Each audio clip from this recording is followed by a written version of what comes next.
Alright, this is a 14-hour run, so we're just gonna get started. Alright, 3, 2, 1, go!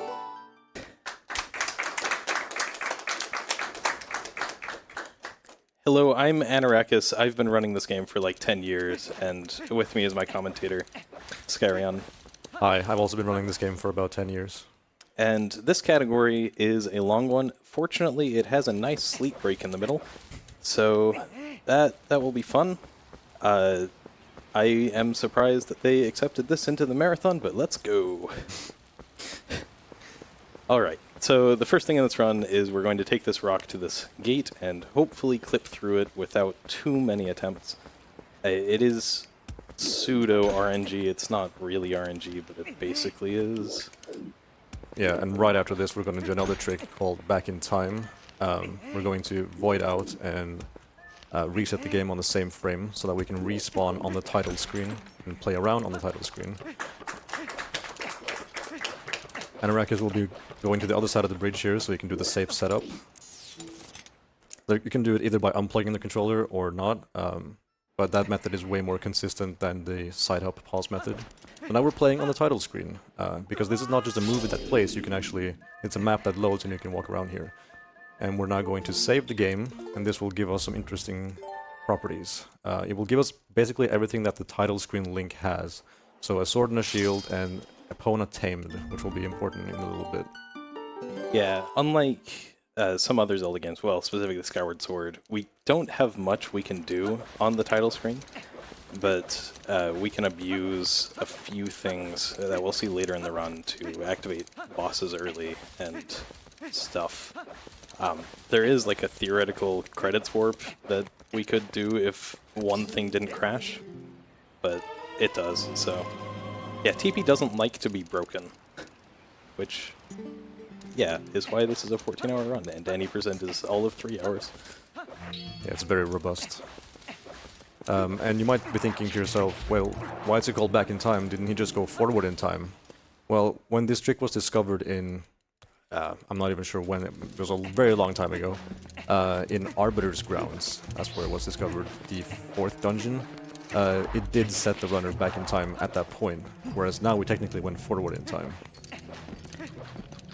Alright.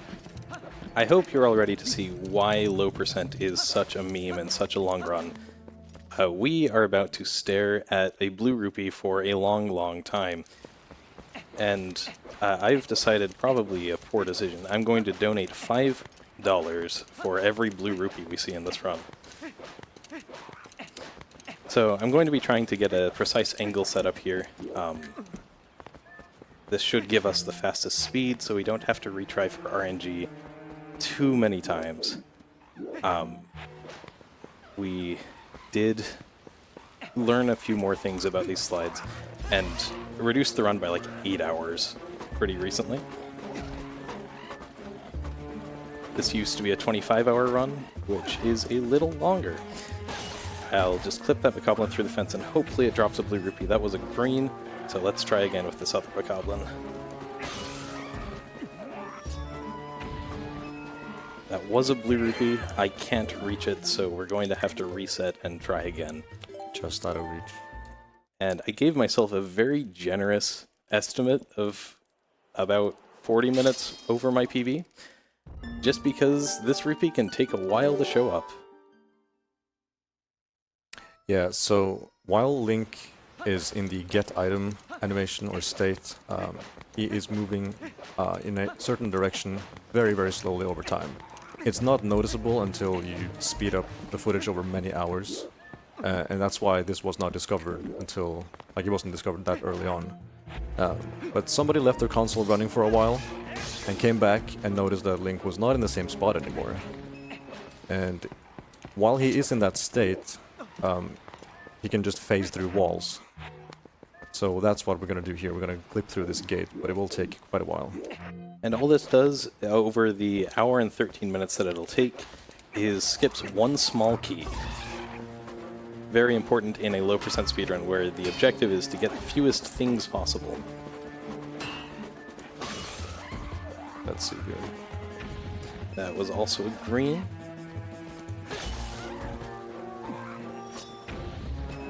also a blue. Also a blue that I can't touch. Alright, let's try again. It's very important that I get this right in the corner to get the shortest path to the actual clip spot. It does take like a minute and a half per attempt of this. Yeah, so since this is so early on in the run, normally you would just reset altogether, but since it's a marathon, we'll just have to reload this save file until we get it. And also the chance of the rupee being blue is... I don't remember, but I think you know the percentage. It's about 45% that we will get a blue rupee from one of the two.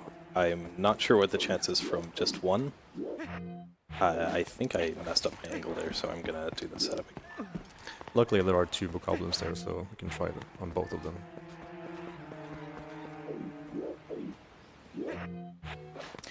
Yeah, for some reason, just turning around and targeting, I think that slightly adjusts our angle so that we can get a very precise angle. Technically, it's like within 8 unit values in the game that works.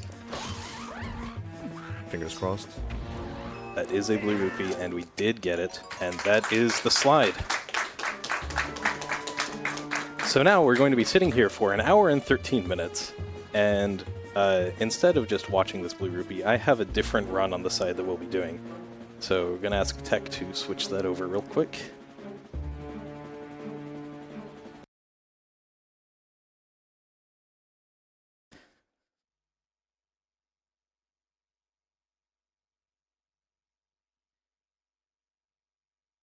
Yeah, that's not quite...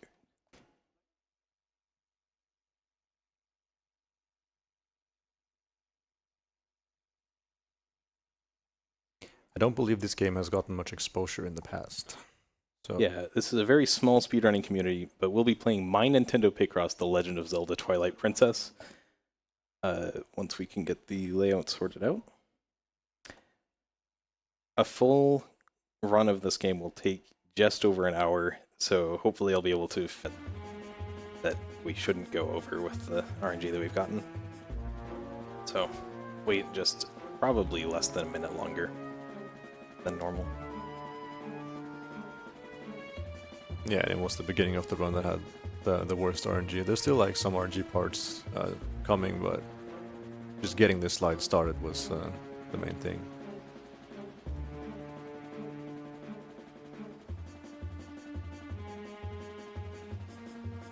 And yeah, the music is still the enemy music playing, as there's still, I believe, one bokoblin left alive. Yeah, we still have combat music. You can actually hit the bokoblin on the other side of the fence through the fence, but it's not worth it. You can get a blue rupee from that if you're really desperate, but it is the same RNG chance. And something that's also annoying about the enemy music is that during Midna's Desperate Hour, it will overwrite the Midna's Lament.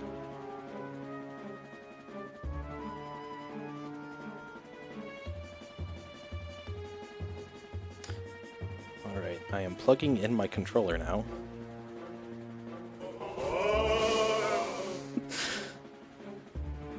And I'll be pressing A once it crosses the next unit barrier.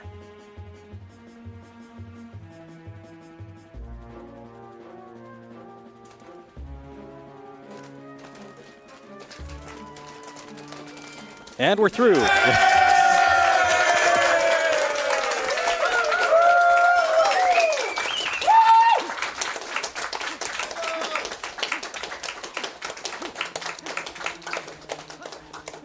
Now we get to the actual interesting part of the run. In a normal any percent speed run, you save Tallow in this cage up here in about 4 minutes. I don't think we're quite going to beat that time in this run. Maybe this is not that great. And then we'll be getting to a little bit more RNG right after. We love RNG. Perfect. Well, didn't lose any time there though. Because like the bokoblins have to die, like poof, before that cutscene will play. Yeah, there is... You have to break the cage and kill the bokoblins to trigger that cutscene. So there is a speedrun, no save and quit, that doesn't have a sword at that point and has to push the bokoblins all the way to the shop where a bird will swoop in and kill the bokoblins for you just to trigger that cutscene and move on with the game. Very fun category. We also saw our first case of blinking while advancing text there. There are a lot of NPCs in this game that will blink when you advance to the text box. And since we can advance text by pressing A and B, alternating between A and B, ideally every other frame, you can see some NPCs blinking pretty quickly. Here we have goats. So at the beginning of most categories, we have goats and bow, two RNG filled parts of the run. This is very controllable, but it's difficult. It's like pseudo RNG, similar to the gate. It's very difficult to control the goats properly, but that 20-second time is really good. Anything below 20 is absolutely great, and then like when you're approaching 30, it's like you're tempted to reset, but we're not tempted to reset after what just had transpired earlier. Yeah, the world record for goats is, I believe, 15.31 seconds, which is very fast.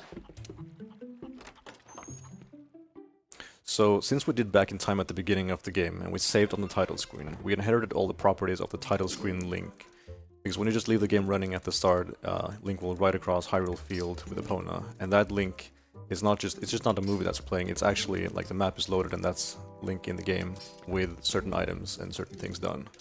And so when we saved on the title screen, we got everything that Link had, which was Epona tamed, which allows us to talk to Bo, the mayor of Ordon Village here, and wrestle him for the Iron Boots. Usually this is orchestrated with, like, a Goro knocking you down in Death Mountain. It will play a cutscene. We have to advance those text boxes normally because we have not been in Death Mountain yet. Yeah, that cutscene, as it's broken, we can use it to get into Goron Mines in a different way, which is relevant in the Goron Mines RTA speedrun. Bo already giving me bad RNG. Normally you want to him to just sidestep, but opting to grab me instead, and this is good for marathon luck. Let's go. Yeah, so this is basically rock, paper, scissors, except that you're mashing 12-13 hertz optimally to one cycle. So yeah, either Bo doing nothing or sidestepping, so you can slap him, which will push him a little bit backwards, and then you can grab him and ideally get him off in one round. Let's see what the second round holds for us. Sidestepping right away, that is perfect RNG, and I'll just be pushing him off straight away. Very nice.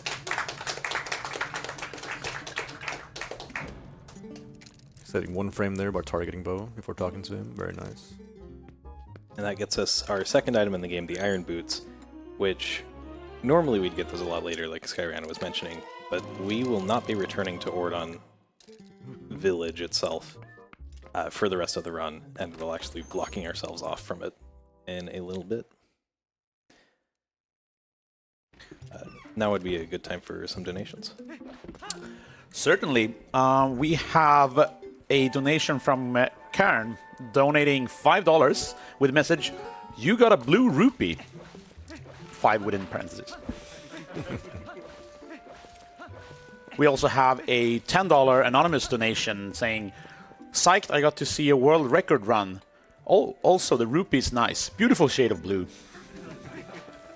It's a good rupee. Now we're going to be going to the sewers. I did save right outside of Bo's house. Take a mental note of that. It'll be important later. It'll be on the test. The sewers is a very satisfying little bit of the run with very smooth movement. Not a lot of tricks to talk about. I guess now we can talk about sort of like how this run will be. Like, what's the goal here? The goal is to defeat Ganondorf at the end of the game, and to get there we need to do a lot of things. And so at the beginning here, we're just kind of going through early game, where we have a lot of scripted sequences. We need to just do stuff that's similar to a casual playthrough at first, but then once we escape Ordon, things will change a lot. Right here, Anorakkis will go for box break. And miss it. Sadly. There is a small frame window to break that box early, which saves 3 frames. It saves more if you do that instead.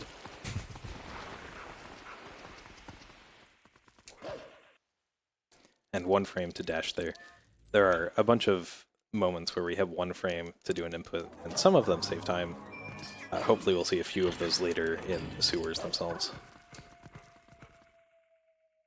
So, wolf link movement. Suddenly we're a wolf. How did that happen? Well, this game has cutscene skipping, so we just skipped the cutscene where Link got transformed into a wolf. This is the wolf tutorial part of the game, and ideally we want to dash cancel before jumping off of a ledge if we're going to dash again immediately. I believe it's like a 10 frame window, so as long as you interrupt the dash by either jumping off of a ledge or climbing out of water, then you can dash again immediately.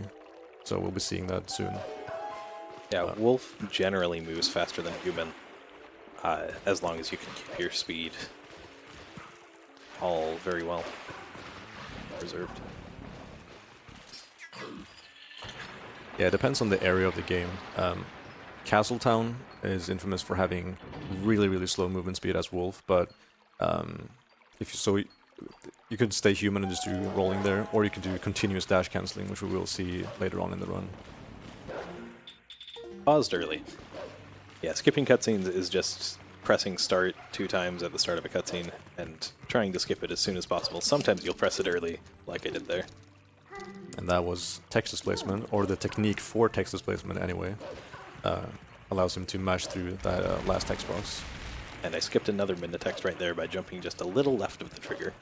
That is actually a lot harder than it looks, because you want to make sure that the rocks fall down, but that you move far enough left so you don't hit the spot where Midnight will give you a text box. And this is where she teaches you about midnight jumps.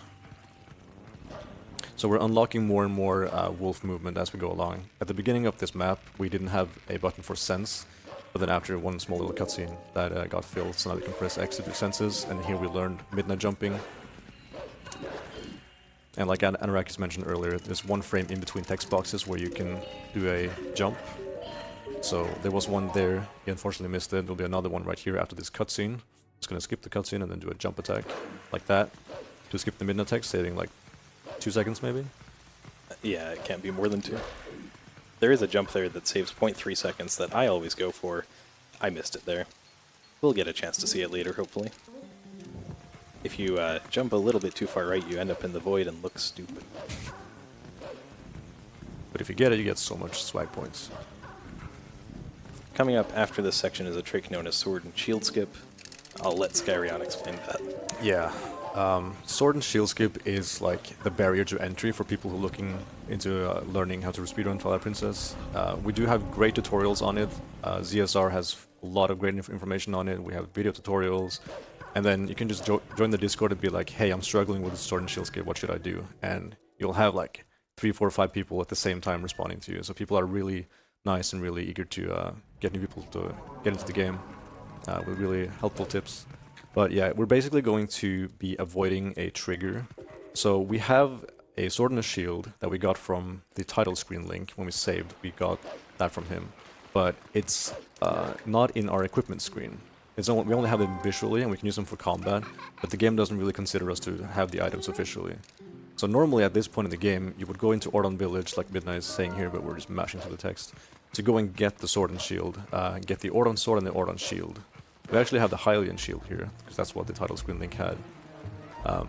So yeah, we would get them in Ordon Village, but due to doing a back-in-time save, like saving on the title screen, we cannot go to Ordon Village and get the items. The village is in a different state. So we have to do this trick, where we're luring the Bulblin named Hugo across this bridge. Luckily he follows us for as long as we'd like, otherwise this wouldn't be possible.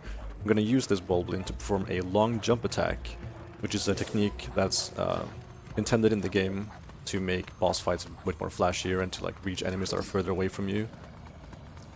And it is very precise.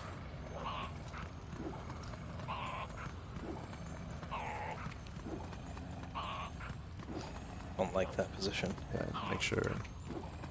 Anorakkis gonna make sure he takes his time to get a position he likes.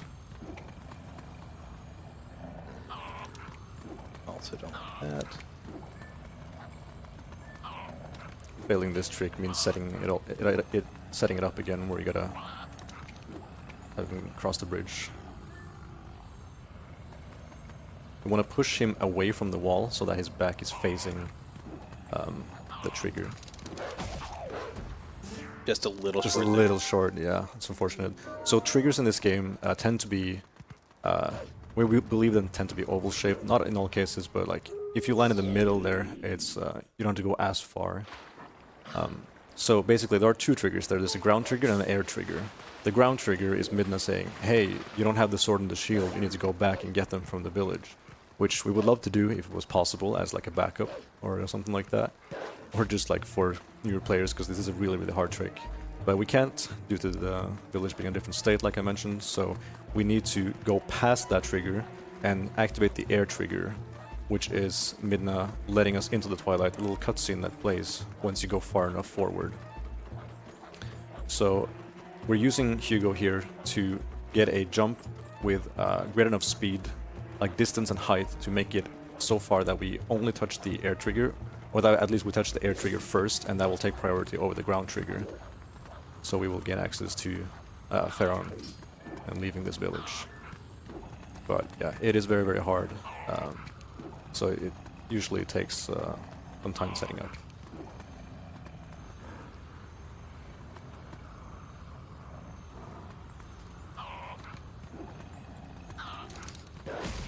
First frame jump there. Yeah, so I mash, I get excited when I get a good position. that was a really good position, but getting a first frame jump attack there after the back hop means that we'll hit him at too much speed. This is not surprising that I'm failing this trick. This is one of the hardest tricks in the game. Yeah. But not the hardest trick we'll be doing in this run, thanks to your donations. Yeah, we got something special planned for the fourth dungeon. The fourth dungeon, which will be the second dungeon we complete in this game. Right. Yeah, so this is low percent, of course, so we don't want to do all the dungeons, but in any percent you also skip some dungeons. You don't need to complete all the dungeons to complete the game. There are some dungeons we only visit to get the dungeon item and then leave. We'll talk more about that when we get there. A lot of things in Twilight Princess are just like really lucky, like the fact that this guy can follow you for as long as you want, and we'll see more later how like there's something placed in the map that happened to save us from soft locking. There we go. Yeah, that was very nice RNG from Hugo there. Basically just went straight to the spot. Yeah, so Hugo can have three states. He can either be completely idle, where it's really easy to push him into the spot where we want him to be. He can also be fighting against that, and then he can also be attacking. So the RNG there can be pretty bad sometimes. And now we'll be getting our first portal in the run. These portals count against us for low percent, so we need to try to get as few of these portals as possible. I believe technically a task would skip this portal. Doing so requires a lot of frame-perfect inputs in a row, and is definitely not human viable. We have to frame-perfectly match for like A and B 15 times a second each for about 2 or 3 seconds, I think. So not interested in doing that. Where am I going? Yeah, so this is where we learn the Midnight Charge attack. So to defeat Shadow Beasts, if one is left alive, it will scream and revive the others. So we're gonna make sure we kill the last two in like one animation. Like either with one Midnight Charge, targeting them both, or with a quick spin as human, or spin attack. You could also kill them with a roll stab if they're positioned close to each other. So we're in a Twilight, which has a bunch of bugs that we can normally kill and get some tears and make this place no longer dark. But we don't care about this place, so we're just not going to do that. This is going to remain in Twilight for the rest of the run. Yeah, and actually during the credits sequence, we will get to see this map. And if you didn't clear the Twilight, that will be still be shown. So as we're going across to our next trick, I believe we have a time for a donation. Fantastic. We have a $20 donation from Pendle Steven with the message, "Finally done staring at the rupee. Time for the daily donation." Thank you, Steven. Thank you, Stephen. So This is the room that we stared at that rupee in for a full hour and probably 16 minutes. The gate at the end of this room is still closed. We never opened it. So I need to somehow get through it. For a long time, we didn't know that you could. We didn't know a way to do that. It was in late 2020 that we kind of rediscovered an old trick that lets us clip through this. We just stand right here, line it up somewhere around there, and side hop through. Might take me a few attempts. I'm used to playing on CRT, which has different edge of screen stuff. There we go. So that was really the pivotal thing that drove this run to be... the first record with that was 20 hours, and then down to 15. Now we're doing a trick called Early Master Sword, which is just a jump out of bounds. I did miss it there. Also a fairly precise trick, but less punishing to fail than Sword and Shield Skip. Hopefully I'll get this in a few tries. Yeah, this is also a bit tricky to learn, but just like Sword and Shield Skip, a lot of people will help you out if you have any questions about this in the TP Discord. And the best way is to just record your gameplay and just like show a clip, and we'll be able to analyze exactly what went wrong. I think about TP is that people like to say that it's a very feel-based game. There we go. Nice.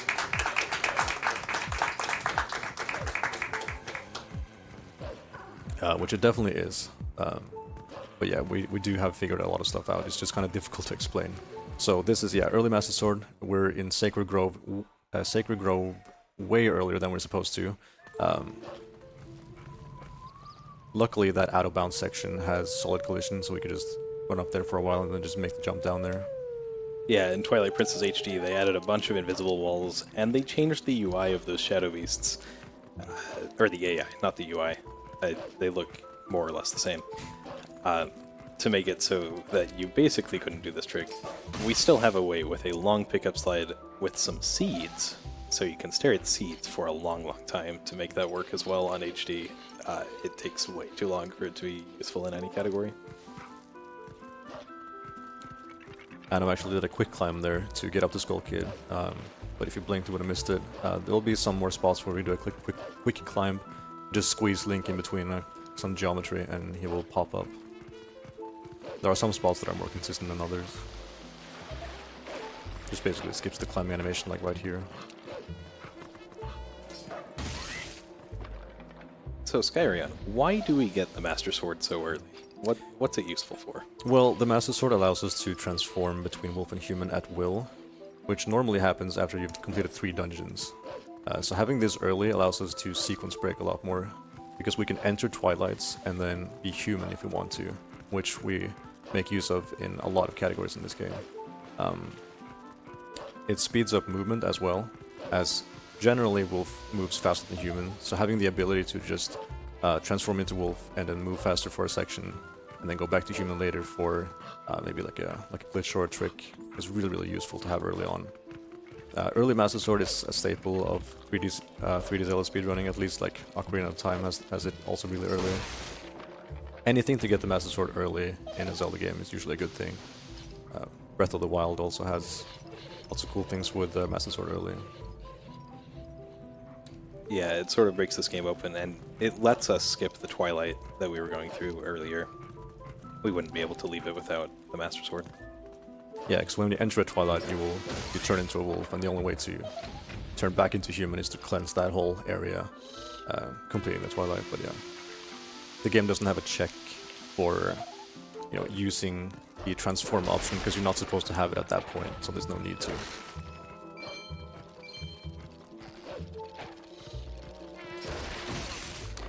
I'm trying to collect rupees between the cycles here. The rupee route, we need a lot of rupees in this run. I'll be trying to collect as many as I can.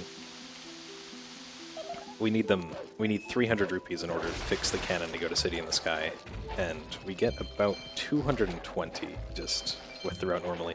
Getting really good rupee RNG there, 14 rupees is really good. That's the Skull Kid fight, and we just have a puzzle to do, and then the Master Sword itself. Yeah, so Anorakkis was attacking the puppets there, just ideally just killing one of them. They can start the countdown timer for Skull Kid for him to blow his horn. Then just kind of waiting around for him to do that, so he becomes vulnerable and collected rupees in the meantime. So this puzzle is very fun. I'm going to be trying to do some frame... Well, there are 2 frames for these inputs to make the screen flash a little bit. See how many of these I can get. That's about the only interesting thing about this puzzle. Yeah, there are a few different ways you can do this puzzle. You can also do it mirrored, of course. But yeah, most runners will do it the way Anorakkis is doing it right now. As a kid, this might have taken you quite a while. I know it took me quite a while to figure this out, but once I had the solution, I would write it down in a little note and have it in my game case. But at this point, I've done this puzzle so many times that, yeah, there's no need for notes on this. It's a pretty simple solution as well. There's not like a crazy left, right, up, down combination to memorize. Yeah, it's just draw a rectangle. That's all it is. Yeah. Now after that, we get the Master Sword, and we have a 2-minute unskippable cutscene. Where Midna's talking about what to do next, I guess. So while that's going, we have time for a donation. Excellent. So, Glitches and Stuff is sending us $25 with a message, love to see some low percent represented at an ESA. What a rush that Rupee Slide was. Good luck in the rest of the run. Thank you, Glitches. Thank you, Genius.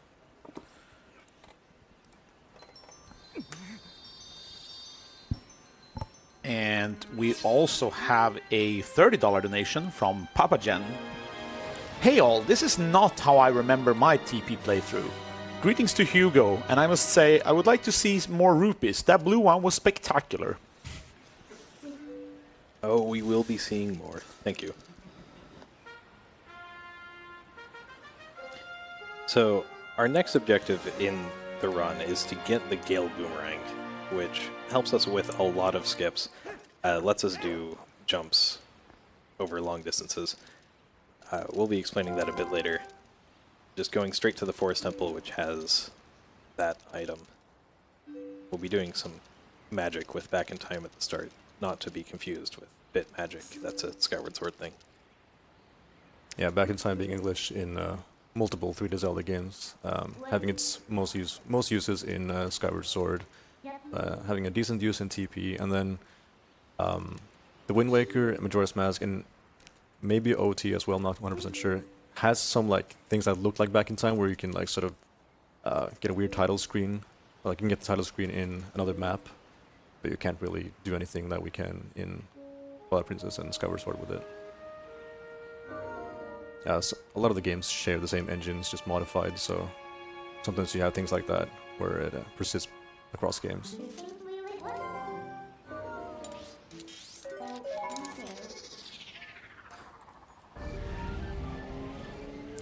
And very important, the same Shadow Beast fight that I did early Master Sword on, I will be skipping that portal. If I don't skip that portal, I have to go back to the previous save and do it all over again. So hopefully I will remember to do that jump again. Yeah, and he did not get first try early Master Sword, so he made sure to not accidentally kill those Shadow Beasts, and he just did quick spins instead. Because if you just do quick spins, then the last Shadow Beast will stay alive and revive the others. If you're doing a Midna charge, you might accidentally lock onto both of those two last Shadow Beasts, and if you do that, then you just have to panic save the game and retry, because as soon as you kill both of them, a cutscene will play, and that's it. You will have gotten the portal. Yeah, honestly, might just save right now as a safety save. Yeah. In case I forget. There are a few points in the run where safety saving is a good idea. For runs in general, because it's such a long run, but especially at a marathon. That was my bow save. Oh well. Oh well.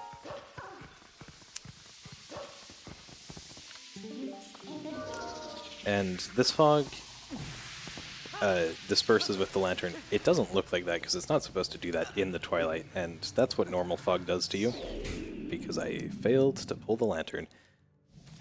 We'll just be rolling across here, as it is the shortest path. Yeah, so the visual doesn't really update as quickly as the mechanic of the fog, so it looks like you should be the fog should make you respawn here, but as long as you swing the lantern, the lantern at certain points, then you'll be fine. Gonna do the gate skip one more time because it's still closed. So we're hitting the gate, making it swing, and then side hopping into it, into the middle, in between, so that we can squeeze through. It doesn't look like Wolfling should be able to fit through, but he does, which is really convenient, and also why this wasn't discovered like early on. Giving me a little bit of troubles here. It is a fairly precise clip. I don't know why I am jump attacking there. Yeah, you can get a frame perfect A-press and get like a jump attack that's like down right towards the camera.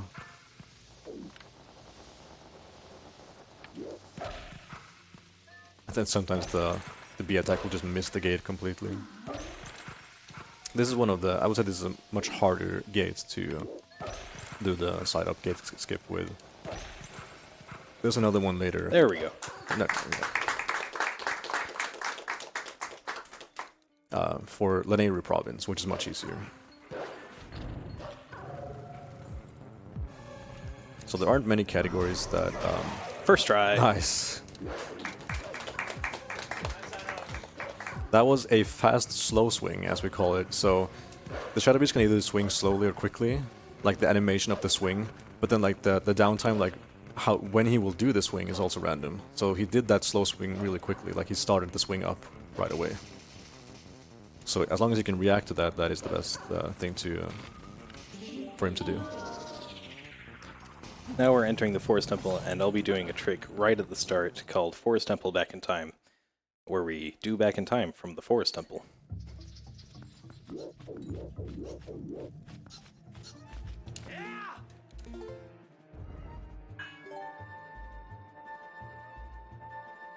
Make sure I save so that I don't have to do EMS again.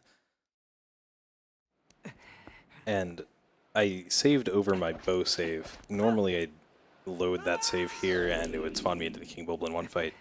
But turns out you can do the same result by just game overing. It is a bit slower, but a pretty convenient backup.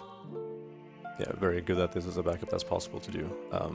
You can choose to do this as the regular strat for a 90% category variation. So we spawned into the King Bulblin 1 fight and reset and skip the cutscene, and that makes the game think that we've saved however many monkeys it thinks we've saved, like 30 or something. There are 8 monkeys in this dungeon, and we aren't actually going to beat this dungeon, but the game thinks we've saved all of them. Kind of. If we want to go to the final boss, we actually have to go and properly save them.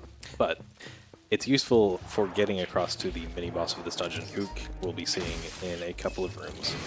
Yeah, early boss flag is a bit complicated to explain, but basically the flag gets shared across like certain points in the game. So boss fights, as well as the monkeys here in Forest Temple.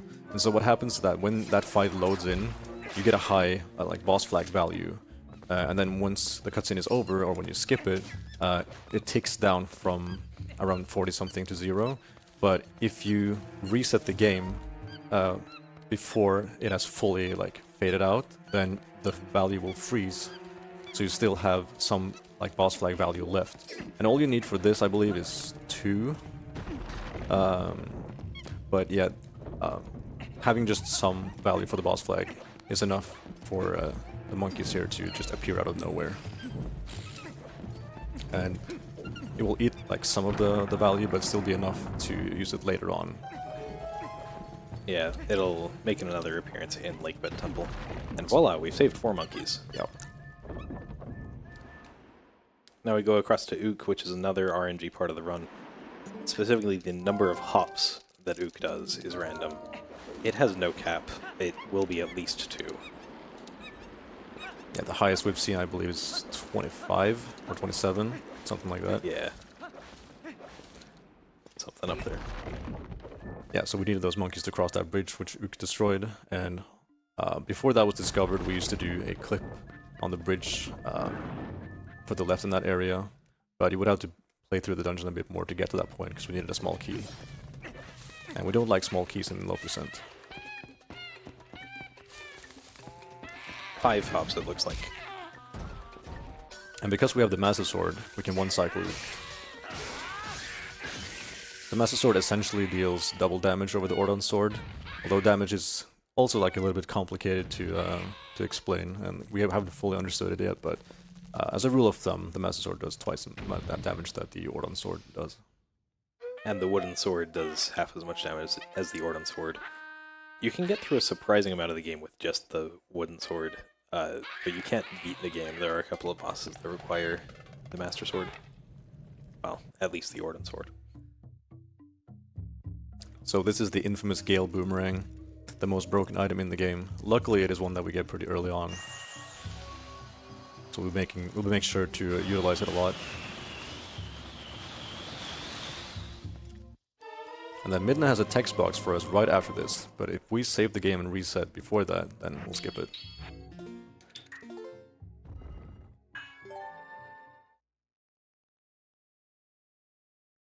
So that was all that we needed to do in Forest Temple. I'm gonna leave the dungeon and try to get out of like early game essentially. Get into Hyrule Field and get stuff going. Yeah, fortunately we don't have to finish the Forest Temple. We don't have to finish most of the dungeons in this game. But the game does check for some specific things for story progression. It just doesn't bother to check if we finish the Forest Temple. Yeah, it's a common theme to check for the last thing in a chain of events. So we'll see that later in the later dungeons, how it doesn't bother to go through all the checks, because it assumes that there's no way you'll be in this certain point in the game without having done previous things. So now that we have the Gale Boomerang, we're able to do a trick here known as Fair and Escape, where by lining myself up right next to a trigger, I can jump over that trigger. This trigger is Midna popping out and telling me, hey, aren't you forgetting the whole Twilight thing that you're in? As well as the Forest Temple.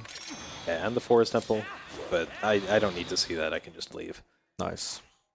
Yeah, that is actually a lot harder than it looks. You don't have much room to stand on. Like you need to be very close to the trigger to pull that off. Getting that first try, setting it up that quickly is very nice. Also, sorry for all of the Postman lovers out there, but if I see the Postman in this run, I have to reset and go to a previous save. So there is a Postman trigger coming up, which I'll try to jump over. I'm going to do a safety save just in case. It wouldn't lose that much time if I failed it.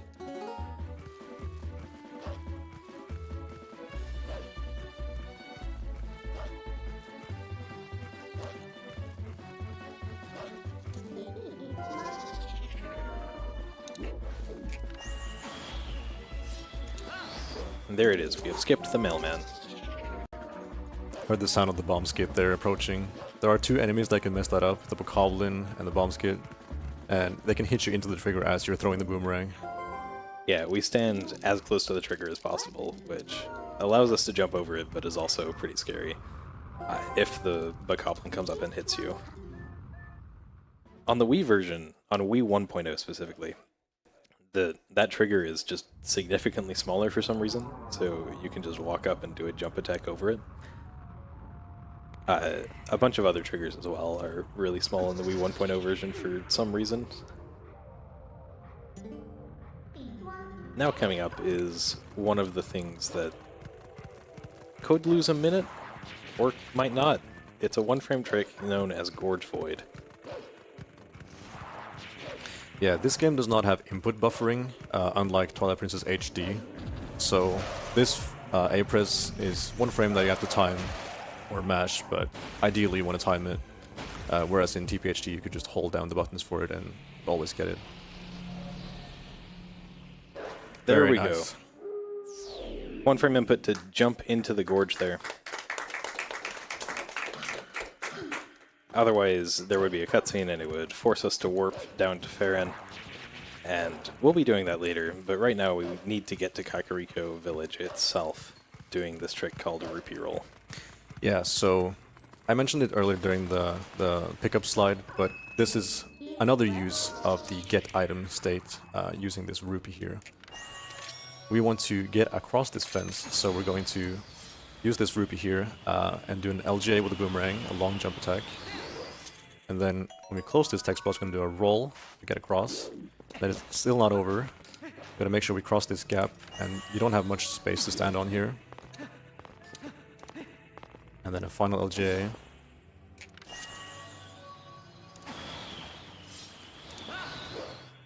And Very nice. Very nice rupee roll. That angle was kind of scary at the end there. That's the angle I always go for. I don't know what you're talking about. So now we'll be going into Kakariko itself. There is a trigger here for the King Bold in one fight. If I hit it, it is a 2-minute time loss. So I'm going to try walking around it. And succeeded at avoiding the trigger. Let's go. Very nice. Yeah, so this whole area is jam-packed of action, and a lot of things can kill your run there, so very happy to see that was first try. The rupee is on a timer. Like when you dig up a rupee, it will stay for some amount of seconds before disappearing. So you got to make sure you set up that the aiming sequence with boomerang quick enough for the rupee to still be there. So you can't take your time and set it up slowly. You got to make sure you do everything in like one go. So it can be pretty stressful. Yeah, we go into Kakariko itself just to get the portal, and then we leave and trigger the cutscene that I skipped with Gorge Void to make the routing just a bit easier and not have to return to this area. While I'm backtracking here, I think we have time for a donation. Awesome. We have a $5 donation from Floa258 saying, unskippable cutscenes. That means a lot of can't skip S, or as we say in German, Pflichtszene. Thank you, Floa. Thank you, Floha. Yeah, German is fastest for any percent. It is also fastest for low percent by about 2 seconds, but the coordinates cheat that we were using for the slides doesn't work on German, so I prefer this version. But yeah, when it comes to language differences in Twilight Princess, it's very minimal. Because we can mash through text by alternating A and B to skip most text instantly anyway, it usually doesn't end up saving or losing much time depending on which version you're on. So a common theme is Japanese being the fastest. Actually, for Twilight Princess, there is a glitch that is patched on the Japanese version called map glitch, which we will be doing in this run. So Japanese is not favorable for a lot of categories because map glitch is a very universal trick. Most categories of this game does have map glitch routed in. Yeah, this trigger is very hard to skip. We can only barely jump over it with an LGA. That was a pretty quick second try there. Now we're going over to the Lanayru province, and we'll be doing what's known as Pillar Clip. One of my least favorite tricks in the game. Hopefully that's first try. To get into the Lakebed Temple early. This is mostly because we just need to get into Lakebed Temple in general, and we're not going to get the Zora armor in this run. The Zora armor being the thing that lets us breathe underwater. So, going through Lakebed Temple, the underwater dungeon, will be quite a bit of fun.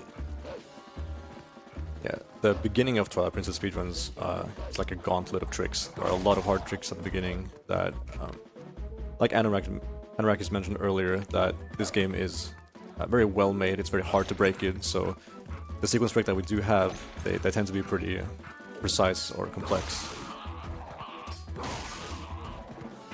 Yeah, tricks in this game were either found in 2009 or are very, very complicated and were found in the last couple of years. There we go. We can also do a dash straight through the middle, which is pretty much TAS only. Some people have done it RTA. It's not like super difficult to do RTA if you just practice it for a little bit, but like you would never do that in a run. It looks like it shouldn't work, but you just pop through if you have the right angle and position. Yeah, gates are kind of a joke in Twilight Princess. You can clip through pretty much all of them using various methods. So the water level here in Lake Hylia is lower than it will be later on in the game, which allows us to do pillar clip. because we have an air meter that we need to manage, and so if the water level was any higher than this, like basically just any higher than this, then this would not work. We're going to make our way into Lakebed Temple using the air that we do have, and this is very precise. That looks good. Perfect midnight call there. We're going to take the iron boots on and off so we can control Link horizontally here. Very, very nice. Very clean pillar clip. Yeah, so as you saw in the top left corner, Link barely had any air left for that. Yeah, we only have like 16 seconds of the air meter underwater. It's not that much. Yeah, so calling midnight there stopped our upwards momentum, and then we put on the iron boots so we pop through, like clip through the wall. There are another way you can do it where you just find this like sweet spot where you just go straight through. There's like a little missing collision underneath the pillar, which is how we used to do it way back in the day, before we discovered that it was possible to just call midnight to stop ourselves and then iron boots to clip through, which is way easier.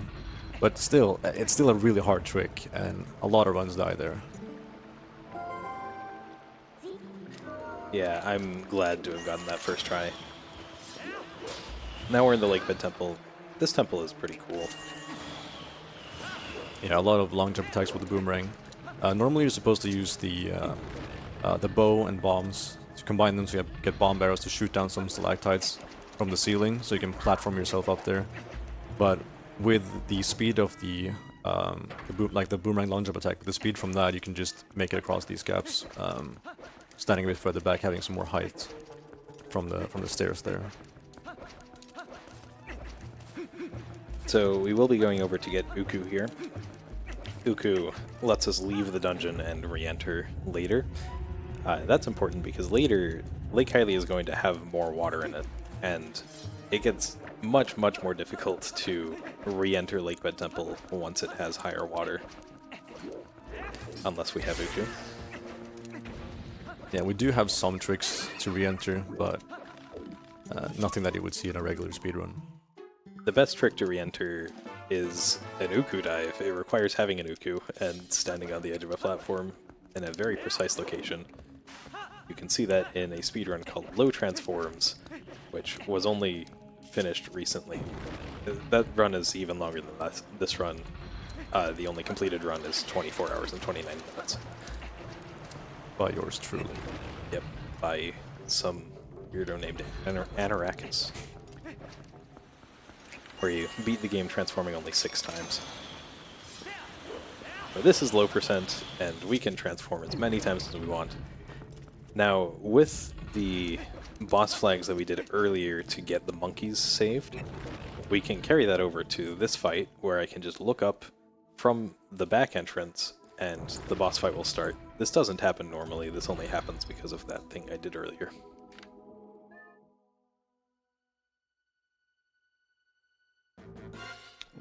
And at this point, the boss flag value has been pretty much depleted. So we don't need it anymore past this point. There's a one cycle Anorakkis can go for here, using the Massive Sword, dealing more damage, where he wants to deal 10 hits to the tongue here.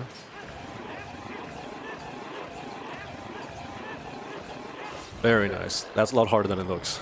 Yeah, it's like a 3-frame window per slash there.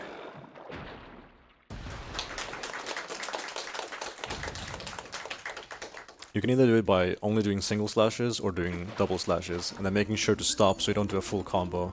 Because if you just press B as fast as you can, you will do 4 hits, and the end being like an end combo attack. And if you do that, then Deku Toad will rise and become invulnerable.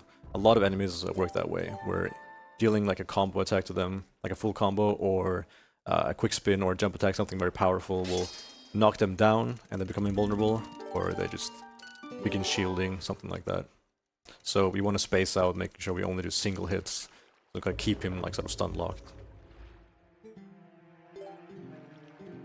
So that's it for Lakebed 1. We'll be back later, and our friend Uku here will help us with that. Yeah, Lakebed is a dungeon we actually have to complete, so we'll be seeing Morpheal, the boss of Lakebed, an entirely underwater fight with our 16-second air meter, without the ability to breathe underwater. Coming in some amount of time, like 40 minutes or something. Another trick being like really, really difficult, but very, very flashy. Yeah. And there is a trick coming up to make a not a Shadow Beast fight, a Kargrok fight a little bit faster. You see it zoom in on this grass here. We're going to go over there. A Kargrok's going to swoop down and pick up this Bulblin. And if I just run into the corner, we save a little bit of time by making the Kargrok fly instantly. Otherwise, we'd have to wait for the Bulblin to finish shooting its arrows, and yeah, that saves like 6 seconds or something. I'm not just making that number up, I promise. Nice quick cycle there. I might actually be making that number up. Yeah, so you could either do what Anorakkis did there, the quick cycle, or you could drown the rider, which is a strat that if you fail, you crash the game, which is obviously bad. We do have a save very recently from Lakebed Temple, but still, it only saves a little bit of time, so the quick cycle is preferred for a marathon setting. And now we're going to be going for something that saves a very similar amount of time to that strat that crashes the game, except this one can't crash the game, I think. If we just go very... Yeah, we can just flip out of bounds.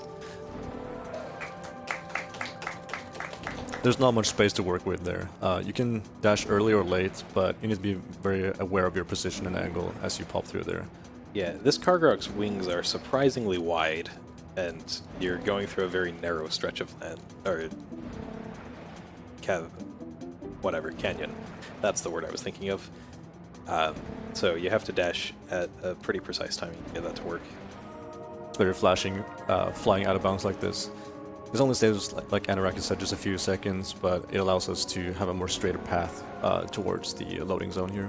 And the loading zone, much like other loading zones in the game, stretch and cutscenes, stretch really far up and down, above and below the level.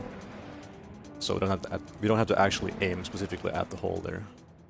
Another Midna tech skip coming up here. There are 2 cutscenes. Gonna skip the first one.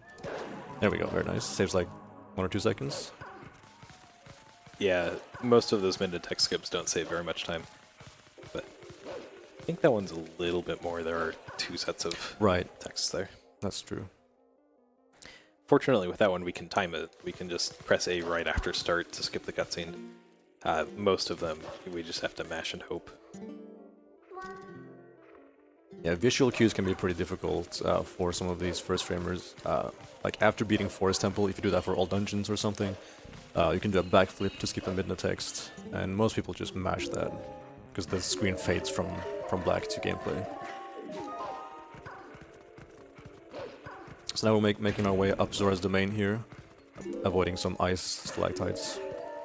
It's important to wait there, otherwise you will fall down. And holding control stick back there so you don't actually go off the edge. If you don't do that, then you will grab the ledge and you have to climb back up. Just a little bit of a slow animation. And we'll be getting this portal up here. We do need this portal because we need to warp a lava rock later to break this ice. It would be quite something to be able to skip this portal. I don't think that's going to happen anytime soon. 1 frame dash there. Doesn't save any time. Just want to flex. And so because Anorakkis got Gorge Void, he's able to warp straight to Kakariko. If he had missed Gorge Void, he would have to warp to South Faron and go back to the Kakariko Gorge area and do Rupee Roll and Gorge Skip. So it just saves backtracking. And now we're going through Eldin Twilight and getting the vessel here, the Vessel of Light. I was thinking it was the Vessel of Tears. That was not sounding right in my mind. The Vessel of Light to collect the tears and return this area to normal. We skipped this part in Faron Twilight because we can, but we can't skip the Eldin or Lanayru Twilights, unfortunately. Yeah, so when you clear Faron Twilight, at the end of it, a golden wolf will spawn in North Faron, whom will give you Ending Blow.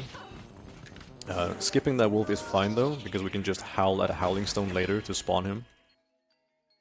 So that's why we're able to skip that. But this one we do need to complete, because we kind of need Kakariko to be in a cleansed state. There's more stuff to be done in Kakariko later. Nice. There are a few different ways you can kill those bugs. Ideally you want to do them all in one swoop like that. Runners have different visual cues and things to look for. Yeah, this game, I will mention, is surprisingly well documented. So even a trick as simple as that, as killing the 3 bugs in the basement, we have videos and references for it on the main wiki for Zelda games, zeldaspeedruns.com. Yeah, we put a lot of effort into making our ZSR well documented. We also gloss completely over the fact that you just clip through that well. You're not supposed to be able to be human during a Twilight section, so if you just do a side up next to that well, then you just pop through as human, that is. Yeah, you could say this is a well-designed game.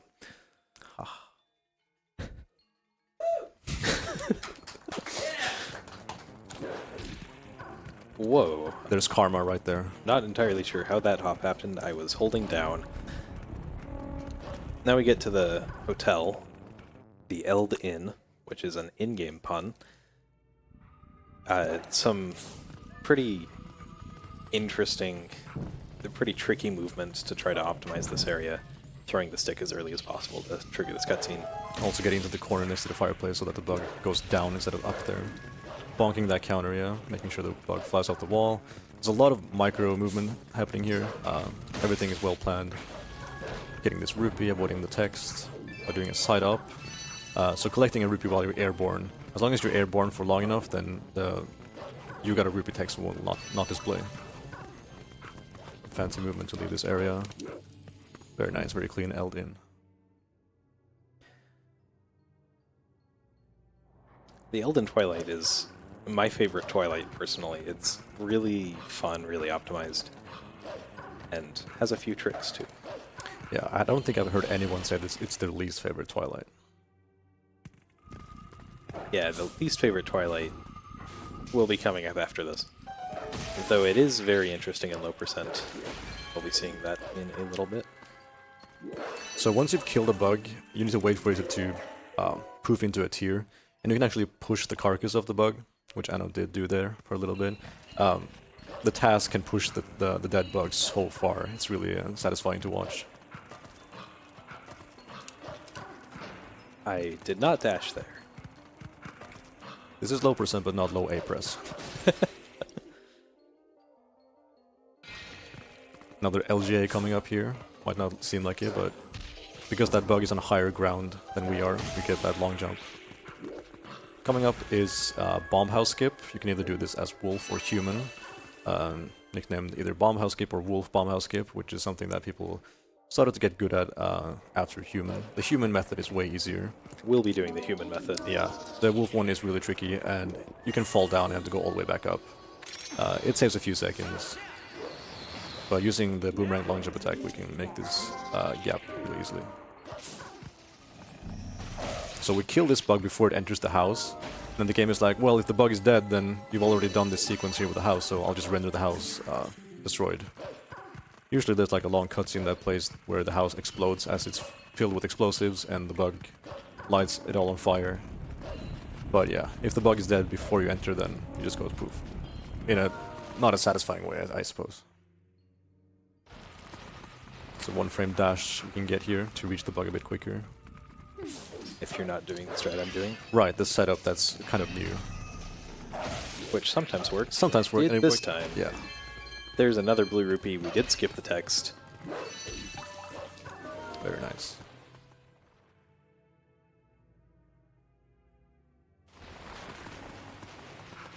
And just 3 more tiers, and there is a warp portal in Death Mountain, but we can skip it, and we can skip it really easily. Yeah, the reason why 100% doesn't skip it is because, well, we need to go back there. Even though 100% does also have the same tools available. Yeah, low percent also needs to go back there, but because warp portals count against us in this category, we do try to avoid them if we can. Yep. Another quick climb right there, squeezing into the corner between some geometry. It just pops right up. There is a Howling Stone. We will not be getting this one, but we will howl at one of these stones later on to get Ending Blow. You do actually need Ending Blow, the first hidden skill, to defeat Ganondorf. You can knock him all the way down, and then if you don't have the hidden skill, you just can't finish him off. So it is a hard requirement to get at least one hidden skill. And luckily Ending Blow is the first one, so we don't have to go through more than just one. Some boss fights in the game have it scripted, that you can just press H for Ending Blow even though you don't have it, but Ganondorf does check for it. There we go, we skipped the portal. Just like that. Nice no-scope. And I failed to target the bug, but we can ignore that for now. The Twilight is almost complete. Yeah, so that saves a nice amount of time on like the Twilight segment, just skipping that fight, but then it loses time later when we have to go back. Well, not for low percent because we do want to avoid the portal, but like in general. Yeah, when we go back later, happens to be right after this Twilight, so we'll see how much time it loses pretty soon. That's Eldin Twilight completed. And then there's a one-frame jump attack that we can do for fun.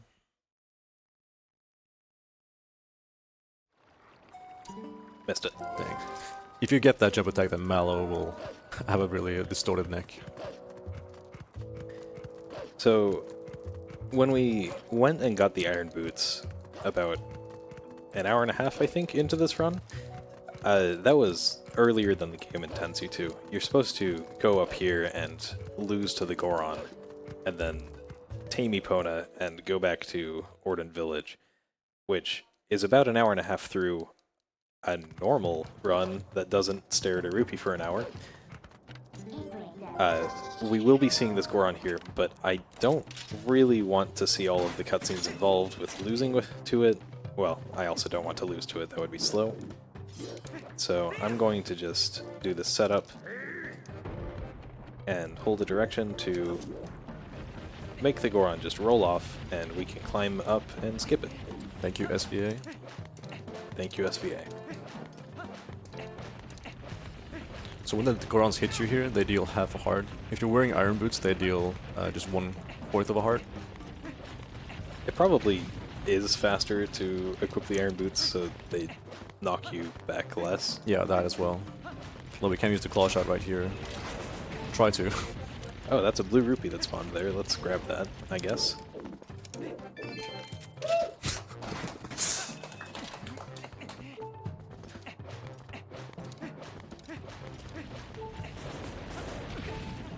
Yeah, if your position and angle are good, then you can just like get hit into the wall and not get knocked all the way back, but that can also happen when you just go flying.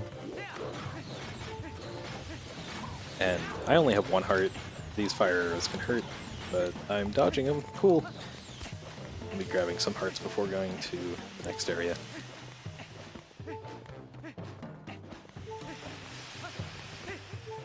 There's a cutscene up here, the entrance to Death Mountain, that triggers that purple dot in the middle of the area indicating where Death Mountain is, or where Goron Mines is. That's an interesting little trigger that we didn't actually realize triggered that for quite a while. I should probably equip the Iron Boots before warping this, because we will be skipping the Rutella cutscenes. You'll also try to skip some midnight text. Yeah, if I can get a frame-perfect side hop, I can skip midnight text.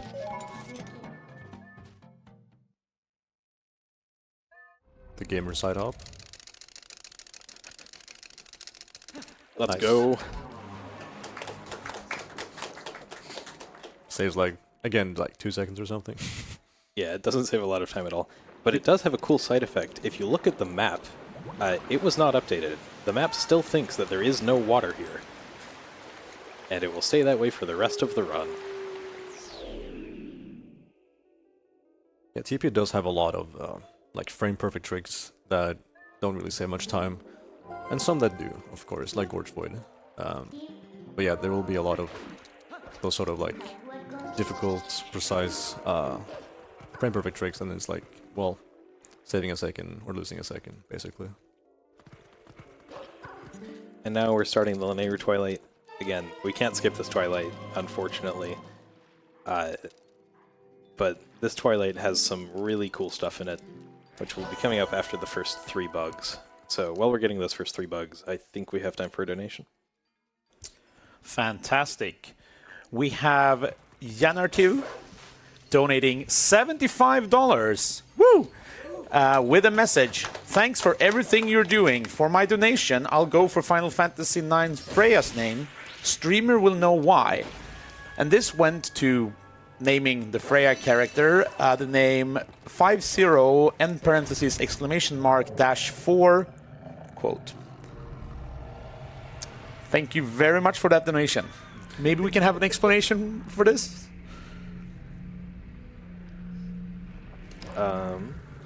What was the name again? 50 end parentheses exclamation mark dash 4. And maybe the quote is part of this as well. Does this ring a bell? It, like, saves only 4 seconds, which is a trick in Goron Mines, maybe? Oh, okay. Cool. I don't know. And, well, we will thank you very much for that donation regardless.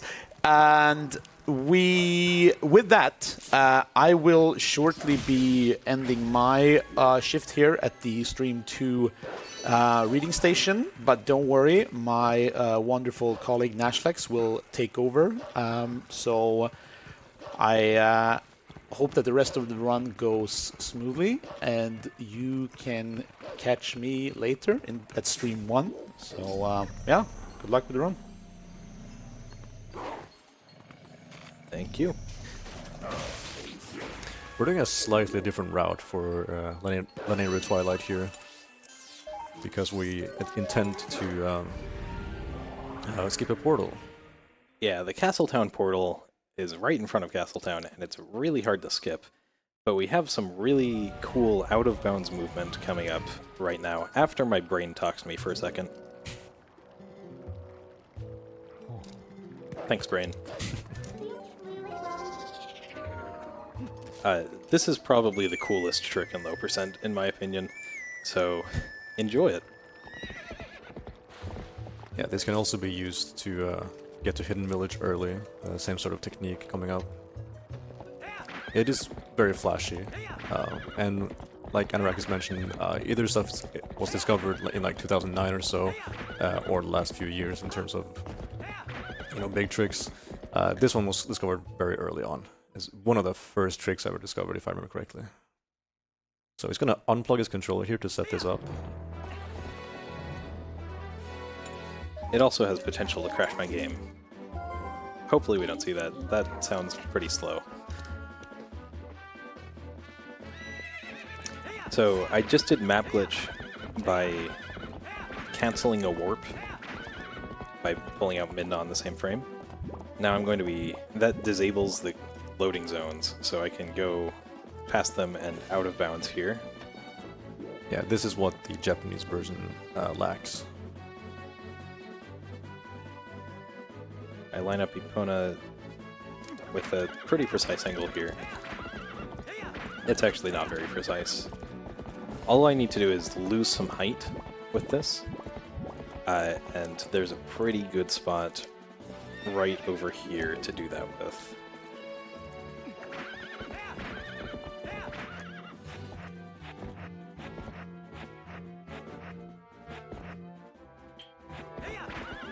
That looks perfect. Nice. Still not So, over. Now I can just park Epona over here, and, well, loading zones are still deactivated, so I need to save warp to reactivate them. And we'll be going over to the Castletown East entrance to skip the portal fight completely. So we're reloading the save, but Epona's location is still saved, so she will be exactly where we parked her. And I believe Epona is high enough up that there is very little risk of crashing my game. There's sort of an invisible wall I'll be looking for, which isn't there if you're too low. As you can see, out of bounds, the map gets a little funky, and we're going to see Hyrule Castle on stilts up here in a second. Yeah, there it is. That's how it is canonically, just on stilts. And then I'll be lining up for a backflip right here, and I'll just be going until Epona stops going, because there's an invisible wall. And then I backflip, and we're in the loading zone. That's a first try Epona out of bounds. Very nice. Now don't get the pole. No. Poes, we will only be getting one Poe in this run. And normal any percent run gets 4. Those 3 Poes, they're going to take a while to skip in Arbiters Grounds. See that in about half an hour, no, more than half an hour, like 40 minutes. And here's something that I alluded to earlier. Movement in Castletown, it's very slow as Wolf, so we're doing continuous dash cancelling, as it is faster than just dashing and holding a direction until dash is available again. I made that bug go out instantly by doing a diagonal attack there, just a small optimization. Yeah, pushing the bug down there, as it's invincible when it's up on that ledge, or at least will attack for a while where you can't do any damage to it.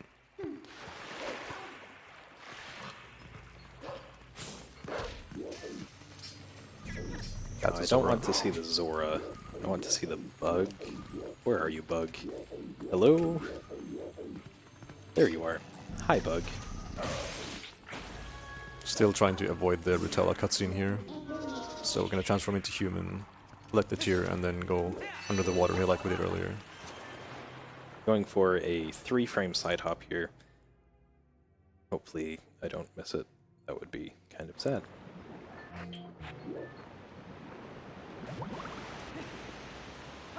There we go. So you have 6 frames there. The first 3 will put you on a lower ledge. You can use a backup to do the rest of it. If you get the later 3 frames, then you successfully pull off the trick, like right there.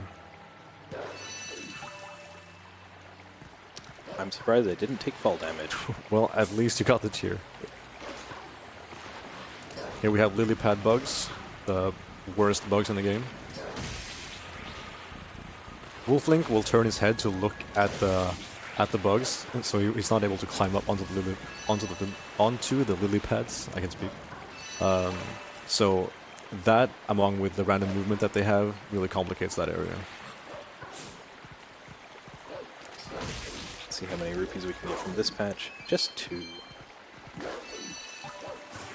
Almost went back for that one. Was tempting. Was tempting, yeah. Yeah, 61 rupees here is really good. You got really lucky earlier on, getting a bunch of extra greens. Yeah, if I can get all the way up to 100 rupees before Snowpeak Ruins, which is very unlikely, then I won't have to get any extras, and that would be very nice. Yeah, and we do need 300 rupees to fix the sky cannon to gain access to City in the Sky, one of the later dungeons.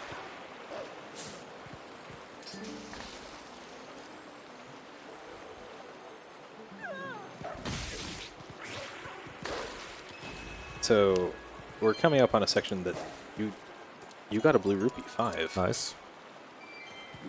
You don't see in any other speedrun of Twilight Princess. We are going to be flying the Kargarok the opposite direction. Most runners didn't know you could do this. You could just howl from the top and fly down the river instead of up. Yeah, that is something I was not aware of before watching Low Percent. Very nice bug collection there. It's a lot easier if you just target onto the bug and then press A. It will kind of home in on them, but that was without any target. Yeah, it's positioned perfectly, so you can just hold down and pretty much get it every time. And then if you go past the bug, then the bug needs to catch up to you, which it will eventually. Sometimes faster than other times. When you're doing this in the other direction, like from the bottom to the top in, say, any percent, you would purposely fly past a couple of bugs just to have them line up better, because they will catch up to you, like, and be in front of you again later. Okay. That works. That does work. I did get that bug, but there is one more, so I'm going to have to go back for it. Does this make me fly from the top again? I think it does, yeah. And unfortunately the bug is the furthest one, so we'll be having to go all the way down again. And if you just go down the river and go from the other side at this point, that bug would still be the farthest one. You'd have to go all the way up the river. It's very annoying to miss just one.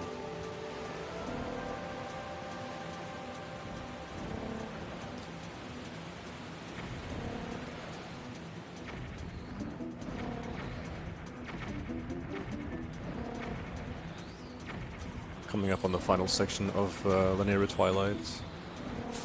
Just getting this last tier in this flying section, and then saying no to spawn elsewhere. There's still one more bug left, but it's not like the others. As this is the final Twilight, you have Faron, Eldin, and Lanayru Twilight. We skipped Faron, we did Eldin, and now we're finishing up Lanayru.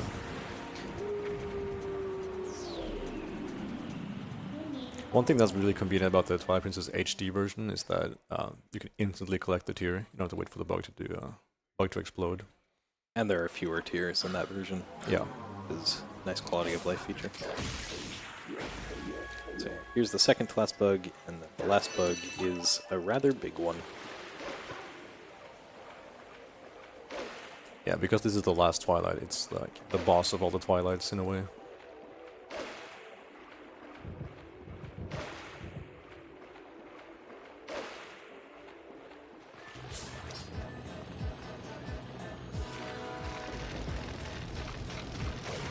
And there are some tricks we can do here. We can position ourselves in such a way that we can interrupt the bug with a jump attack. So we can do a little stun, and then jump attack it immediately again. Because the bug will normally fly up out of reach. But if all goes right, we can do some backflips here. Intercept, and then jump attack again. We'll do that one more time. So that just skips some idle animation of the bug flying up. And then after we're done with those cycles, there's still one more trick left on the guy. He has some tentacles you can latch onto with Midnight Charge. But all you need is to latch onto at least one, and it will play the full animation. And so something I accidentally discovered in 2014, I think, was that if you latch onto one and then interrupt that animation by either bonking the bug or falling into water, like that, it just instantly ends that sequence of jumping in between all the tentacles and the cutscene plays. Although, when I did discover it, I was flabbergasted. I didn't understand what happened. And another member, Dragonbane, looked at the video and was like, oh, this is what happened. Turn the camera there to reduce some lag. Yeah, the boss bug done well is pretty satisfying. That was not done well. I missed one of the quick cycles. That happens to me all the time. Now we're going up to Upper Zora's River, where there's the boat minigame, and Isa gives you a Lent bomb bag.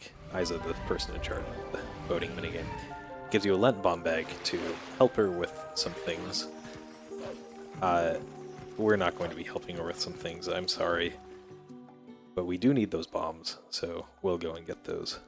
We're going to be lying to two NPCs in this game, one being Isa and the other being Yeto. So I would say we are on a spiritual journey later on.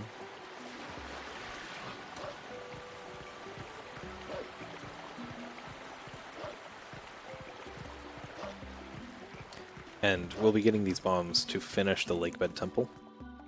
As I alluded to earlier, we're going to be doing this without getting the Zora armor, and bombs have an interesting property when used in water that will be necessary for us to beat the boss of Lakebed for that.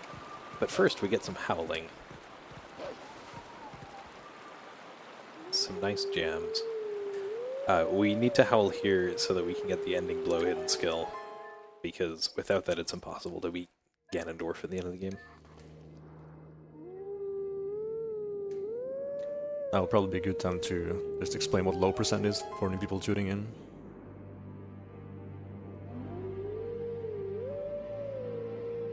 Yeah, low percent. Our main goal is to have the fewest items at the end of the game. So there are some items that go in and out of our inventory, like, for example, Uku. Once we finish a dungeon, Uku just disappears. The Lent Bomb Bag also disappears, so we don't need the Lent Bomb Bag, or the Lent Bomb Bag essentially doesn't count against us unless we have it in our inventory at the end of the run, which we won't. So the goal is to get to the end of the game with the fewest things possible.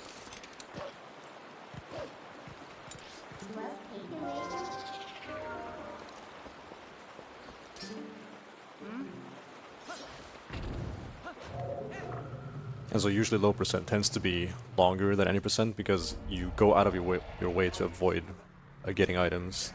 Maybe there are some items that speed up the run that any percent would get, that low percent avoids. Indicated by the estimate for this run.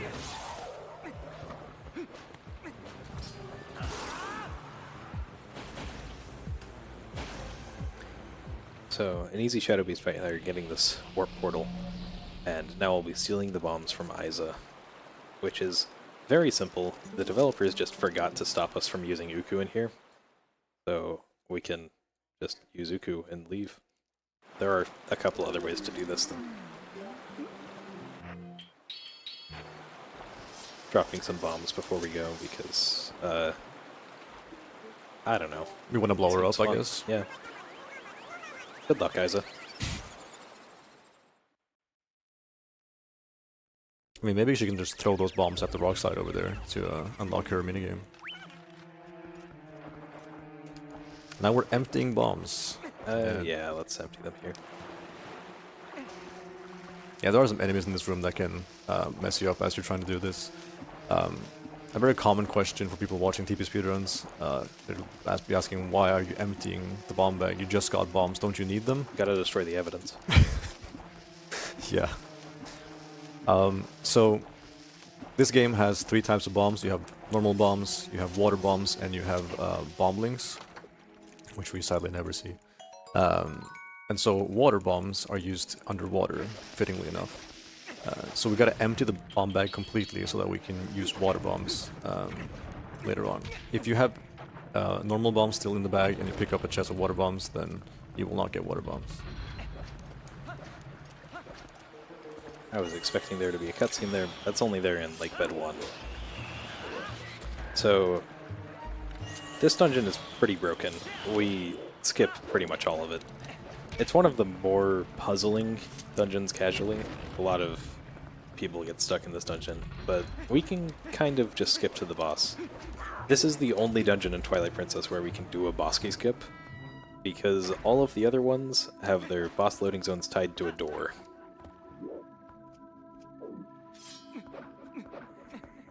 Clipping through the bridge here, doing a precise setup so we can move inside of the bridge here up into the point where we can just pop through.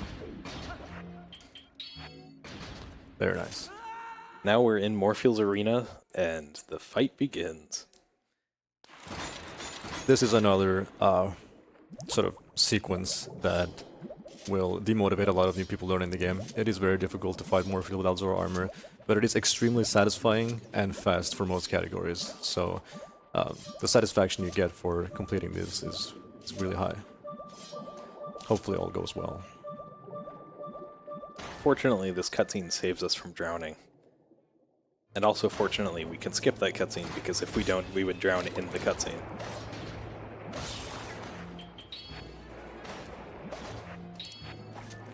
pulling out a bomb here. You're not supposed to pull out bombs while you're swimming, but I unequipped the iron boots.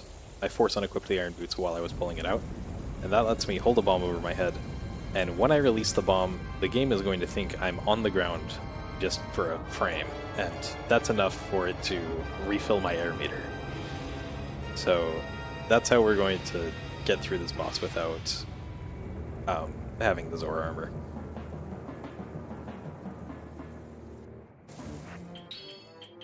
Right, low percent equips.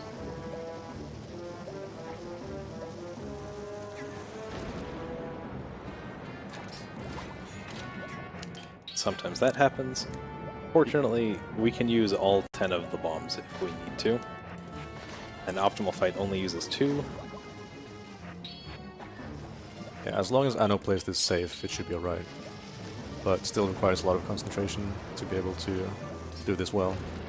And that's not going to be good.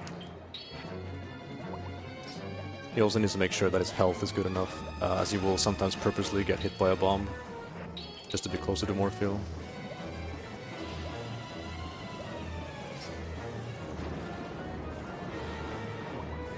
Morpheal going up there. Yeah, ideally you don't want to be too close to the center of the arena. You want to intercept her on the outer ring.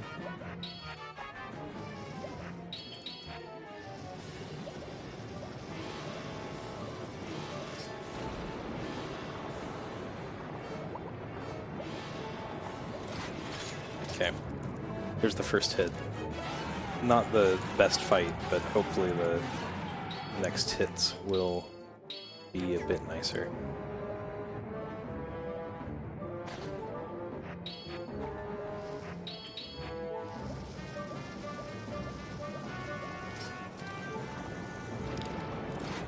Okay, Nice. Glad.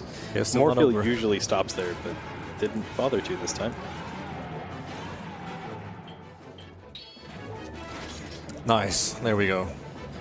Nice little regrab, and the fight is over. I believe it was either my personal best or my PB before that died to Morpheal and just had a free 6-minute time save. So, nice. Always nice to get that first try. Yeah, that is always a scary fight. Even if you have a lot of years of experience, like, things can go really south.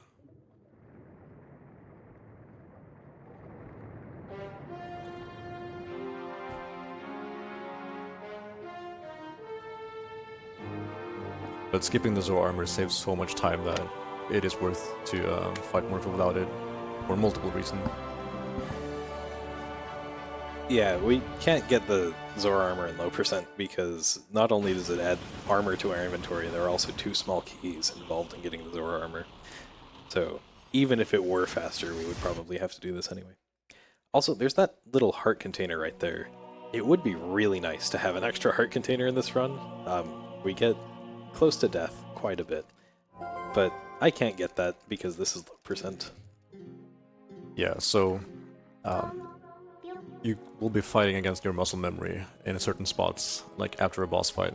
Especially because there are some boss fights where the heart container will be like right next to you, and you're just so used to collecting the heart, but we've got to make sure we actually avoid it in low percent, because if you get it then it's not really low percent anymore.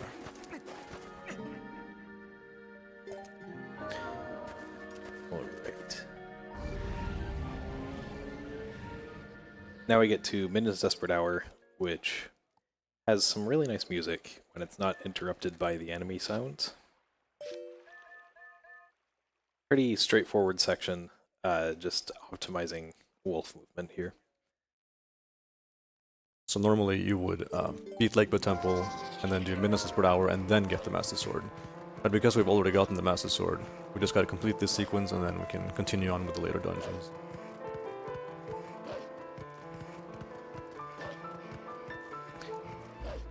Yeah, it's this nice chill 6 minutes of gameplay here. Then we have 1 dungeon, and then we'll have a little bit longer to get to the next dungeon, and then we'll have a very long break.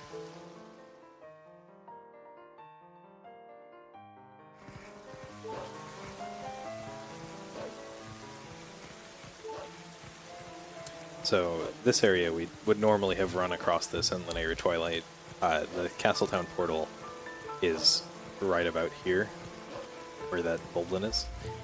But we skipped that portal, so anytime we come back to Castletown, we will have to take some extra routing, meaning that all that fancy Epona out of bounds movement that I did earlier actually loses about 7 minutes compared to the any percent strat of just getting the Castletown portal.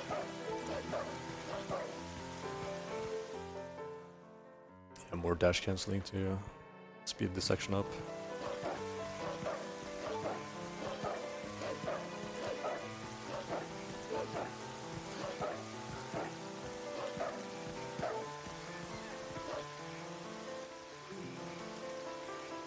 Beast get out.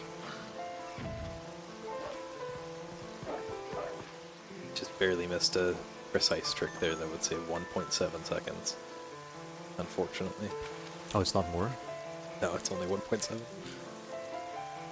I know I have that in my my gold segment, but I was hoping it was like 3. But I guess I have more time to save with movement.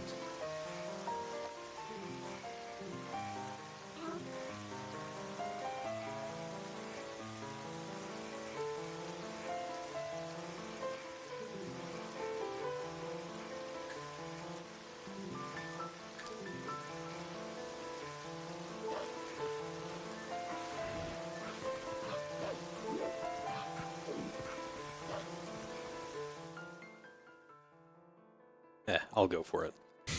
Just one try. It's possible to skip over here, and I got it nice. That saves 2 seconds. That is incredibly precise. For the fans. That's not worth it. I only go for it when I want to show off. Or when you're like really far behind on a run. And this right here, this is the only Poe that we get in this category. We have no way to skip it, unfortunately.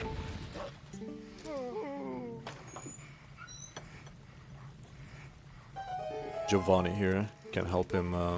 So like a side quest with him, where you collect all the Poe souls and free him from his curse. But we don't like Poe souls. They add percentage. Indeed. And the rewards for that quest, he gives you a bottle of fairy tears, which is pretty neat.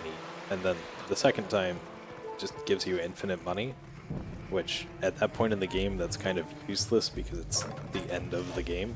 But the only categories you see that in is 100% and 100% plus, and at that point in the game we basically have as many rupees as we need anyway. Classic game design.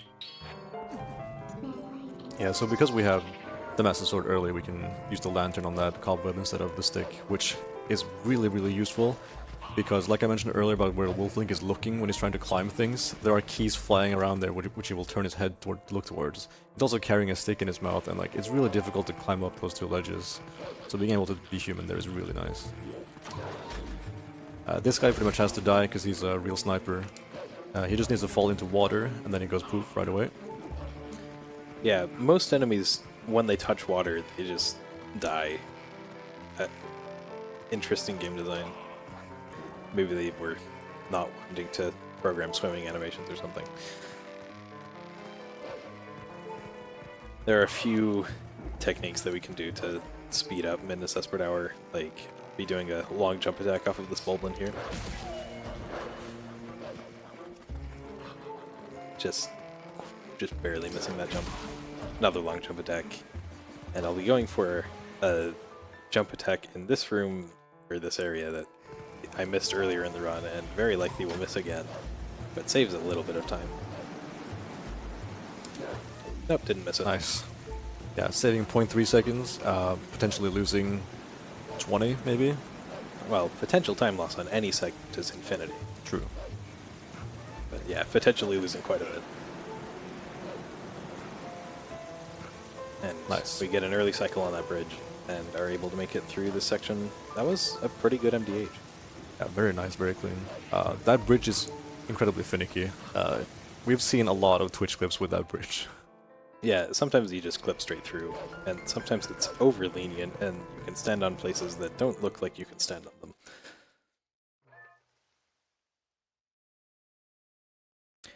Now we'll be heading over to my favorite dungeon, Snowpeak Ruins to get the ball and chain, and then we'll have all we need to go to Arbiters Grounds, where we'll be spending about 10 hours. Possibly more, depending on how long it takes to get Stalord Skip.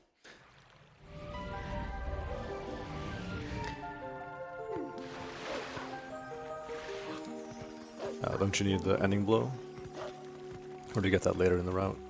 Yeah, I needed to get Ending Blow. Let's go and get Ending Blow. That's not where I need to go. I don't have the Castletown portal, so the best place to go is Lake Hylia, where I can then take the cannon all the way up, and that's a pretty chunky time loss. Thanks for the reminder, Sky.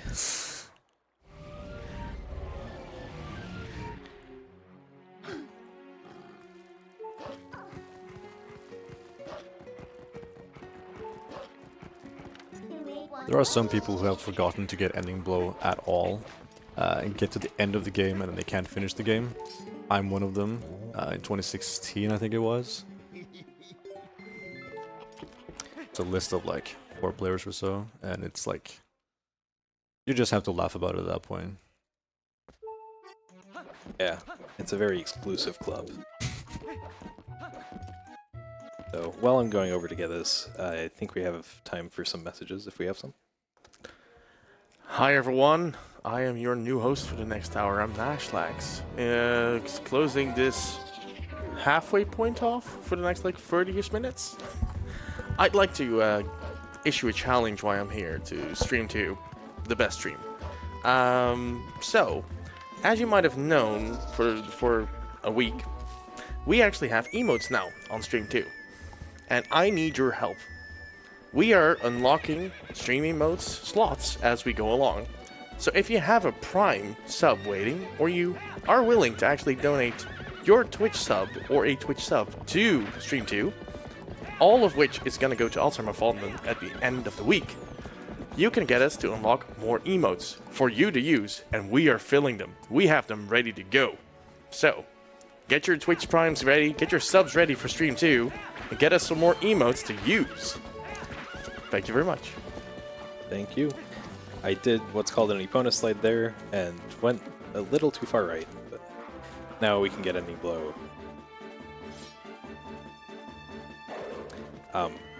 We have to get this now, pretty much, because there's some weird mechanic. You could... It's interesting. Ending Blow is supposed to be the first hidden skill we get, and we're supposed to get it from the wolf in North Farron Woods. That is the only hidden skill that is normally tied to a wolf. But this wolf isn't in North Farron Woods. So when I finish this, it's just going to warp me to North Farron, regardless of where the wolf was in the first place. Can I chime in for a moment? Go ahead. We're 2 emotes away from the next emote slot. You guys are amazing. I love Stream 2. It's the best stream. Best stream indeed. Only on Stream 2 could you see a 23-hour run and a 14-hour run within a couple of days. I'm there for both of them.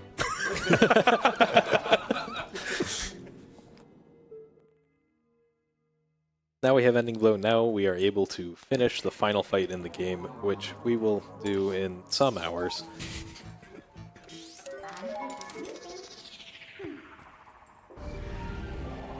And on to Snowpeak, as we started to go earlier. Yeah, like you mentioned earlier, Snowpeak being one of your favorite dungeons. I think it's a lot of people's favorite dungeon. It is packed full of tricks. You can sequence break a lot in that dungeon. It's very satisfying, very cool. It also used to be very difficult in this category until a couple of years ago when a few new tricks were discovered to let us skip a small key without doing a crazy super jump. Now, the way we do Snowpeak is pretty much the same as any percent, which is still pretty cool, and it only takes like 2 minutes, so. I'm gonna unplug again for map glitch. He's holding the Z button and the D-pad right, and then when he replugs, those 2 inputs will get activated on the same frame. You can also do it unbuffered, but then you have the risk of accidentally warping away. So unplugging is what we do for this. If the minimap is closed, you can see in the bottom left corner, you can see the minimap. If it's closed, you gotta do D-pad left instead. You gotta do the action that will open the map. So if the map is open, which it is by default, then it's D-pad right. Yeah, and map glitch isn't available on the Japanese version of the game, as we mentioned before. It also isn't available on TP HD, the Wii U release. And the HD version does a Wolfo super jump, which is a really flashy and interesting trick. I could do it here. It would technically be faster. It is also insanely difficult, especially on the GameCube version. So easier just to do the map glitch. Yeah, it would also save the Japanese version by performing that trick, but yeah, not something you want to do if you have other options. So, conveniently enough, there is a Howling Stone right here. So we have loading zones disabled, so if we were to dig into the cave now, we would softlock the game. But due to this Howling Stone, we can howl at it, and it will play a cutscene that puts us into this different map where all the Howling Stones are, or all the locations that you would have for the hidden skills. And then we can just leave this area, because when you transition in here, the loading zones are back to normal. So we just go in and out, and everything's fine again. If that Howling Stone was not there, then it would mess up a lot of routing for this game. We would have to do that same Wolfo super jump to not disable the loading. Right, yeah. So before Wolfo Super Jump was discovered, you couldn't do back in time, because you would need the fishing rod and do that whole quest. I'm a little low on hearts, so I'll be grabbing a heart at the top of this and not getting hit by keys, hopefully. Okay. And there is a warp portal up here. Of course, I will be skipping this. Even any percent skips this portal. That's really easy.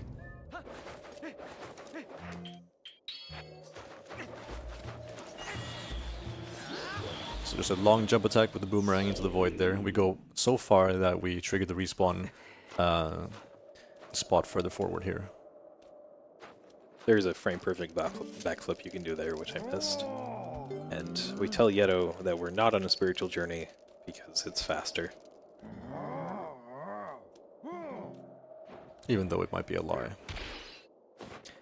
Yeah, this run can sometimes feel like a spiritual journey. Find true self. Because we skipped that portal, the fog is still here, and that makes it hard to see sometimes. So I will be going through this with that little bit of obscured vision. Should be pretty easy. Yeah, there's one shortcut coming up where it would be really nice if we had clear vision, but we do have some visual cues we can use to line it up. Although failing it would suck because it puts us all the way back at the beginning. Some people use the mountain in the background for a visual cue, others use the sort of line on the path that you're taking, like following the geometry of the ground you're on.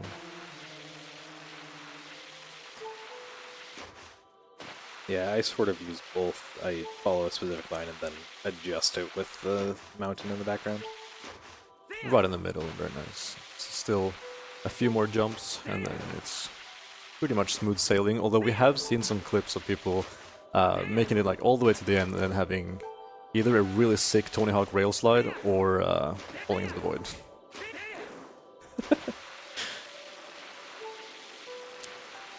I'll be trying to skip some bend text here. Possible that I'll miss it. I totally missed it. You can just do 2 jump attacks there to skip it. It doesn't save that much time. And now we're in Snowpeak Ruins. Blink and you'll miss it. Yeah.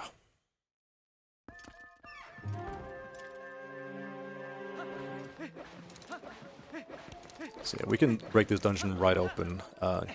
Normally you're supposed to go straight forward and talk to Yetta, and she will give you a map of the dungeon, and certain parts will be unlocked bit by bit. But because we have things like long jump attack with the boomerang, we can just claw shot up through the ceiling here onto that target and then clip through. And also clip through the floor here. Yep. Ceilings and floors aren't real, everyone. No. Skipping a bunch of rooms, skipping keys, skipping ingredients for a soup that you would make in the regular playthrough.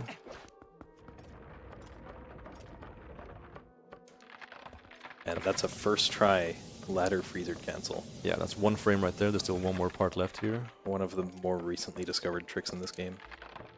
That sounds right. Yeah, that should work. That is a frame perfect drop down. Cool to see that first try. Yeah, that is a lot harder than it looks. Getting it first try just like that, very nice. And clipping through that door, and we're through to the mini boss. Yeah, so abusing iframes there to just hop in between the freezer and the door. Now the mini-boss, normally 90% you would have bombs to defeat this guy a bit quicker. But we can still one-cycle him using some quick spins. Gotta make sure that we get close to him so he can throw his ball and chain at us, and then back off. There we go. And that's Darkhammer. That's pretty much all we need to do in Snowpeak. The rest of the dungeon isn't that much longer. We can do that same trick I just did to climb that ladder up to the freezer and then get the boss key and go to the boss of the dungeon. But we don't need to do that in this category, so we'll just go on to the next dungeon. Yeah, we just get the ball and chain and some money. It's really convenient that this dungeon has 2 orange rupee spawns. And we gotta be careful that we don't either destroy this rubble or like this armor piece right away. Like if that suit of armor gets obliterated, it doesn't give the bubble doesn't get a chance to spawn. Is one theory that we have. You can also have the rupee just go out of bounds if you knock the bubble like towards the wall as it's dying, and the rupee will just clip to the wall and you won't get it. So like, 2 things that can go wrong there, but if you just set it up correctly, you'll be fine. There's another one right here. Same situation. Yeah, the bubble spawns 10 frames after you've hit the suit of armor. If you're throwing at it. If you're swinging the ball and chain, I believe it's 8 frames.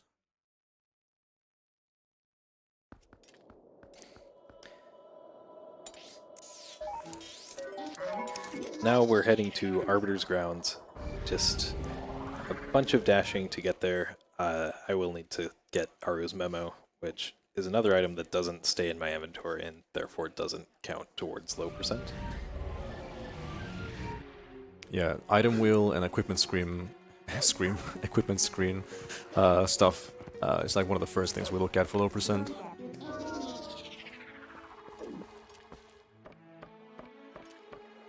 While we're climbing some ladders, this is probably a good time to read some donations. I don't have a donation for you right now, but I would like to inform everyone back at home that we just entered and passed and ended a level 5 hype train, and we have unlocked 2 emote slots. Thank you very much. Nice. That's just how we do it. Casual stream too. The best stream. Yes. Oh my. I've been having a great time here in this room with all of you. It's been a wonderful week so far. Yeah, clap for stream too. Clap for all the people at home watching as well and joining in on the fun. We have the best games. Yeah, if you missed the Final Fantasy XIV run, you should take a look at the VOD. That was really something special. If you have like a spare day. Like, at least you can like scroll through like half of this run and still get quality content.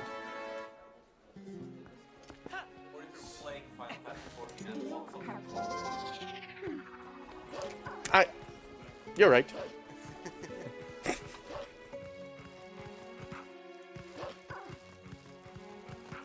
Some nice bits of movement here to not slide off.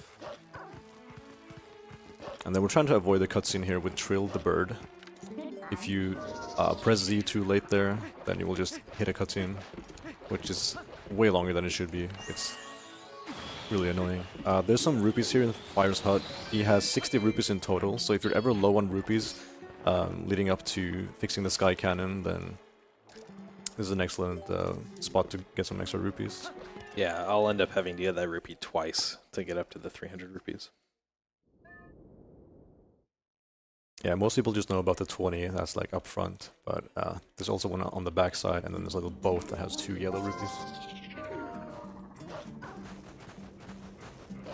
Now, interestingly enough, the cutscene that Anorakkis just skipped shows us Palace of Twilight, and it's not just a movie file that's been played, you actually load the map and everything. If there was a way for us to gain control of Link in that cutscene, we could potentially skip right to Palace of Twilight, one of the last parts of the game. So, TP sometimes likes to tease us with these huge sequence breaks. And they never end up working out. The game is very resilient to being broken. Yes. Any more than it already is, at least. I zoomed out to reduce some lag in the desert so you can see these nice repeating lines through the whole thing.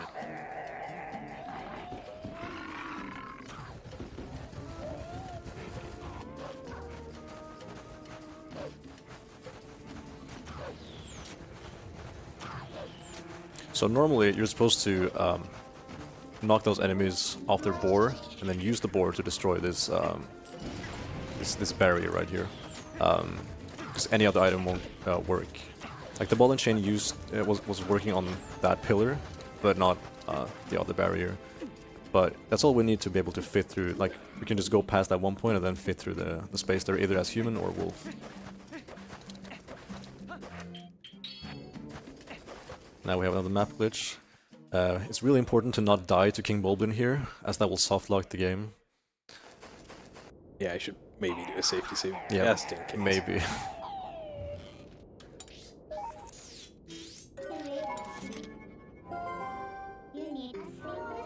It would be a shame if the run died like this close to Arbiters. But yeah, King Bulblin deals, I believe, 4 hearts of damage. At least he can.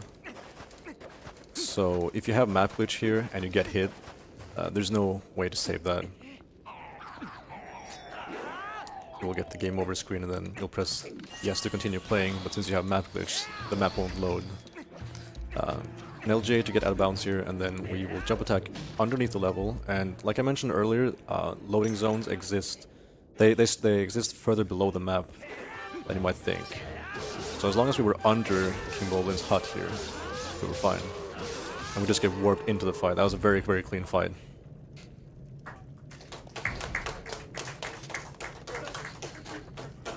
You can one-cycle him by doing auto spins, jump attack, and then chaining that immediately into a quick spin. You actually don't even need to press B for that spin attack. As long as you were spinning the control stick fast enough, Link will just immediately throw out a quick spin once he lands from the jump attack. And that's a very important technique for certain enemies, like King Bulblin, Stalord, and unless you want to skip him, and Ganondorf.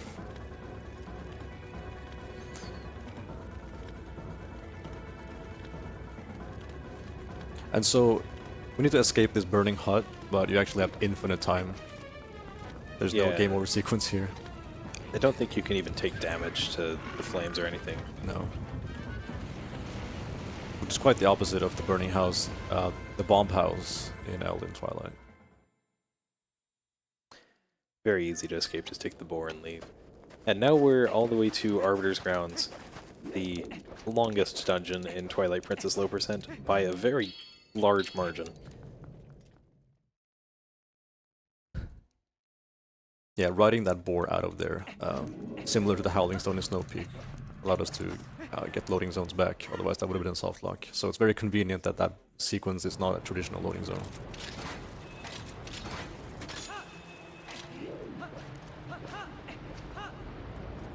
Some parkour movement in the first room here. Coming up is a room that requires the lantern, unfortunately. We can skip the lantern if it wasn't for this next room. It wouldn't be fast to skip the lantern. It takes very little time to get it, but yes, if it weren't for the next room, we could beat the game without it.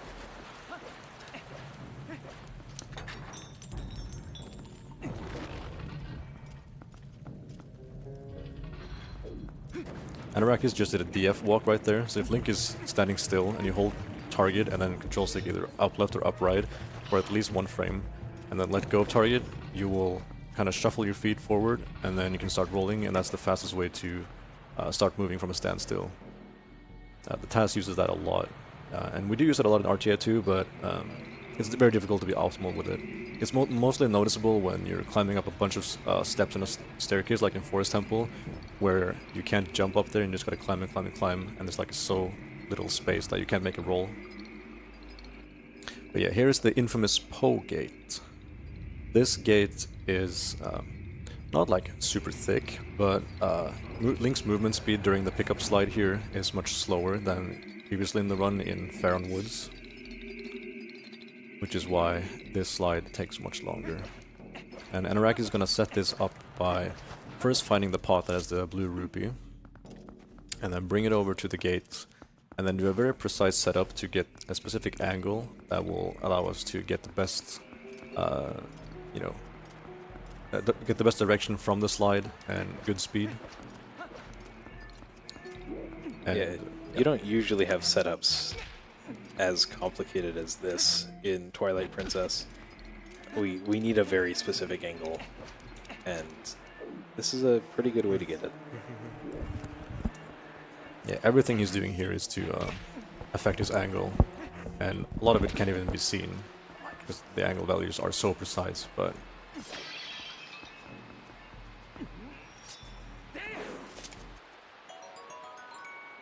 And that's good. nice.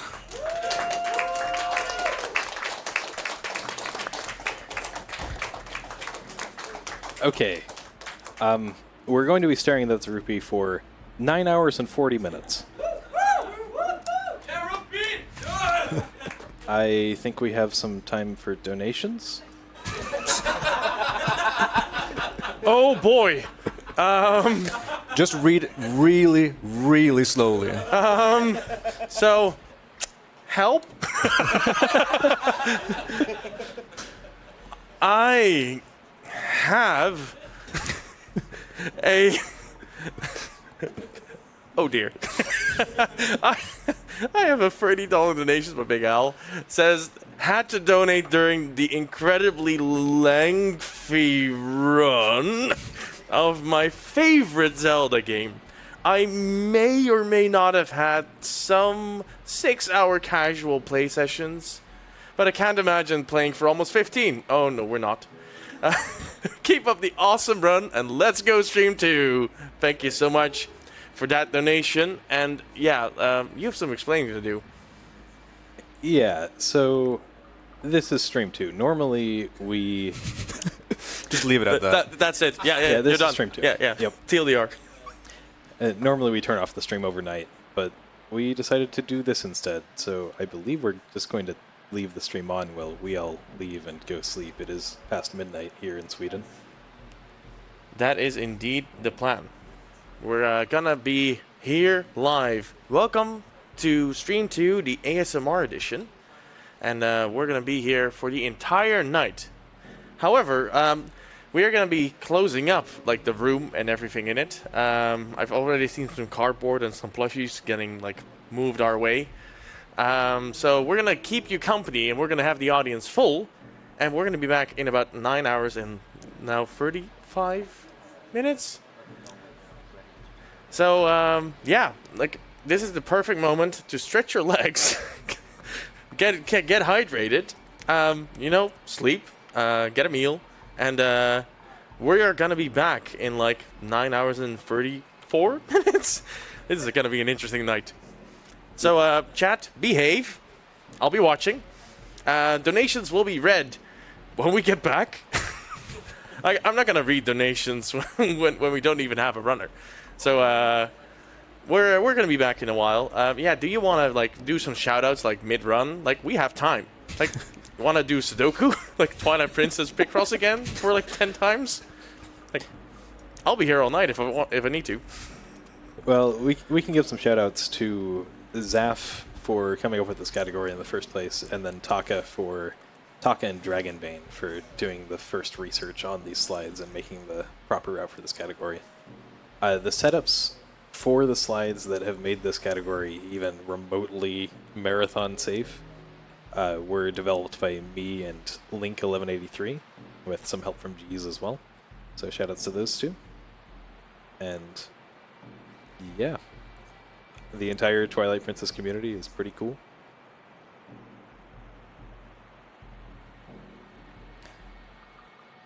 But yeah, I think that's it. Yeah. Yeah. Yeah, like, there's not going to be an intermission. I'm not going to send us away. We're going to be here all night. So, yeah, this is the perfect moment to just sign off. Thanks, everyone. Stream 2, when I get back, those 2 emote slots probably will be filled. So if you want to unlock more in the meantime, those subs will actually go towards the Alzheimer Fonden. We're going to make sure that money gets over there, including your cheers and bits and everything else. Keep donating. If you want to make the next reader's life, like, very interesting, like, donate to Stream 2 overnight. Like, that number is going to be high when I get back here.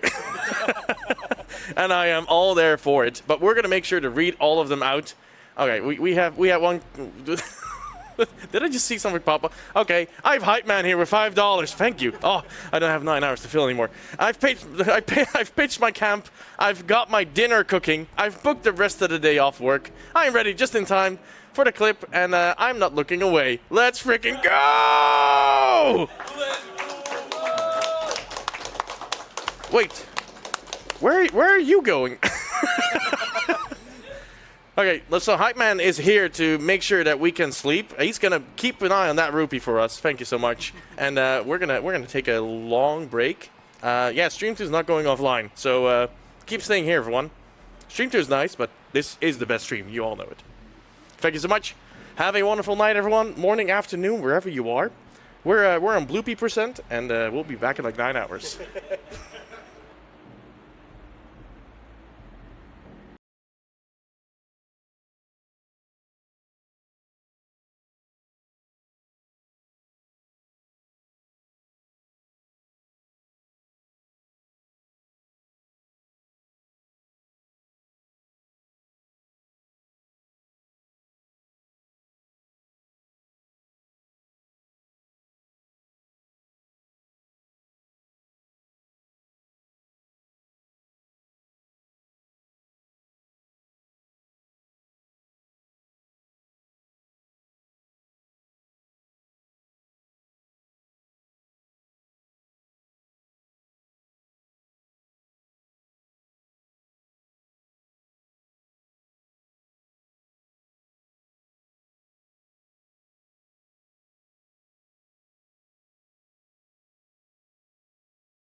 Hi, everyone. Welcome back to Stream 2. I think I've been muted for a while. Like, I see chat, but like I haven't had any response yet. So, yeah. This was my 11-hour shift. I'm gonna sign off for now. And I'll see you all again later. I'm gonna hand it over to the lovely Skemny to get the end of this run. And yeah, have a wonderful time, everyone. Good morning, good afternoon, good evening, wherever you are. And there's so many of you here. I am amazed. And thank you all so much for being at Stream 2. You are the best.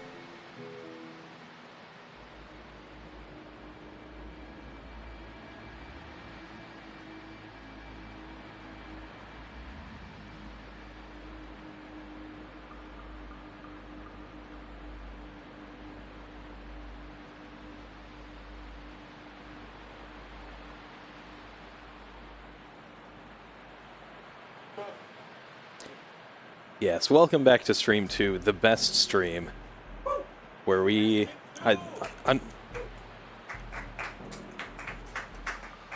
Unfortunately, our rupee staring session is coming to a close in about 15 minutes. Oh, we can all go back to bed then. Yeah. All right, thanks everybody. See you later. So once that Z max on the screen reaches -3425, I can press A. I could technically press A a little bit before then, but if I miss time it, I would be on the wrong side of the gate, and that would lose 10 hours. I don't think scheduling would be very fond of that.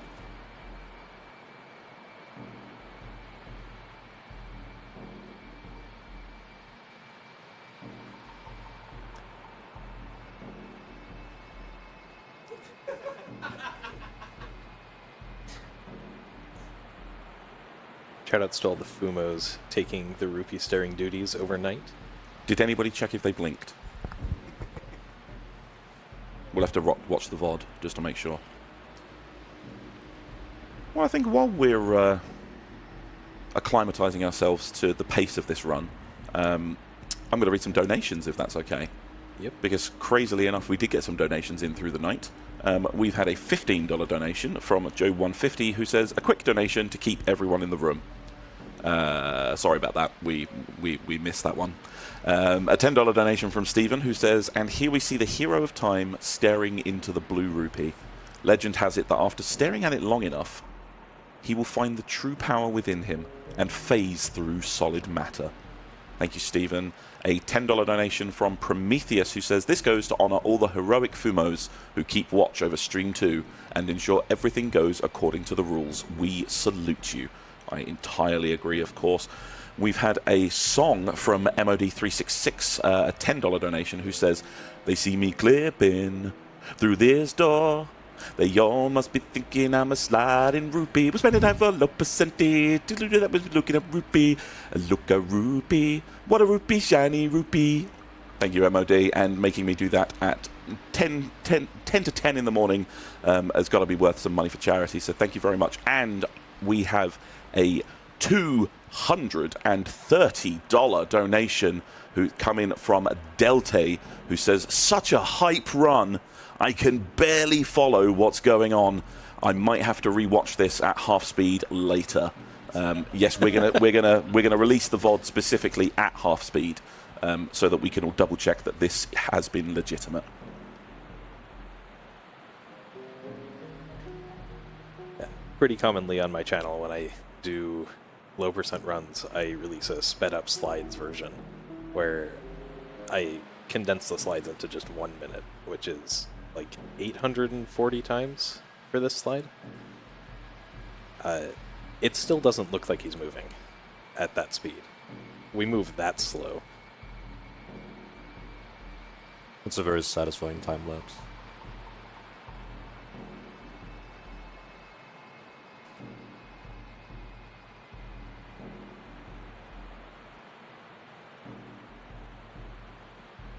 I suppose I can talk about some history of this Rupee Slide.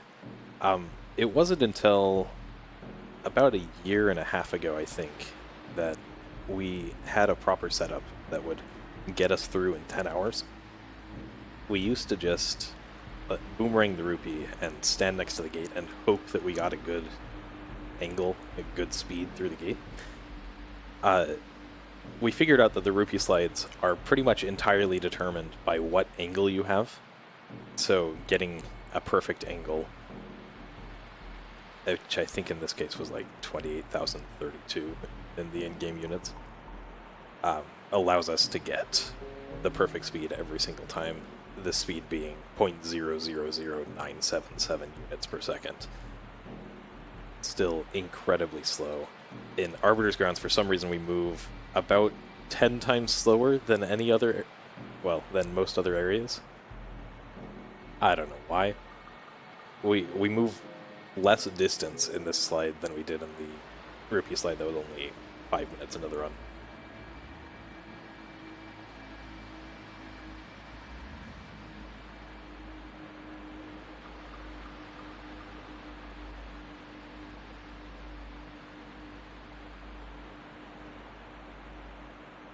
I do wonder how many times Link has blinked during this intense Rupee staring session. I'll check the VOD and get back to you. Thank you. We have just half a unit left. In about 5 minutes, Link is going to start doing some squats. That would be a good time for everyone who has been sitting here staring at their screen for 9 hours and 40 minutes to also do some squats, stretch, liber up, stay hydrated. It's been a long run. Also, slight flashing lights warning when that happens.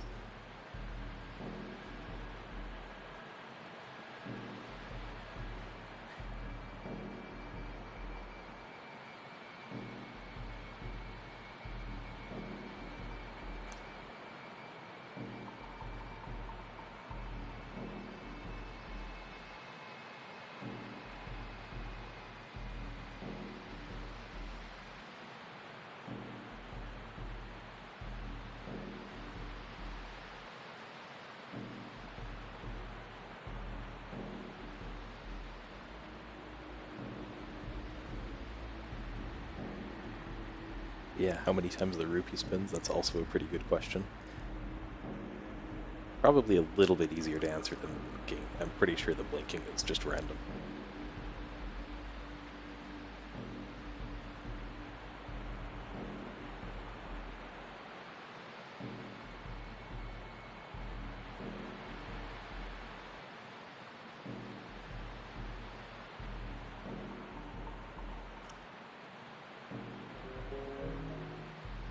.4 units left.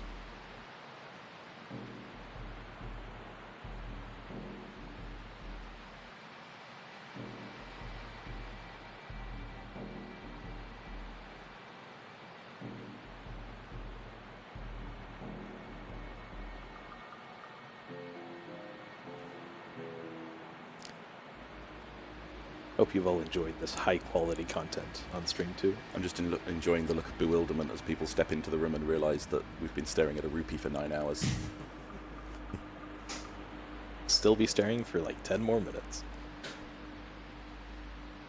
Might go slightly longer just for marathon safety, but it should be safe. Just for the content. I like it.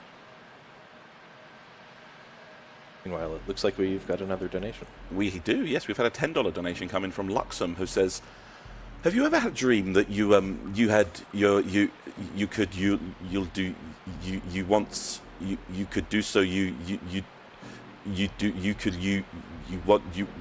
to stare at a rupee so much you could slide through anything?"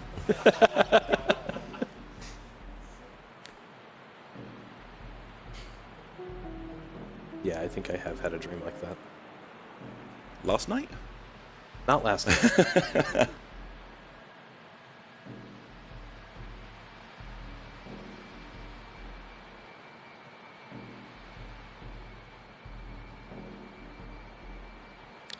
The run after I press A to end the slide is about an hour and 20 minutes.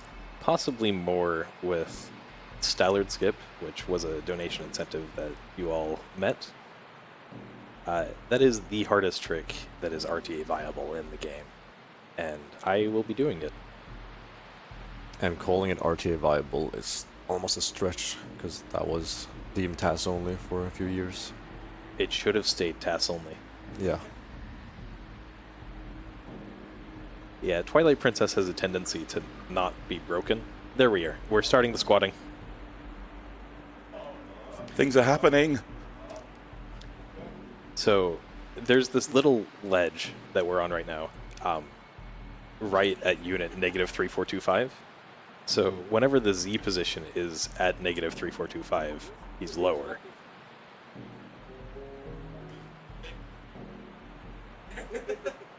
You'll be doing squats for like 5 minutes if you join in. My legs are dead by then!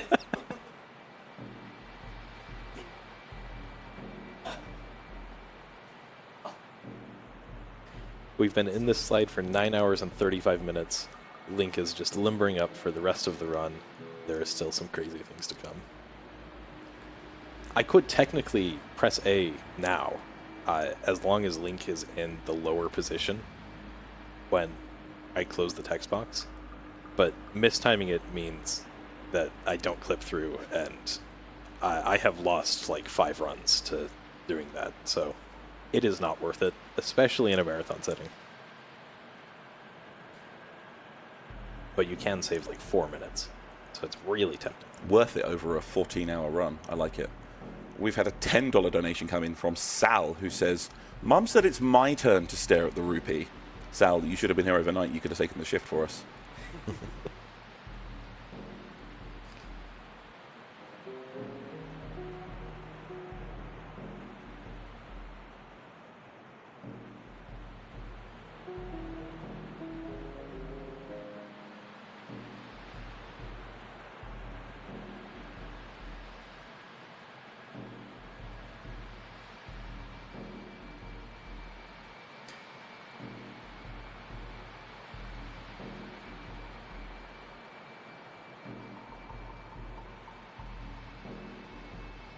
A reminder of why this happens, just this animation links in, holding the rupee and bobbing up and down a little bit.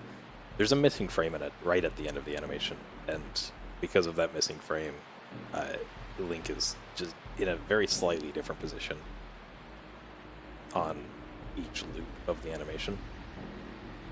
But it's very, very slight. As you can see, we're only 0.001 units per second. Units are very small.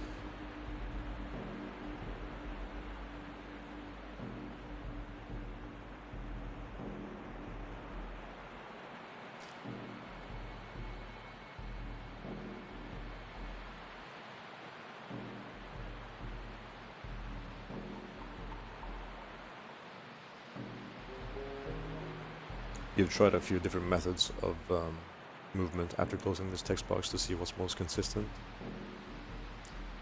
Yeah, normally you can just hold up left and Link will turn around and walk through, but sometimes he decides that he doesn't want to do that and like does a little loop and clips us back through. So we've looked into some different ways to do that, and a pretty consistent way is to charge a spin attack and walk backwards, which is what I'll be doing. 0.07 units left.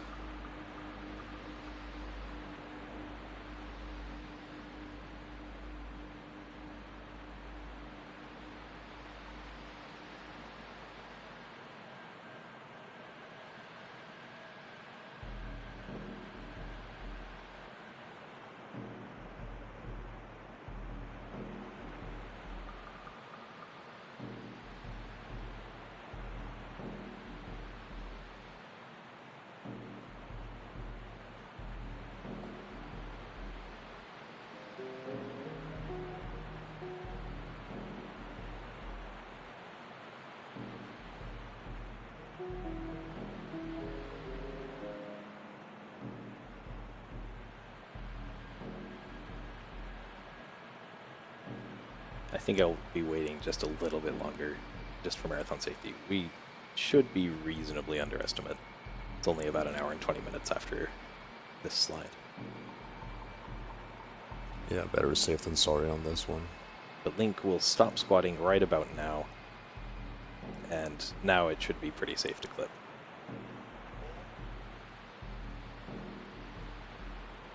Oh, the temptation. He's reaching for the cord.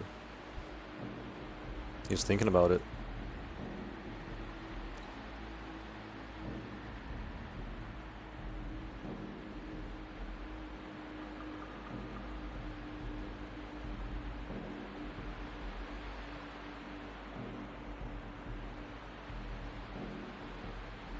The controller is plugged in.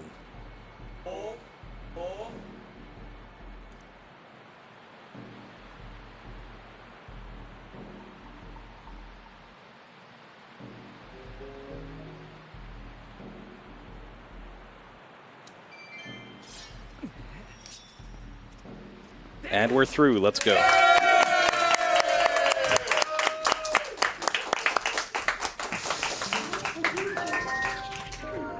All right.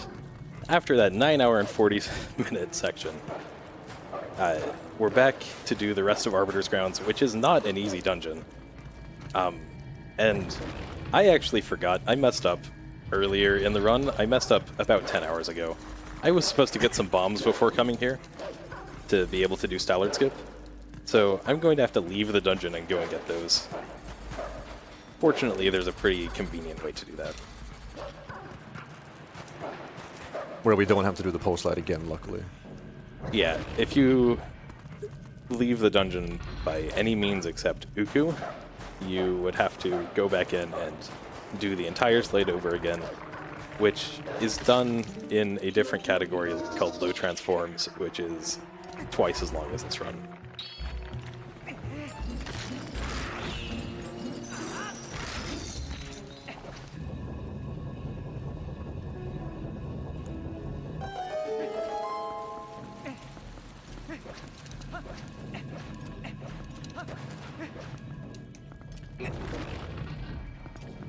This is not a room where we go in like pretty much any TP speedruns.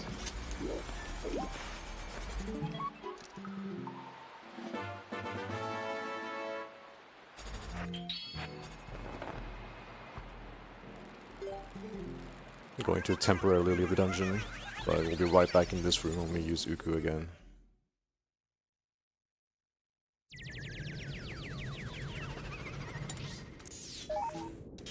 So the trick about stealing the bomb bag, the lent bomb bag, you can do that over and over again as many times as you want.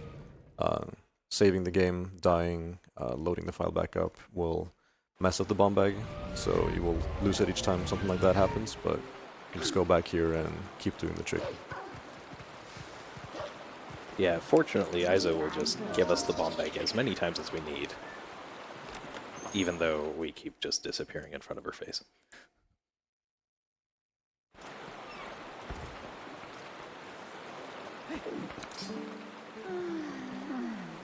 Yep, I'll help. Bye, Izo.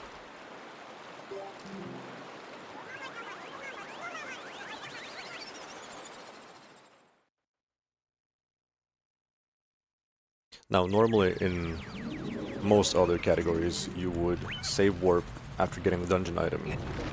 I cannot state enough how important it is to not do that, otherwise we'd have to do the post slide again. So make sure that we backtrack instead of save warping. Yeah, we're actually doing this dungeon kind of backwards. I did a skip to get the boss key to the boss key chest early, and went through a couple of rooms backwards. So going through those rooms forward is also pretty neat, and we do get to showcase it in this run. Also, you can do Death Sword skip here, saving a handful of seconds, but for this category it would be really bad. It would be really bad to do that sword skip. Because the door just closed, and the only way to open that door is to kill the boss.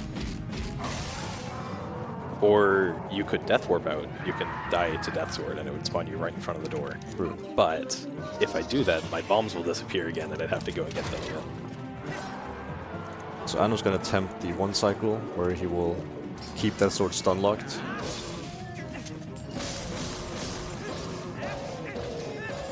Ball and chain deals a lot of damage to that sword, and then we'll finish up with slashes. I think he's like Messed one up hit, a little bit there. Yes, one hit away. very close to that.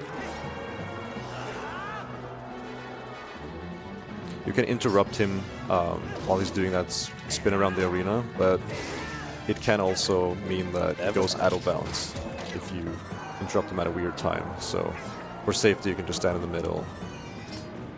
You can actually fly out of bounds and not come down at all. Maybe he comes back after 30 hours or something like that. Yeah, it just depends on how much fuel is in his jetpack. Yeah.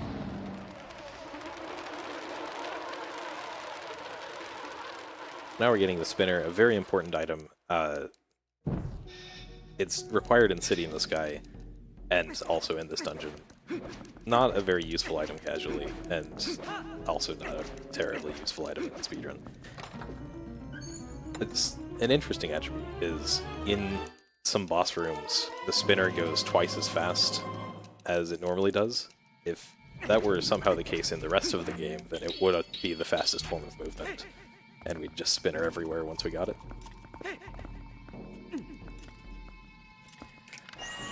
As Skyrion said, normally we would just save warp out of here, but I need to go back the normal way.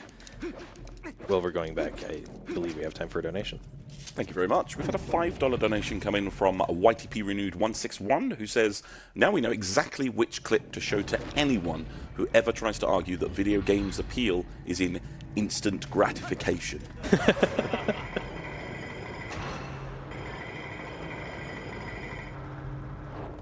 Thank you. And all of these donations going towards Alzheimer Fund and a great cause.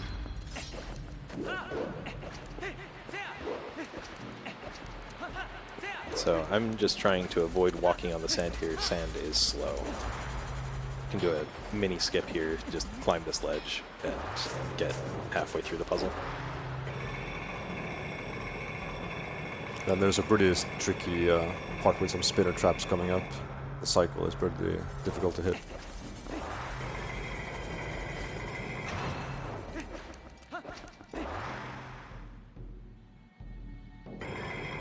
I think that should be good. No, it isn't.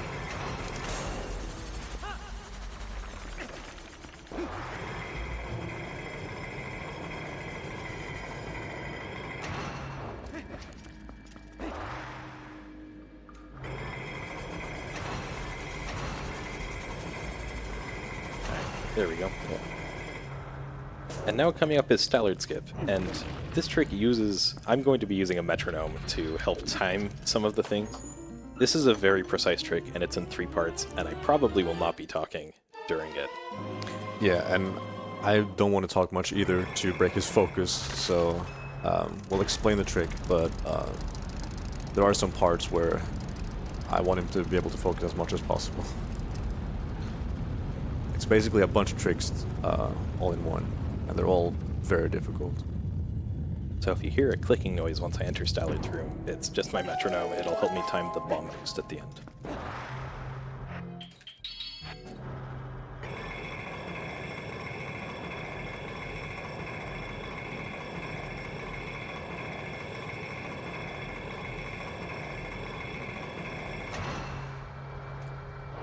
I missed the spot there.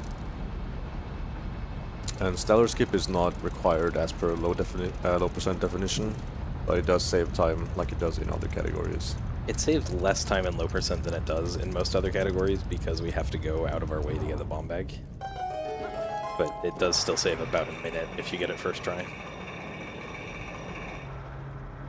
Compared to a minute 40 in, say, any percent.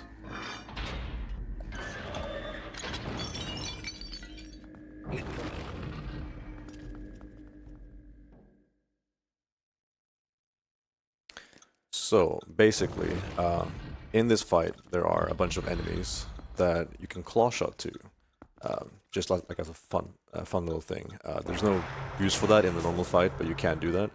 So our goal is to do a trick called claw shot actor displacement, so that we can bring the enemy towards us instead of us going towards them. And to do that, we need to fall off the ledge and have an incredibly precise angle.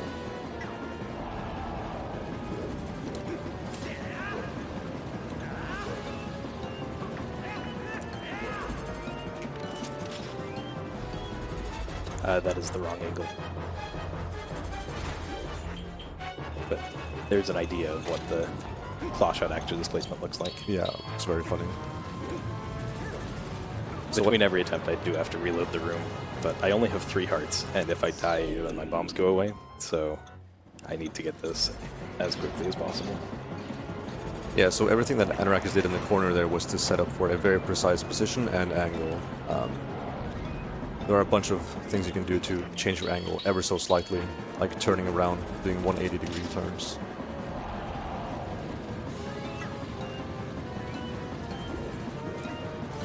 And even targeting right there.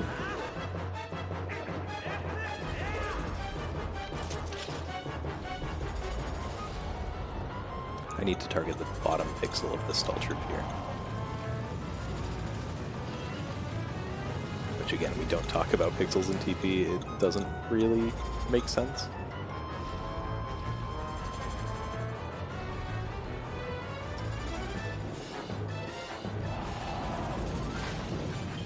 I'm gonna get hit. Just had to go for it at that point, that probably wouldn't have worked. Yeah, so not only are we doing this incredibly precise trick, we also are doing it timed. We want to make sure that we can do it before the boss turns around and hits us. Luckily, he turns around very slowly, but we need as much time as possible for this.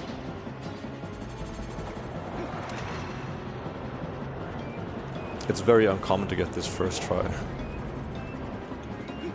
Just getting it at all. There are only a few people who can do this at all, so... Wow. I did not mean to throw the boomerang there.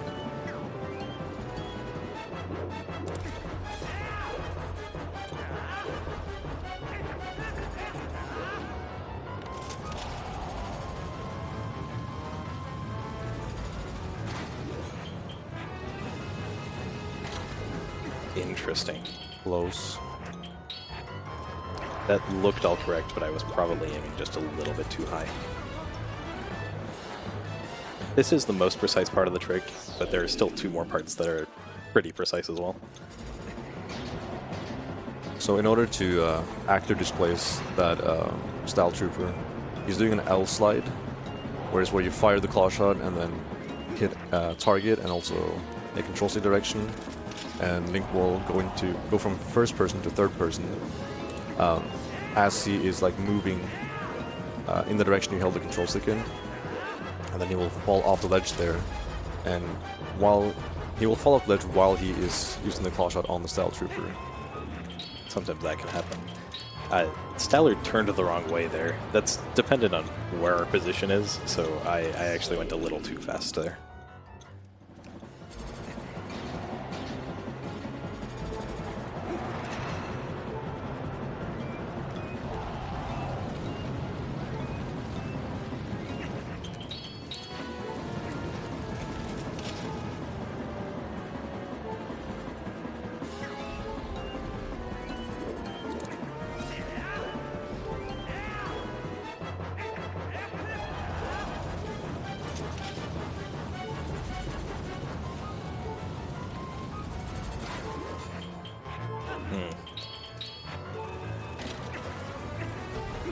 I believe that would have worked, but I mistimed the claw shot, or the L slide specifically.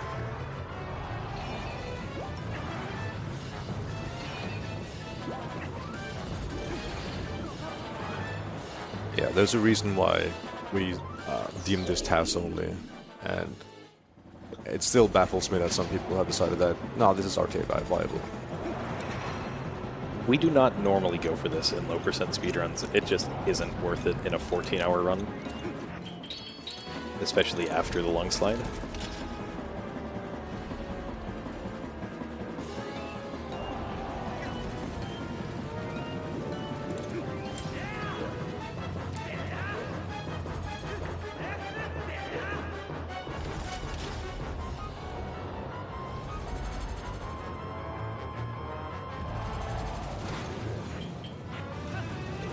I'm surprised that was bad timing.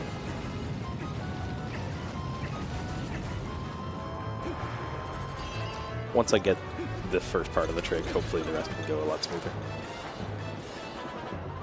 Yeah, this is definitely the hardest part of the skip.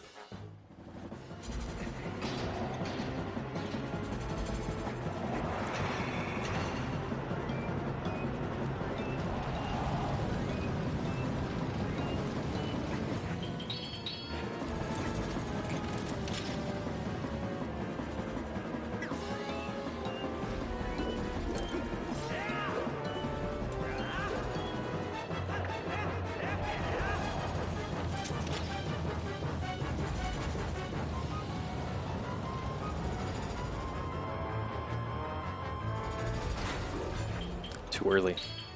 Did the L slide too early.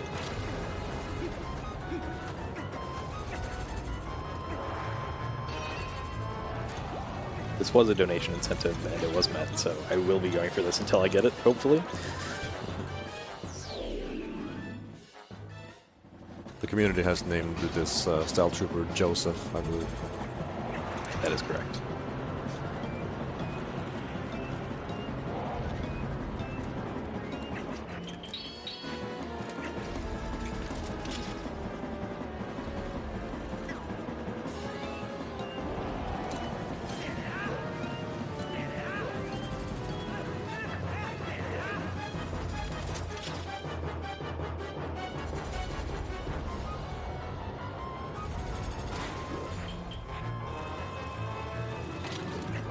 Wrong angle again, but at least I got the actual timing for the CAD right.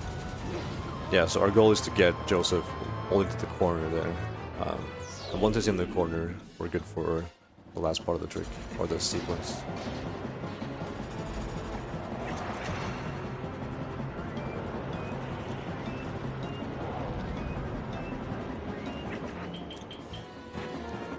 It's this corner right here where Anorakkis is setting up his angle. We want the Style Trooper to be in this corner.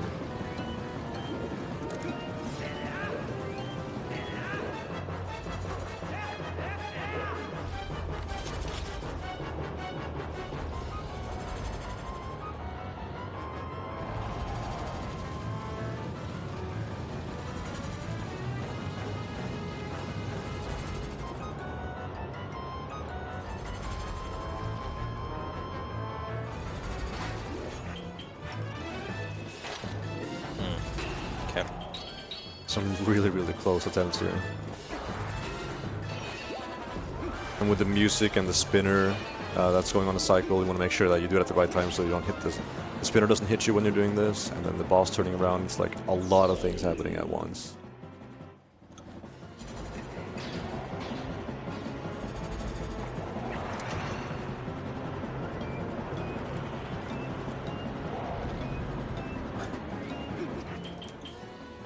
Once we have gotten Joseph into that corner, we will then do another L slide, and then clip into the wall. And once we're inside the wall, our goal is to throw a bomb, and then claw shot him one more time, have the bomb hit us, and like mid claw shot travel path, and then we should be able to hit the loading zone. These attempts are just so close. So close when it's a matter of very, very slight visual differences.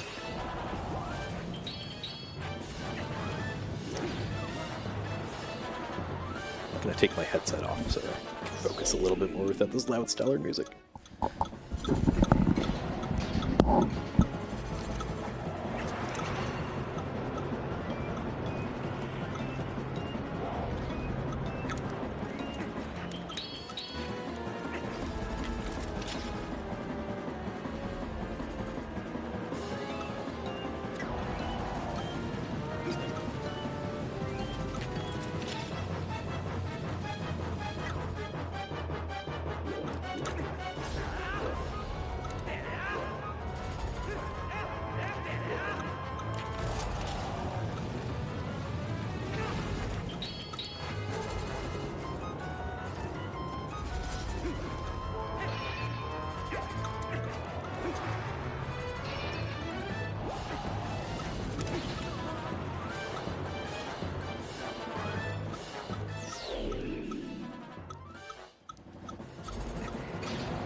I've tried to learn this trick, but it's just too hard for me. Like I said earlier, there are only so many people who can even do this trick.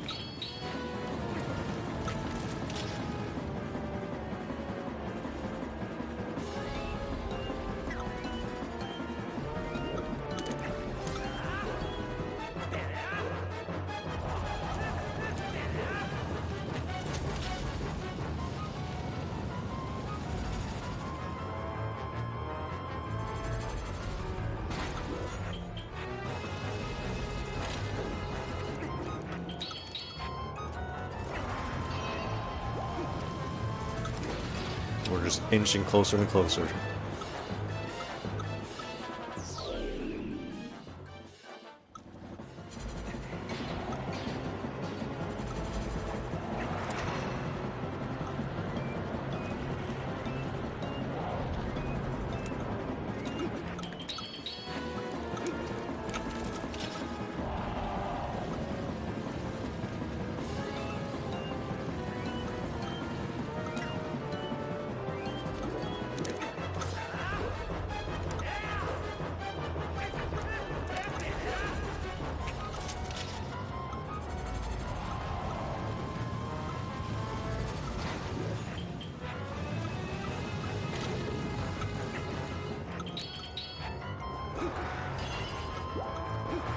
Getting the claw shot actor displacement at least. Just the angle being slightly off.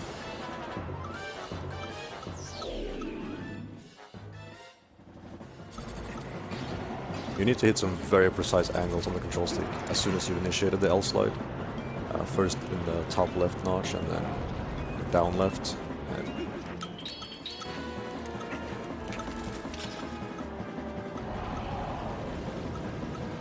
saying it's difficult is an understatement.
was slightly too far right there.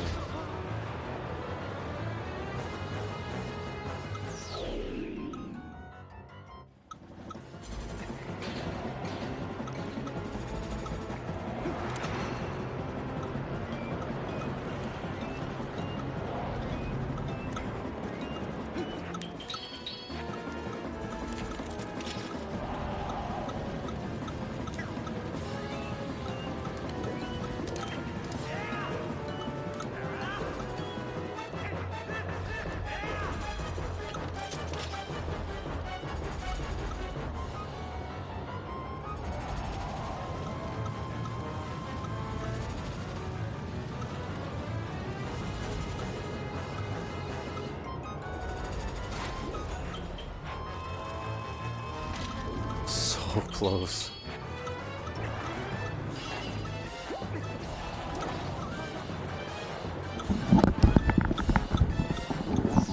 At this point, I'm a little worried that it's a notches problem, that my controller suddenly doesn't have the right notches for some reason.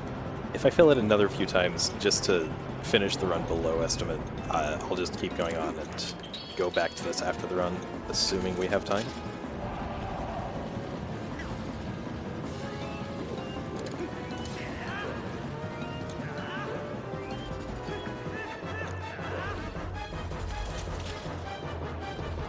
That is way too far right. Why?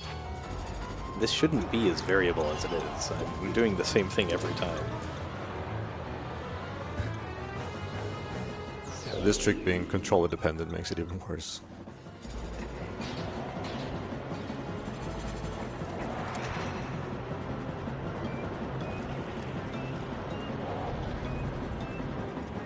We tested my controller a few days ago and it didn't have the best notches for this.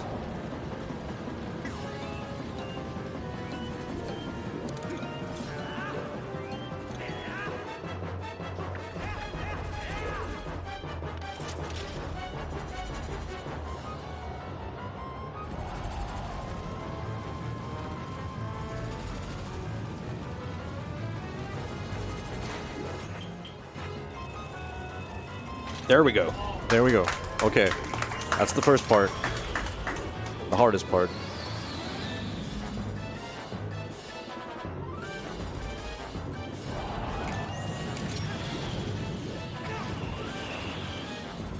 Gonna Yeah, get get some real hearts. quick.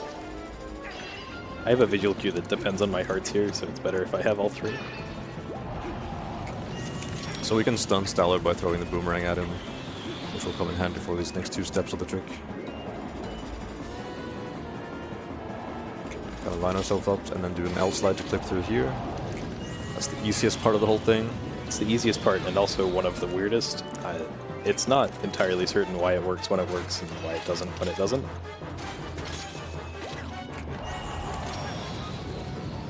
Now just one more part. I'm going to be taking the headset off. Yeah, take your time.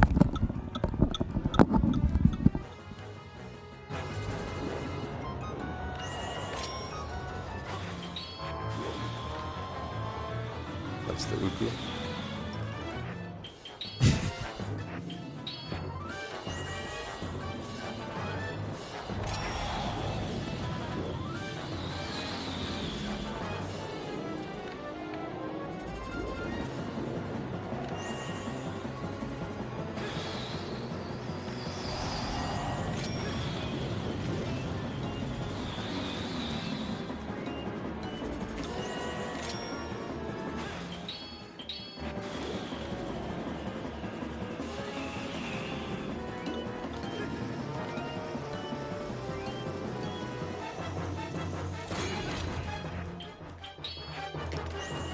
Still retry, it's fine.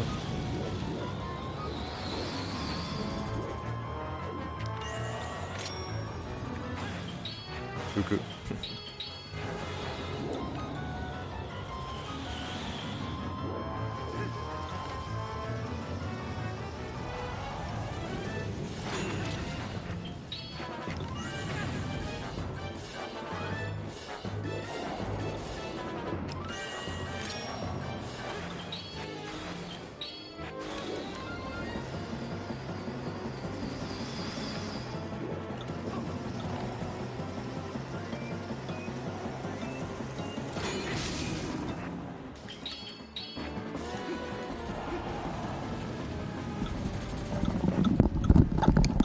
Alright, unfortunately I missed that bomb boost there. It is a 3-frame window. Just for the sake of the estimate, I'm just going to kill Stalord and go back to do that trick again after the run. Just show off the bomb boost. 3-frame window just clips us all the way through that. Can Stalord please stop hitting me? So I'll refill my hearts again. But that is in essence Stalord skip.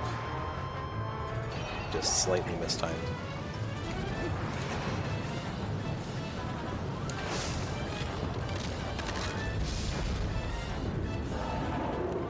At least we get to show off the cool phase 2. There are some nice strats you can do to speed up the second phase. Nice pinball there. Yeah, where these Stal troops spawn is random, although on the last one here there will be a wall of them that can sometimes not spawn, but it's very rare. Alright, so that's the first phase.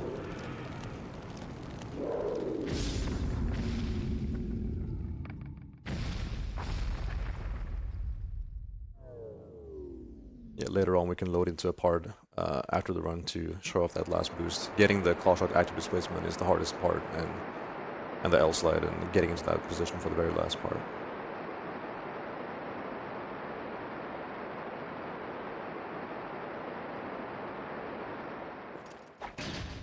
That was the Iron Boots. Alright. So normally in this fight, you can see on the walls there are spinner tracks all over. You're supposed to ride up and meet him at the top there, and then hit him with the spinner, and then he drops down, and then you attack him, and then you do that as many times as needed to defeat him. But we can actually one-cycle him, and we can also skip riding up to the top here by doing an early hit on him, doing a setup with some rolls, and getting on the spinner track at a very specific time.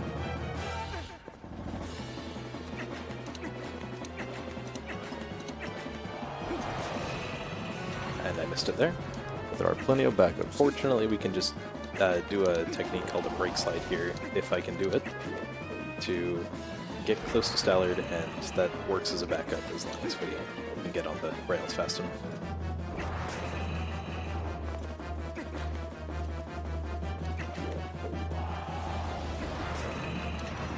Actually, Past Stalord. past him there.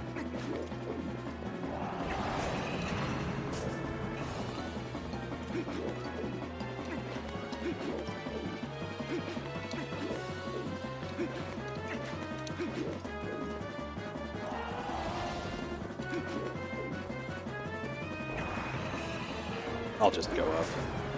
Yeah, so a break slide is when you target and then hold ESS position and then untarget. Technically you don't need to untarget, it's just the targeting part, and then you have extended break slide, which is releasing target, and Link will do that moon walk thing, where he's running with negative speed. And it's really useful for running up slopes as Wolf Link, because every time you're moving up slopes, you'll lose your speed. But that will actually maintain your speed the best way. The task does that a lot, but it's very difficult to do because the ESS position is so small. Just doing quick spins here allows for us to one cycle. That's Stalord defeated. Yeah, didn't quite go as hoped, but there it is. There is Arbiters Grounds. And now we have no risk of ending up behind the wall again and having to do the slide. Unless I get this heart container. I was about to say, this heart container spawns really close to you, so gotta make sure you avoid that. Yeah, if you just roll forward, you will get this heart container. So I'm going to intentionally go around and dodge it.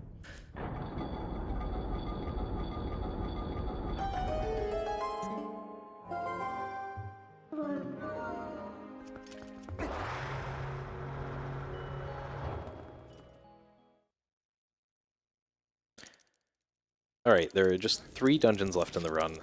City in the Sky, Palace of Twilight, and Hyrule Castle. And these are going to go very similarly to any percent. There are just a few extra things that have to be added in low percent. We'll get to those when we get to them.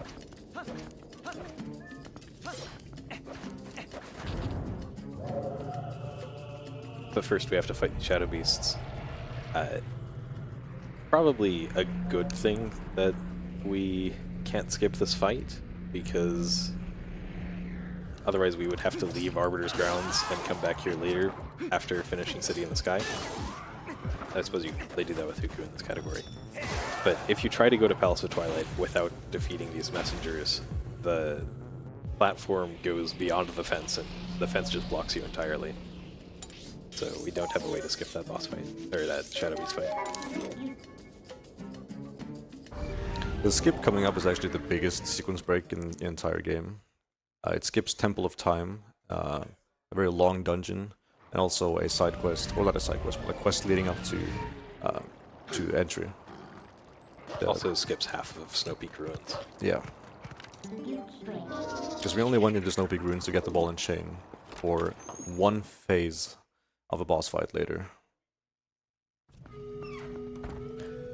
And now that I have beaten Arbiter's Grounds, my Uku and my Lent bomb bag have disappeared. I will need bombs again later, so we will be stealing bombs one more time. That won't work. Yeah, so clipping past this statue allows us to skip Temple of Time and the rest of Snowpeak and all that. It's a huge, huge sequence break, and it's pretty easy to pull off. You just transform into the corner there. They tried to patch this on the HD version, and they did not successfully patch it, which is kind of funny.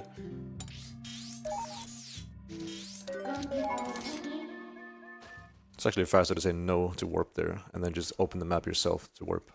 And when you warp, the cannon will also warp with you. And this is what we needed the rupees for, to fix this broken sky cannon. It's in a broken state right now, and then Fire here can fix it for us. But he wants a payment of 300 rupees. 300 rupees, which is conveniently the size of our wallet. If it were any more than that, we'd have to get at least one golden bug and turn it in, which would not be great for low percent.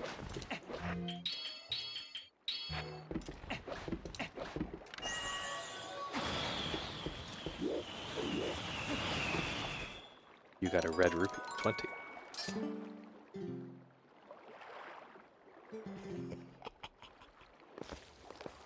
This is one of my favorite cutscenes in the game.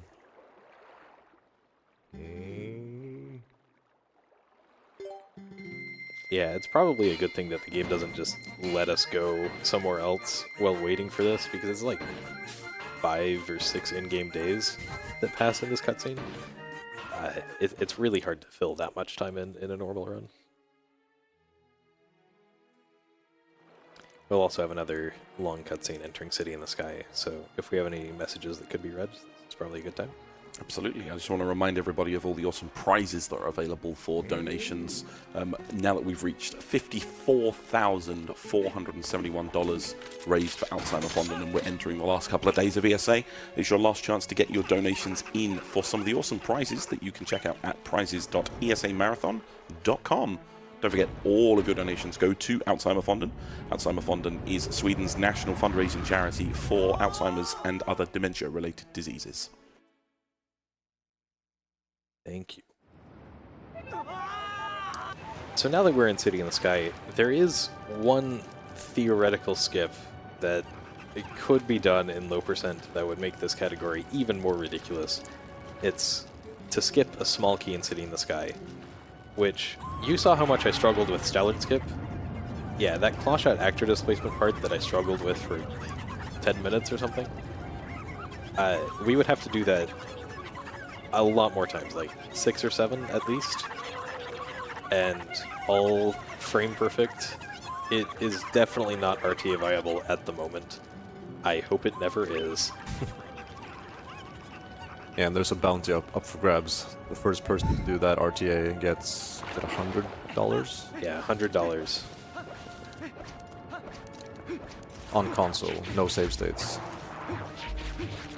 There is a method for it that works if you have Jump Strike, which is the 6th hidden skill. But obviously this is low percent. We can't get extra hidden skills. So this dungeon, in this dungeon we will utilize boomerang long jump attacks a lot more than you've seen up until this point. There are a lot of void planes in this dungeon. right here we will open this door as Wolf from as far away as possible. This will make it so we avoid a trigger that turns on the big fan in this room here, up at the top, and it saves a lot of time. Yeah, it skips a large section of the dungeon, which is very nice.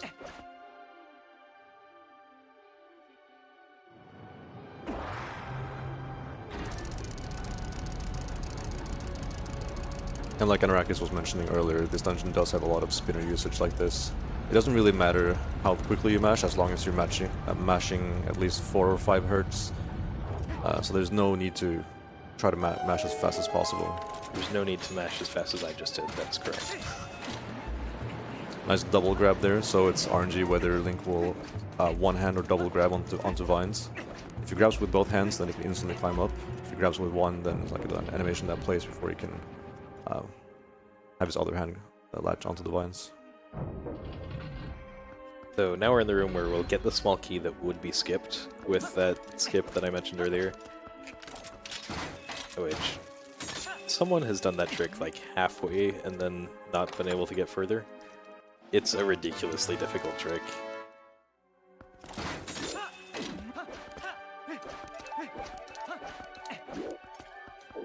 Nice break slide to the door there. Yeah, break sliding just preserves your momentum as you from your roll and makes it so you don't bonk into the door like I would have done there if I just rolled again. So right here, Argarok is supposed to come and destroy this bridge, and this cutscene is a little bit lengthy, but most importantly, it changes our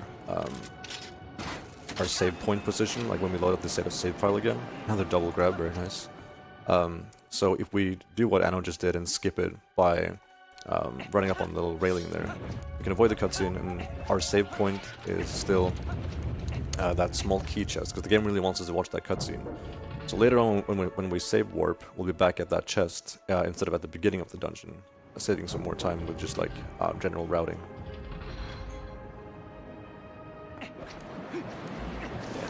And for some reason, doors in this dungeon and in Palace of Twilight don't make you put away items. You can just stare at the doors and they open.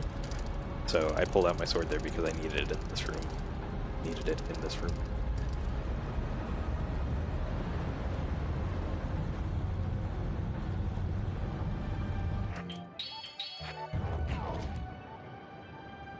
Getting a nice roll there before the cutscene starts. If you roll too early there, then the bridge just goes all the way back and you have to push it out all the way again. And you'll be fighting against the wind here and there in the dungeon. And you can put an Iron Boots to neglect it, but that's way slower than just rolling against it. Luckily the wind isn't strong enough to blow us completely off the bridge.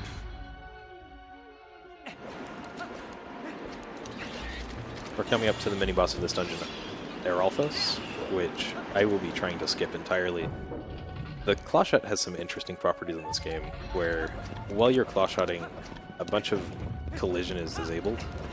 So if you can get a clawshot target through a wall, you can just go through that wall. And we'll be seeing that soon. It's a similar mechanic that makes Stalord skip work by getting a bomb boost while we're clawshotting the stall troop, which unfortunately I missed earlier. These Dynalphus are pretty cool. You can just spin attack and they fall into the void and die. There's also some other ways to do that. You can just fire the clawshot and they get startled and fall into the void and die, which is a little less consistent for me, but pretty common strat as well.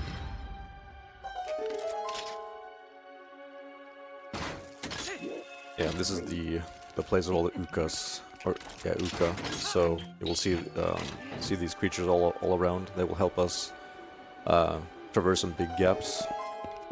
So we got That's a pot. We got Uka jump coming up very soon, which is to skip one of those switches in the next room.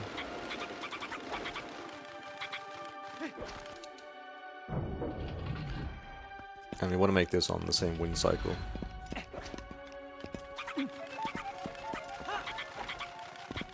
You can put Iron Boots on and off while you're flying with Uku to control when you will land. And by holding target here, we actually increase the range of our angle here for this trick to work. Very nice Uku jump. Yeah. You can do it without target, but there's no reason to, as it's just more lenient if you jump off there while holding target. I'll be grabbing the Yuku that is somewhere over here. I've never seen it that far back No, me neither. to reduce fall damage here. And normally you'd take 2 hearts if you just jump straight down there, which I do not have a lot of hearts. Better to just take that Yuku down. So 1 frame Iron Boots equip here. Got it. Nice. There's also a 1 frame drop down that you can do here to start the fight slightly earlier, but I don't like it, so I don't do it. Yeah, so depending on like if you have Iron Boots on or off entering this fight, there are like 3 different ways you can set up this skip. And I prefer the method right here.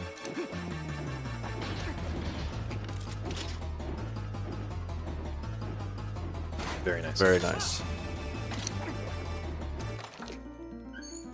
And that just skips the fight entirely. Yeah, there's a very small window that you can claw shot there, and even with that setup, it's very difficult to get quickly, so glad that worked there. We'll be going back through the dungeon a little bit for to get the boss key next, and in the meantime we have time for a donation. Thank you. We've had a $15 donation from Prometheus with no comment, so thank you for your donation. I will mention that it did go towards naming the characters in the Final Fantasy IX 80% run that's coming up after Twilight Princess here, so don't forget to get those donations in to get some names. At one point, I think all of the characters were being named Steiner, which would have been interesting, but as I say, it's your last chance really to get those donations in to name the characters in Final Fantasy IX. Thank you. I tried to do a DF walk there, but it targeted the P-hat, and I ended up side hopping instead. All of these double grabs. Another double hand grab. Oh, coming up is actually one of the newest tricks found called Kai Clip, where we can skip the outside section. So normally, well not normally, but normally for the speedrun up until recently, we would go up here. This is the fan that was supposed to be on casually, but we did that fan skip earlier, so it wasn't enabled. Supposed to go through that door and then have a little outside section, but we're gonna, people call it like touch grass skip. We're just gonna do this clip instead. An outside section which is remarkably laggy, so this saves quite a bit with lag. Very nice. Just claw shot straight up there. That is actually pretty difficult to get, as fast as Anno did. That's the boss key. Now we can go up, or the big key rather. Now we can go up to the final boss of the dungeon, which is Argarok, the Draggy Waggy.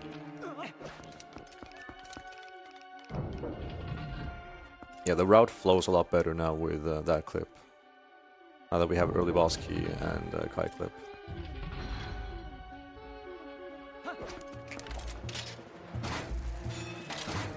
If you claw shot onto these fans from higher up, you will grab the top right here. Usually you're supposed to activate these and they're supposed to be spinning, and you make your way across slowly but surely. But we have the boomerang long jump attack technique. So we're just going to do a little bit of this, a little bit of that, and it looks very flashy. Now we get to the fan tower, which is just a bunch of precise claw shot targeting. If you look at this in the tasks, it's also very flashy. It ends up on top of some of the fans that are spinning in this room. And I'm not sure how it does it, but it's very impressive.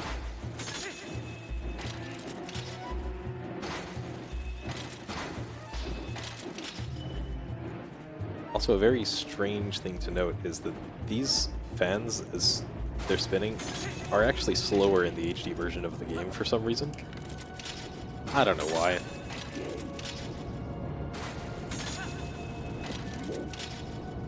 Anorakkis is doing a technique where he instantly aims by buffering the claw shot button and then holding in control stick direction and then tapping target. That makes Link go into this first-person aim state a lot quicker when he's hanging off of a wall, like here.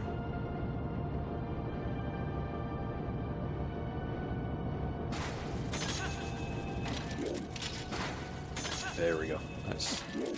Pretty tough to hit that cycle.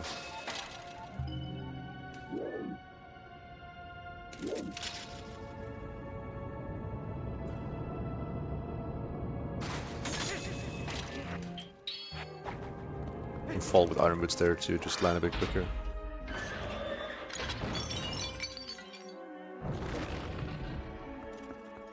And TP loves his 1-frame trick, so we got a 1-frame roll here. Saves just like a second max. And I missed it. Here we have Rob Shot, claw shotting at the very top of this vine section. I think normally they want you to claw shot another set of vines and then onto this one. Yeah, shoutouts to Rob West, a very OG member of the community that hasn't been running for a while, but that trick is named after him. We still remember it. The grandpa of TP. Yes. So if you stand away from the center here, then you'll make sure that Argrak does not do his claw attack. If you stand in the middle, like he will always do like this claw attack and take another cycle around before he's idle in the middle here where he can claw shot his tail. And I'll be going for a cycle skip here by just claw shotting the tail again before Argrak goes off. Pretty easy skip. Now we have a long unskippable cutscene, which means a lot of can't skip S. Yeah, that trick is fairly simple, but does save a lot of time, because Argrak does fly around for quite a bit before coming back to the center.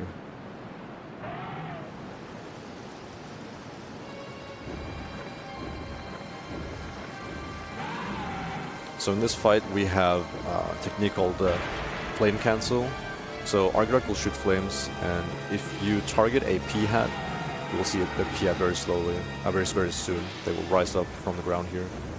You can claw shot onto them to move around in the arena, up high. And if you claw shot from one P-hat to another, where you're pretty much doing like the max distance of the claw shot, while Argrak is spitting fire, then he will stop his attack and just become idle, and just you can claw shot onto his back. Whereas normally you would wait for that attack to be over, and it takes a little while. And for cycle 1 and 2 it's the same, but for cycle 3 it's a little bit different, because Argrak turns around. But we also have a flame cancel for that. Voiding right there saves about 3 seconds because of Argrak's cycle just being reset.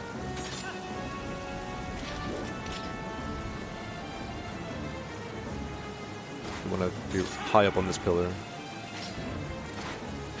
This is not good. Yeah, unfortunately just missed the backup. Let's see. Yeah, nice. So that was the flame cancel. A little bit later than ideally, but still got it. There's an audio cue for when Argrak spits fire when you're waiting at the top of the pillar.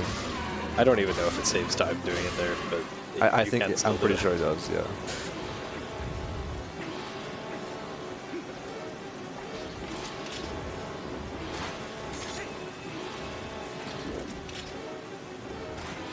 Very nice. Yeah, so we're gonna wait here. There's the audio cue.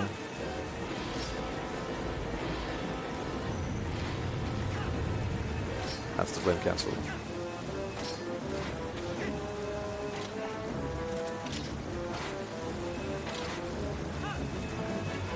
And the third cycle has a flame skip as well, but it's a bit different because Argrak thinks that they're clever and turns around and stuff. Tries to juke us. Yeah, tries to juke us, turns around, goes the other way. But it's very easy to dodge him. Hopefully I don't get TP'd right there, okay. If you claw shot at the very edge of a wall like that, you can just hang off it and not be able to do the second claw shot.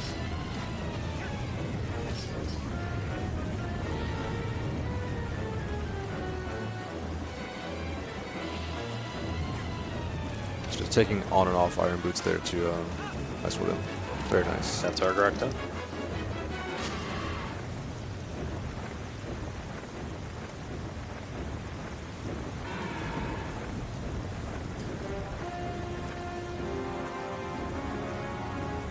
Interestingly enough, the cutscene in between phase 1 and phase 2 is longer than this death cutscene.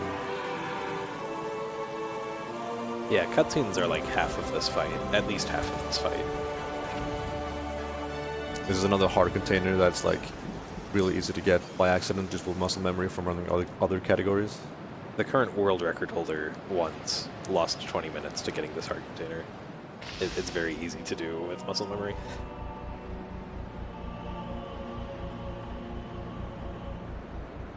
It's so tempting, especially when the next dungeon is very scary. Next dungeon is Palace of Twilight, and I only have 3 hearts. And if I die in Palace of Twilight, the run is dead. So, hopefully that won't happen.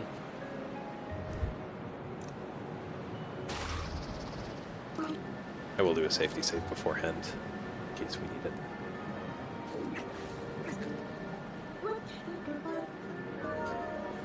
Yeah, there are a lot of risky moments in this run. You know, considering that you're always operating on a lint bomb bag, a temporary one, having low health, etc.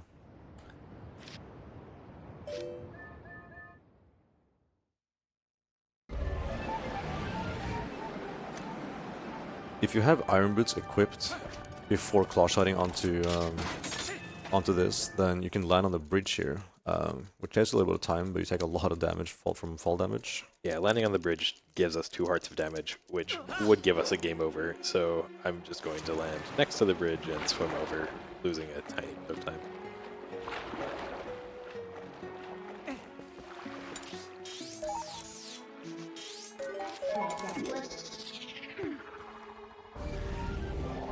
This should hopefully be the last time we steal bombs from Isa in this run, and it's a little different. Both of the other times we had an Uku that we can just use to walk away, or to warp away. I don't think it's walking when we use Uku. This time I'm going to be doing a different technique to warp away instead. This is the last safety save of the run, I think. Hopefully. No, there should be one more.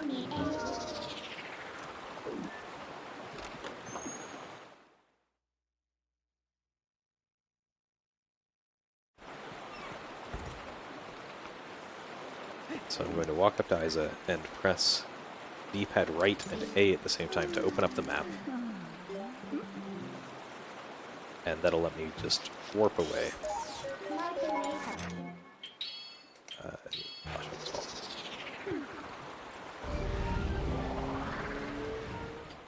Now, the reason why we need bombs is one of the phases of Zant, the boss of the next dungeon, requires having water bombs if we don't have the Zora armor, which last I checked we still don't have.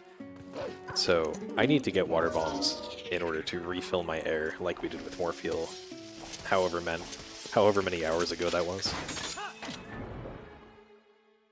And the only water bombs available to us are in City in the Sky in this pool. Yeah, normally you could just buy water bombs from Barnes' bomb shop in Kakariko Village, but you will need to beat Goro Mines to do that, which is very slow. And also gives us more items, so it would go against low percent quite a bit.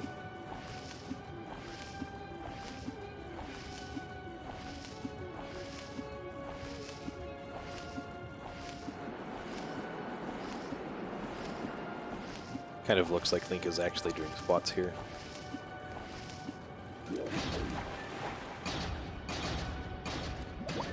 With an empty bag, we open up this chest with water bombs to fill it up. We have 15 water bombs. We should only need 2 of them.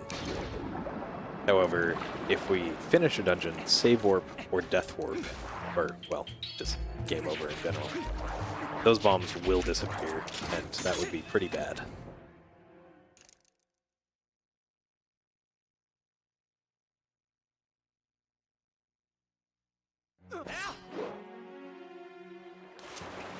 If you do this strat with Iron Boots to land on the bridge, you have a 5-frame window to do the jump slash. If you're any later than that, then you will fall in the water, even though you are wearing Iron Boots. We're not going to Snowpeak. But it's the best place. It is the best place. I would rather be going to Snowpeak than Palace of Twilight right now. But we have a run to finish. Now, Palace of Twilight is like the infamous noob killer. It's very clear like who practices Palace and who don't, or who are new to the game. Like, you get punished really hard in this dungeon. So it's always interesting to see like the clips of people, to see like how many things can go wrong in Palace, basically. The dungeon itself is mostly glitchless. We do a couple of LJs here and there. It's a very linear dungeon, whereas other dungeons have had more of like a hub area, whereas this is like very linear comparison. Yeah, there are 7 small keys in this dungeon, and each of them open a door in the same room. So we have no chance to skip any of them.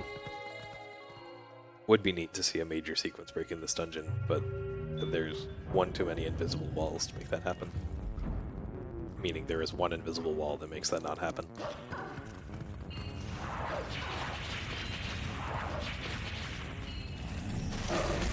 Nice, that's a newer strat to kill the Zand masks there. You can either do that, you can do 2 jump attacks, and then a midna charge, or you can have dash speed doing a midna, like a B attack, and then a midna charge at the end.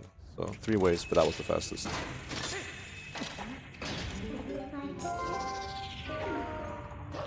I am going to I'm going to need 10 rupees after this dungeon. Hopefully we'll be able to get those in the dungeon. If not, it's not a big problem. I can just get Fire's rupees again.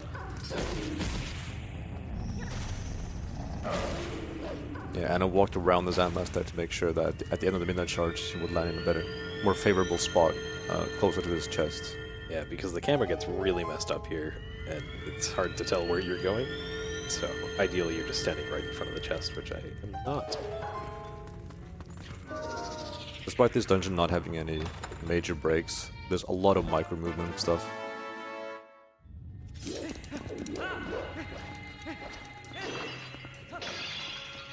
I would like that heart, yes. Now we go on to Phantom Zant 1. I'm going to be trying to do a quick fight here, which will involve some quick spins. Quick spins can be difficult sometimes. Let's hope they all work.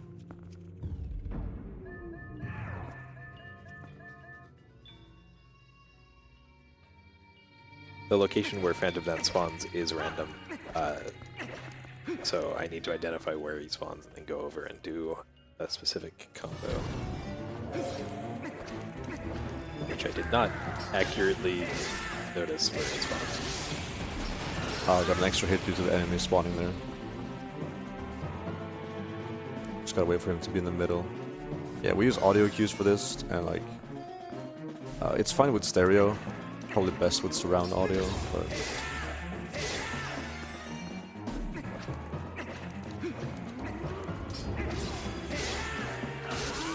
nice.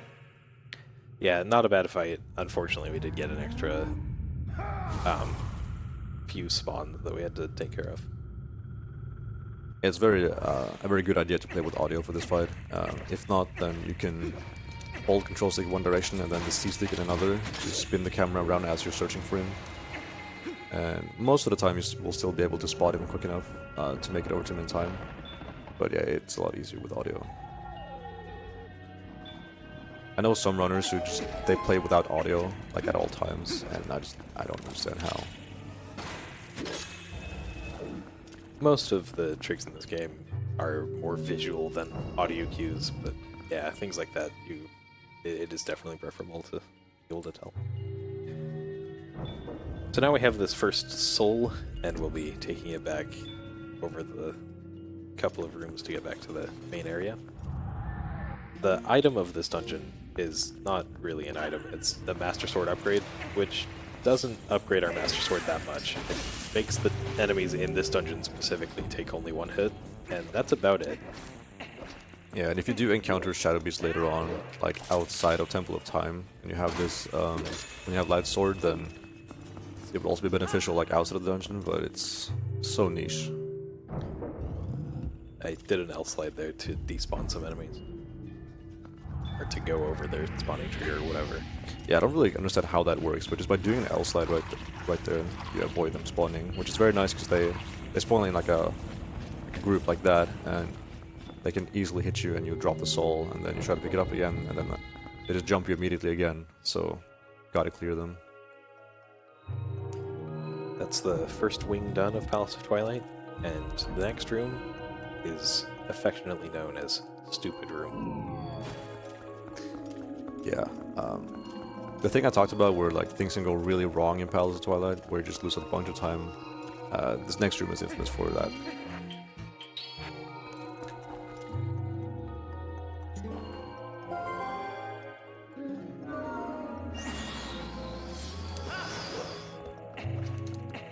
Pull a little LJ there to skip the platform. And a bonk into the door.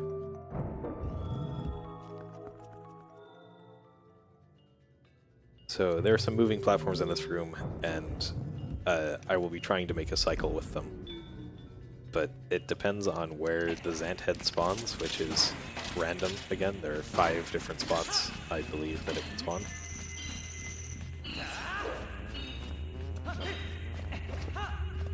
That one's not a bad one. Never mind, it is. Yeah, if you drop down here, if you touch this fog at any point in the dungeon, you will get transformed back into a wolf. So we want to try to avoid this fog as much as possible.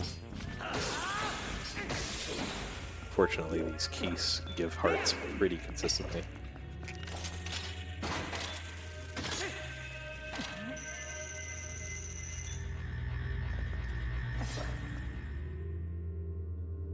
We'll be taking the room a little bit safer now that I don't know the cycle. Yeah, he could spawn in the middle right here, like a jump scare. Yeah, pretty nice RNG from the Zan Mask, just unfortunate that I fell down. There is small key number 3 in this dungeon.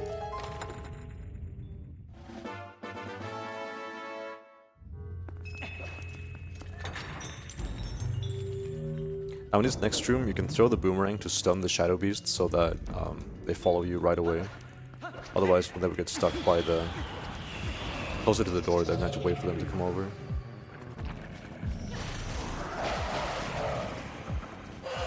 What did you hit there? I think it hit me there. Wow. It didn't even hit the keys that I targeted.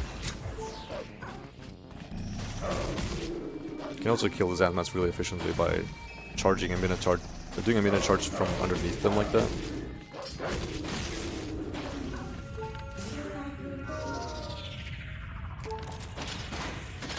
Very nice aim there. That was fast. Yeah, you need to target pretty high in this target to be able to go straight to the second one here. Because all we care about is getting this small key. We don't care about the 3 other chests in this room. On the Wii version, the game is completely mirrored. And because of that, in my Wii any percent PB, I ended up going to the other side of this room and getting the dungeon map, which was very useful.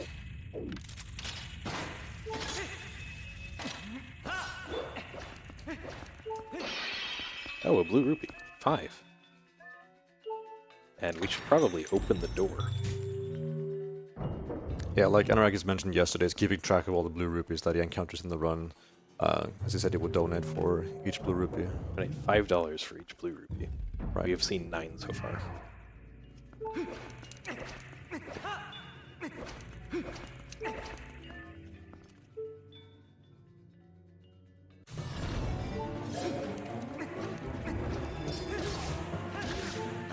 Okay, I did miss a quick spin there, so this is going to have to be a 4-cycle fight.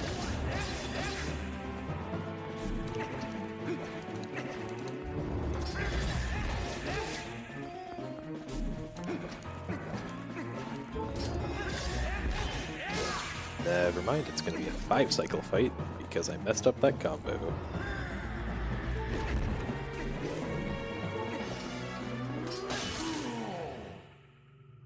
I thought I was going to jump around, but I suppose I did only hit it 3 times in that combo.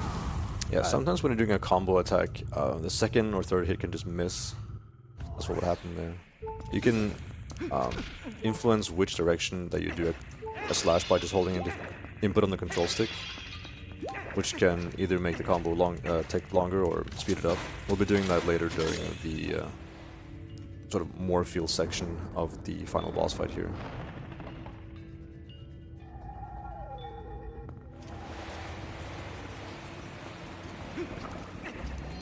dropping the soul there and then having it slowly go into the slot as you make your way closer to the stairs there. In the next room, we hold forward. The second room of the game where you're just holding forward. Previous one being the Sanctuary in Kakariko. Although you did a DF walk, so you went, you know, a bit fancy. Yeah, you can just hold forward and throw the soul right there, and it'll land in the spot. Nice and easy.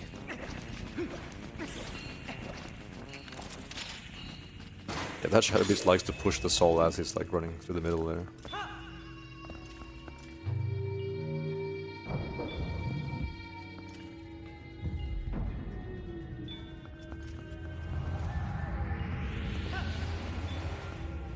It's sort of annoying, you can't skip that cutscene right away, you gotta wait like a full second, maybe like a second and a half before the skip option becomes available.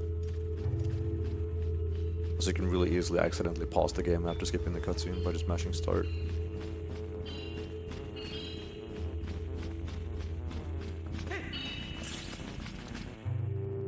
Some people like to target those keys with the boomerang to make sure that they don't hit you, but they hit you very rarely. Yeah, it's pretty rare for them to They hit. usually leave you alone. There's a one frame here where you can toss. You could either throw it, or you could drop it with either pulling out your sword, pulling out the claw shot, or pulling out the boomerang.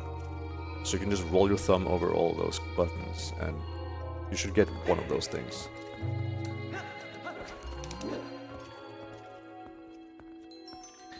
So that's the first half of Palace of Twilight done. The second half is a bit nicer, I feel. Still very linear, and also the second half is the same in every category, pretty much, except that- for a couple of LJAs that you can't do in glitchless. That guy's floating right there.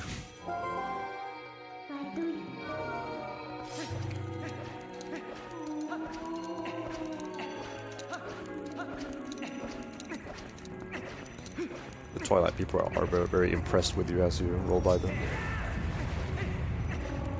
There is a possible soft luck you can do with one of those guys if you take one of the souls and throw it at them. Yeah. That's soft locks.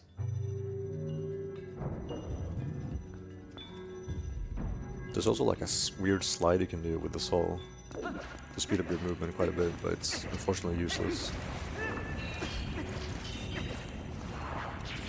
Yeah, you can almost skip a bunch of this dungeon with that, but just barely misses. Nice. They went into the slots really quickly there.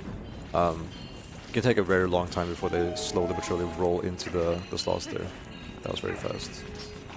Or they can miss the slots entirely if you aim poorly. Yeah. I really would have preferred to get that heart. Oh well, hopefully one of these Zant heads will drop one. Some out of bounds LJ there. Like, as long as the boomerang is either on higher ground than you or over a void plane, then you will get the speed up, like that sort of speed when doing a long jump attack. This dungeon is infamous for having lots of rupees instead of heart drops from all the pods.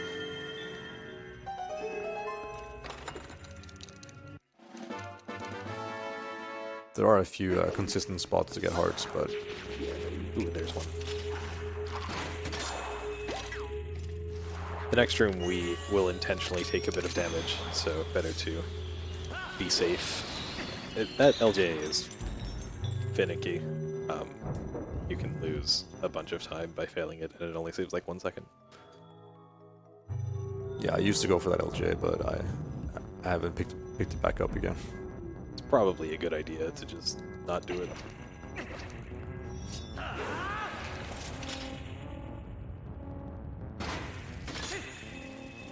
Precise claw shot there to skip one of the targets below. Making our way up here a little bit faster. And then to pass this shadow waterfall, you can either do a running slash or you can just roll at the right time. Yeah, you can just roll straight through it.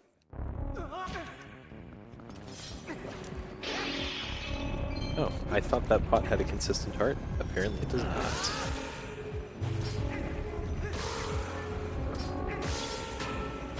Nice block. All the trumpet birds greeting you. There are a lot of card rocks in this area. Hitting all of them like I am does give a couple of frames of hit lag. It slows the game down just for a second. It's not terrible. No hearts. The LJ back. I'm just gonna take the platform back. Normally we would void out here, but I'm scared. Yeah, we definitely don't want a game over here.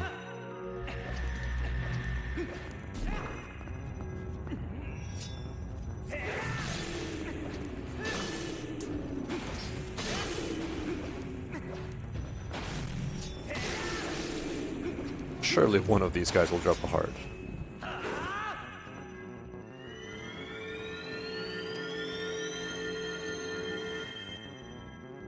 Though it's not too much of a danger now. In the next room, I shouldn't take any damage, and the room after that pretty consistently gives us some hearts. So in this room we'll be doing something known as early platform, which is just getting a precise cycle through the room. I will be calling Midna at the start of the room, which does something and makes it more lenient. I'm not sure what it does, but it is certainly more lenient. It pauses the top platform, but it does not pause the timer for the Shadow Beast to spawn here. So it gives you more leniency for the very top platform, early platform as we call it.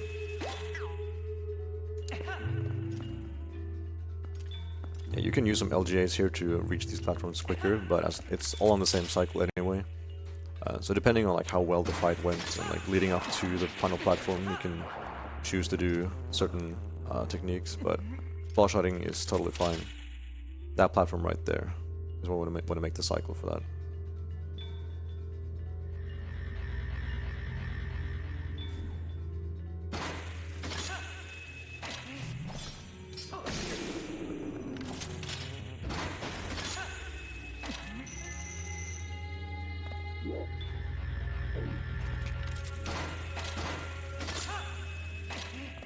It's a pretty good room. There is one more LJ I'll be doing to get to the end of the room a little bit quicker. The final small key. Not in the game, unfortunately. We will be getting some in the next dungeon as well.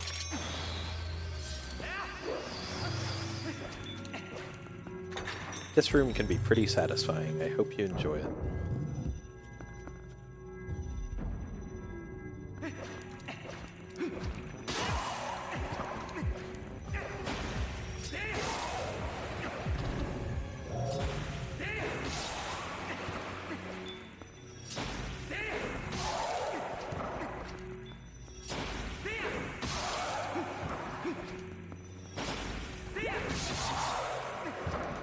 Ideally, we just want to get one hit lag on all of them, like that. And a red rupee, that is perfect RNG here. As I said, I need 10 rupees leaving this dungeon, so that's the quickest way to get them. Now we're entering probably the best boss fight in this game. Also has a banger theme. It's also quite scary, because like Anorakkis mentioned earlier, we don't have the Zora armor, which allows us to breathe underwater. And there's an underwater fight coming up. So we're going to do something to combat that. We have water bombs, so we can use that, a glitch with them that we used earlier in the run. Yeah, if I somehow manage to game over in the first 3 phases of this fight, which is not as hard as it might seem, I would have to do the entire dungeon again, and would definitely be overestimate. I don't think I should be overestimate with what we're doing now. No, you'll be fine.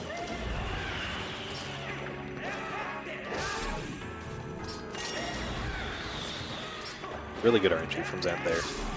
That was a pretty optimal forest temple phase. This is basically going through most of the fights in the game, boss fights, and also some mini-boss fights. This is the Dangoro fight from Goro Mines, the dungeon we did not even visit.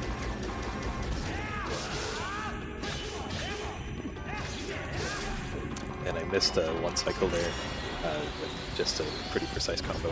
Get it. Yeah, probably just a frame off.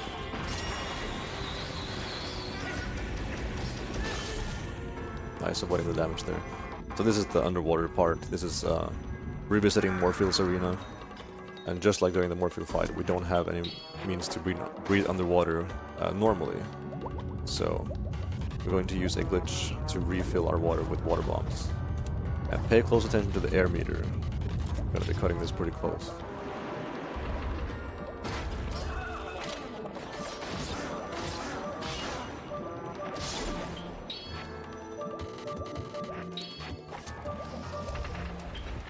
That's 1 out of 2.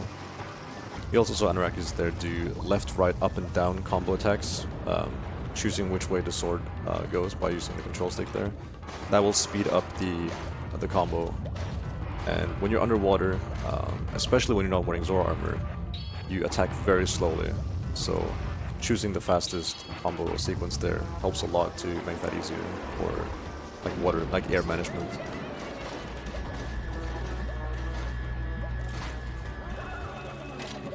And that's a pretty good Morphill phase. Nice.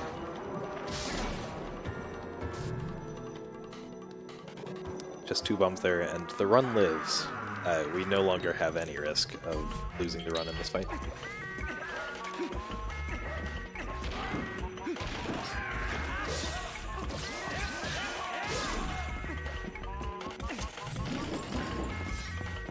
I'm surprised that missed. That looked good to me. Yeah, I probably should have done an extra roll there or something to get to the pillar faster. And this right here, this phase, is the only required use of ball and chain in the game. If it weren't for this, we wouldn't have to go to Snowpeak, which would be sad. Snowpeak's a cool dungeon. But we have no other way to damage this phase of Zant.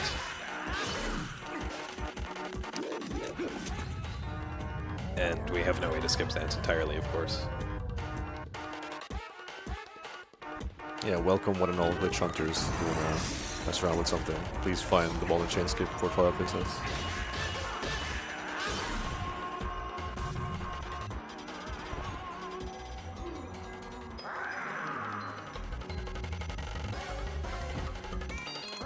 This final phase has a really cool strat.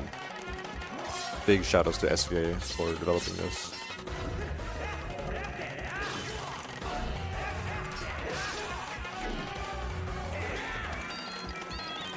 So make sure we hit him at the last hit of a combo attack. Nice. Very clean.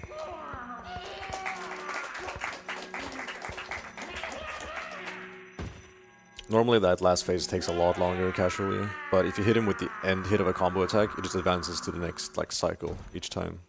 Yeah, when Skyran and I started running this game, we didn't know that cycle. We'd just do spin attacks for the entire thing, and that was so slow. Glad we have that cycle now. Yeah, it was... I think it was like sometime in 2014 he discovered it, so... Luckily we didn't have to wait too long, but we did get a lot of free quick spin practice in the meantime. Alright, just 1 dungeon left, Hyrule Castle itself, and I skipped the Castle Town portal, so I can't go directly there. I'll have to take a small detour my way. I turned to Wolf here to make these texts advance a little bit faster, and because we're going to need to be Wolf to warp anyway. Yeah, if Midna is on your back, then she will talk to you immediately, whereas if you're human, she'll pop out of your shadow playing an animation.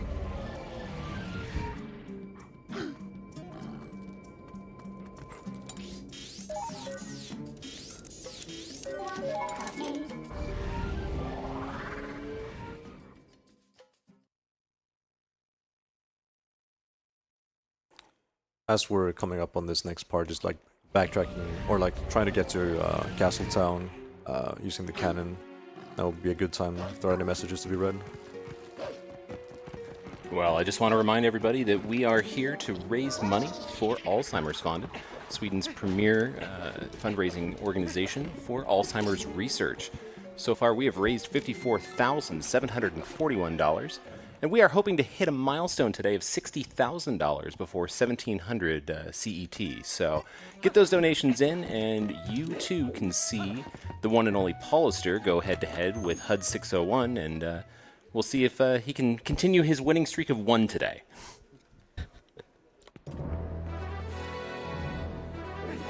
Thank you very much.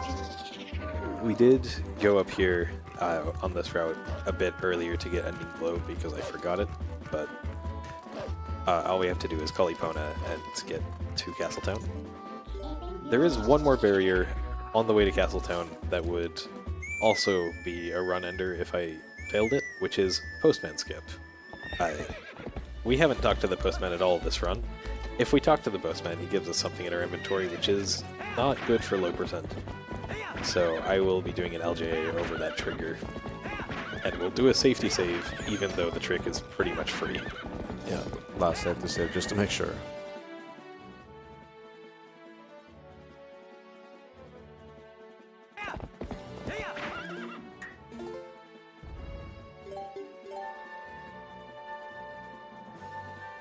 Look at that playtime. Very nice. You'll notice the Golden Wolf is still over there. That's because... I don't know why it's still over there. That is the Golden Wolf we got Ending Blow from, and it just respawns to give us another one if we want to go back. He just wants to give us a next hidden skill for free. There aren't many heroes of time passing by, you know? I did successfully skip the Postman there. No mail today. There's a cool little bonk you can do here as you hit the loading zone. I like to say that the run is truly valid if you hit it.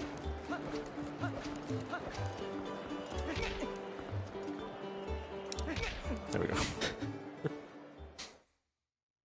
Not usually too far left there, but going too far right, you end up just in the loading zone, and it's sad.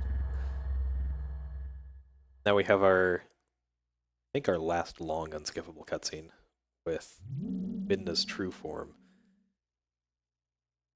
to break the barrier to Hyrule Castle. We've had a lot of theories over the years of ways you could skip this and go straight to Hyrule Castle, you know, akin to barrier skip in the Wind Waker. And every time something's popped up, some reason has stopped it from working. Hopefully, I don't even know. A lot of the community doesn't even want the barrier to be skipped, but it would be cool to see someday. Being able to skip half of the game, making this not the longest 3D Zelda. Yeah, we've grown very fond of all the dungeons and everything that N% does have to go through, so it would almost be a shame to find barrier skip at this point. It would be mostly a shame if early game was still exactly the same, and then you just do this. It's like, to me personally, I feel like the game really opens up halfway through, and that's where I have the most fun. And so if that gets skipped with barrier skip, then it's kind of like, oh, that's what's unfortunate. Yeah.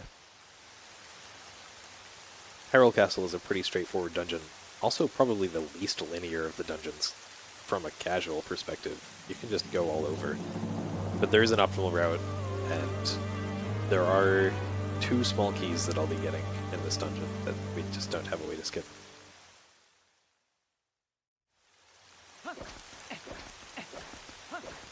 And I don't have bombs, so I'm going to be defeating some bokoblins with the ball and chain.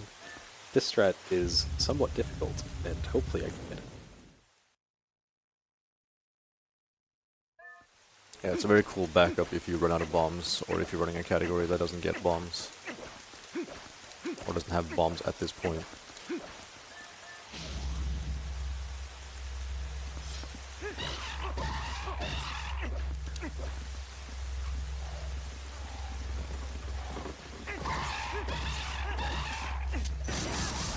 Almost perfect. Yeah, so you don't want to do... You might think to just use quick spins or jump attacks, because they do a lot of damage, but if you do that, then they get knocked down and they become invincible, and you gotta wait for them to go back up. Also, we do have barrier skip and TP, I just did it. Yep, there it is. Nice break slide. Now we're on to King Bulblin 4, the last King Bulblin fight in the game. My PB died in this fight. I think that was the first time I've ever lost. It was a sub 14 pace, and it was the only time I'd ever lost a run to King Bulblin 4. Yeah, it's hard. It deals a lot of damage. Nice, that's a perfect fight. Well, there is a way to one-cycle him, but I'm bad at clockwise quick spins, which are required to do that. I mean, nobody really goes for that one cycle anyway. I know of one person that would probably go for it. Zap? Yeah, Zach. No, I meant Zaf. Did Zach go for it? Yeah, he has a video from like way back in the day where he grinded this for like a full day. There's also a ball and chain strat there where if you... Is it 90 times you can hit him with the ball and chain? Yeah, 90. Yeah, that's a fun video I made. The ball and chain just doesn't do much damage to King Bulblin at all for some reason. Damage in this game is difficult to, like, it doesn't really make all that much sense. It depends. It's very situational. You would think that the ball and chain deals so much damage to him because it just deals a lot of damage to most other enemies, but not to King Bulblin.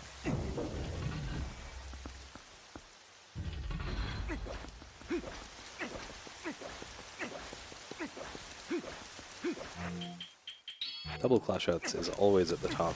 I don't know why I thought they were over on the side there. Another barrier skip coming up. This one is a bit more difficult as you gotta pause the game really quickly. Nice. That skips a pretty long fight actually, and there's a lot of lag. Once you defeat all the enemies, the lights get turned on in this area, making it lag quite a bit.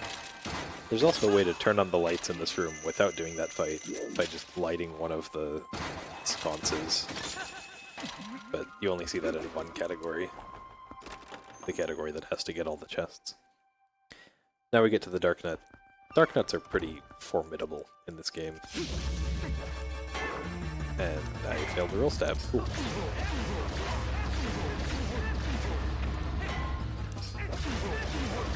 Hopefully I'll get a quick strat with the ball and chain here.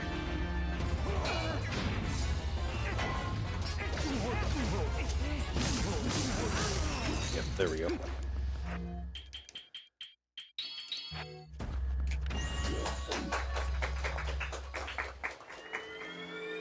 Yeah, pulling out the ball and chain there in time can be a bit tricky. And he also likes to push you around when you do that. His hitbox is a bit weird. I angled myself before that cutscene to be able to just throw the boomerang and get that platform to rise. Small time saver. Gonna be going for a slightly faster way to do this lantern puzzle. Saved like 1 second to do it this way. Which is not the intended solution to the puzzle, and I failed it. Yeah, it was discovered very recently that you can do it in that order. But it's not too easy. It's gonna make me do the whole thing again and probably get killed by Keats. Okay, there we go. Fortunately didn't run out of lantern oil there. I have run out of lantern oil there. That was a sad day.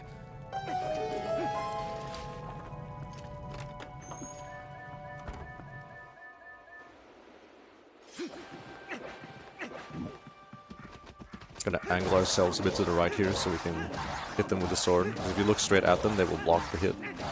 But if they're kind of off to the side like that, then they'll get hit. Yeah, only one hit blocked there. As long as you're not looking at the Dinalphus, you'll hit them every time. More shenanigans with the ball and chain coming up to speed up this next fight.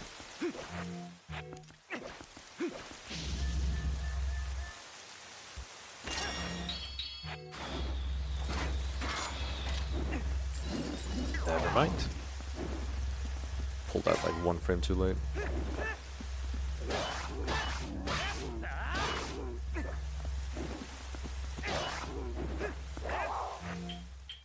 Fine. Maybe we It'll show up again, yeah.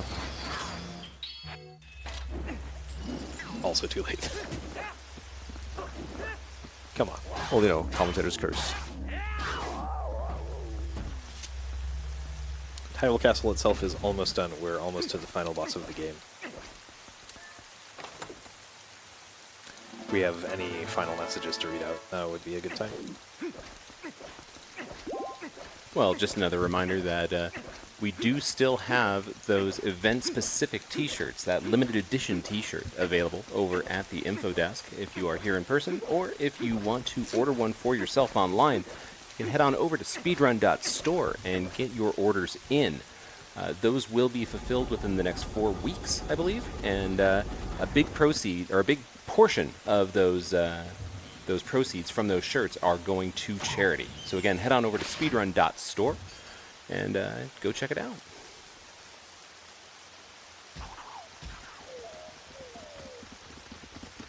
We would totally be able to take care of these enemies by ourselves, but the game wants to show us that the friends we met along the way are with us as well. We met, I think, just 2 of these people in this run. I don't know who the others are.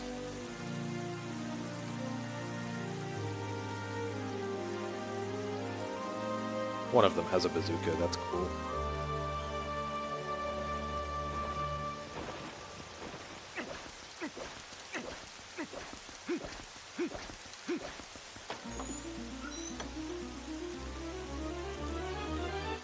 Yeah, there's no feasible way to skip that cutscene without cheats, unfortunately. Yeah, even if you like try to void out on the same frame that cutscene starts, it prioritizes the cutscene instead, and just warps you to the starting location.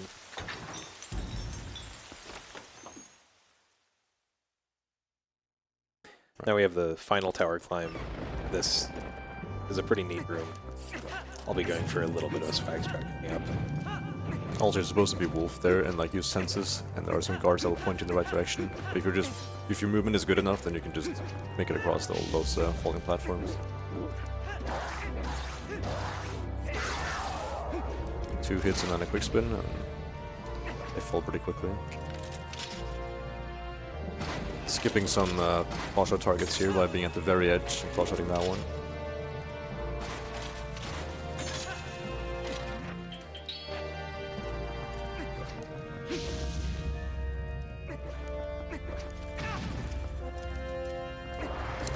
Nice.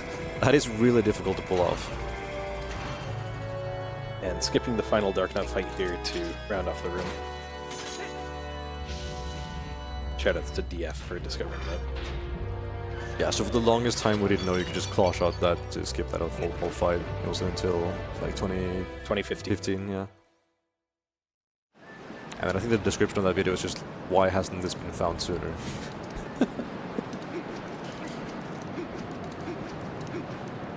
So now we're going up into the final fight itself.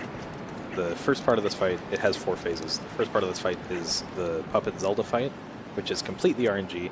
Optimally, we get 7 cycles. The worst anyone's seen is 17. So, let's see how it goes. And the worst thing that can happen is that the game can crash if you pull up the item wheel on a specific frame. Right there. When that text tries to display.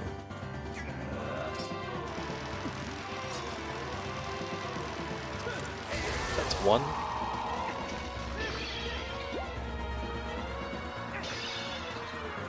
And some of these attacks are faster than others. We'll be looking for Zelda to swoop down on us like this, rather than do a triangle AoE attack.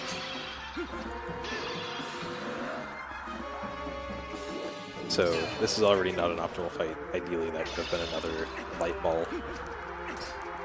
There's also the time in between the attacks, which is random as well, so... Yeah, ideally we would just get lightning ball whenever it's possible on the RNG cycle, and then charge attacks with very little downtime. Yeah, this is the slower attack. You look down here to reduce lag. If you look at that attack, you can lag the game a little bit.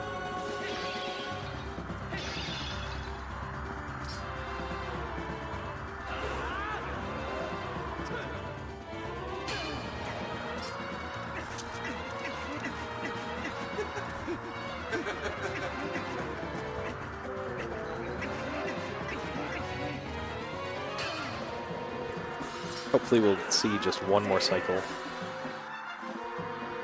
we'll be on to the next phase of the fight.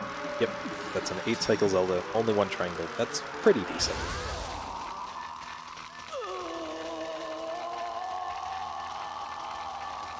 Coming up, we have Beast Ganon. And the beginning of the fight is pretty cool, because you avoid his attack immediately and throw the ball and chain. You could also use the bow and arrow, but we don't have that item.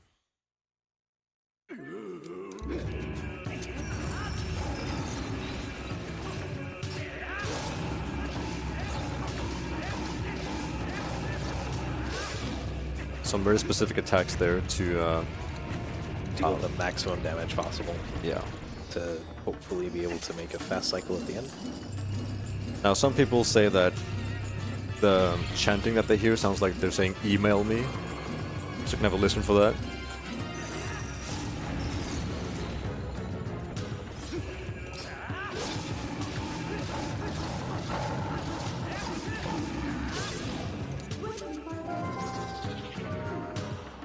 Nice camera there. We do have to turn into Wolf for the last phase, but hopefully he'll just instantly charge at us. There we go. Email.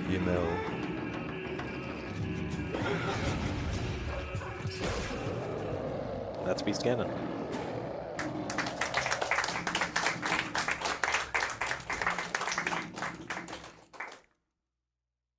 Where is the button? I don't know how to end my run right now. We have 2 phases left, about 2 minutes, and I don't know where the button to end the timer is. Oh boy! Alright, I'll tell you. Okay.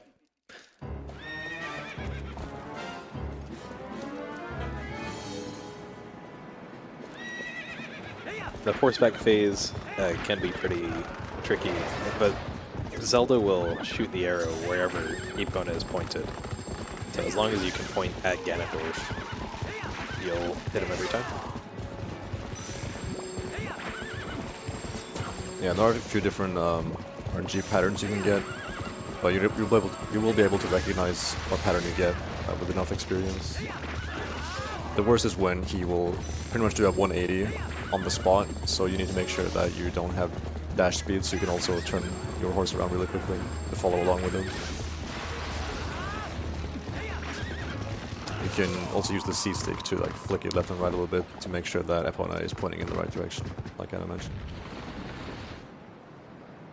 And now is the final showdown with Ganondorf. Casually, this will probably take a little while. He has a lot of health, but we have a trick up our sleeves.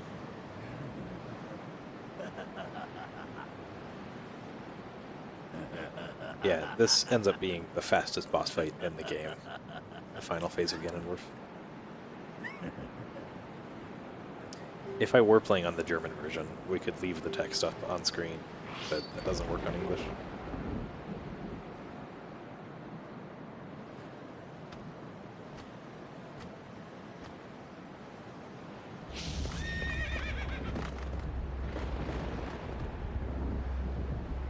If all goes well, it should be an 11.5 second fight.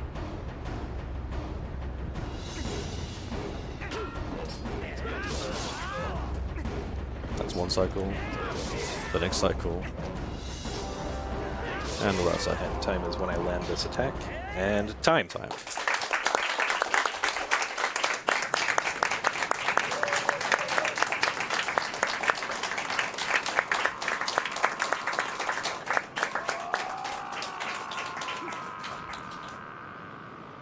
14:35. It's a long run. Pretty reasonable time for a marathon, though. Did take some things safe. And I believe, because I'm underestimated, I can go back and show Stalord skip again.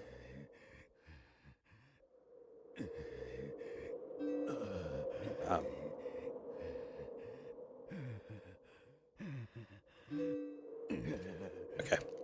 I will just try it a few times. We don't need to watch the credits.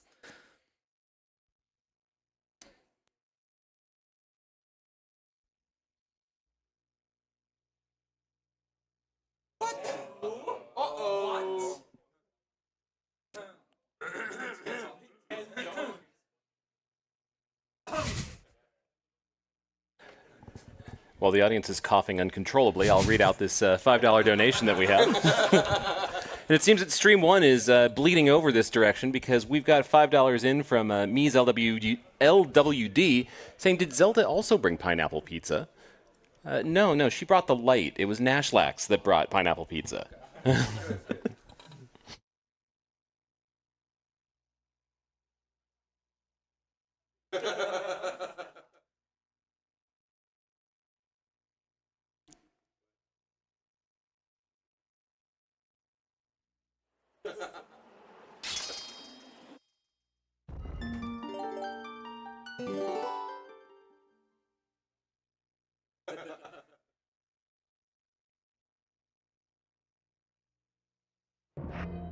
Yeah, just loading up.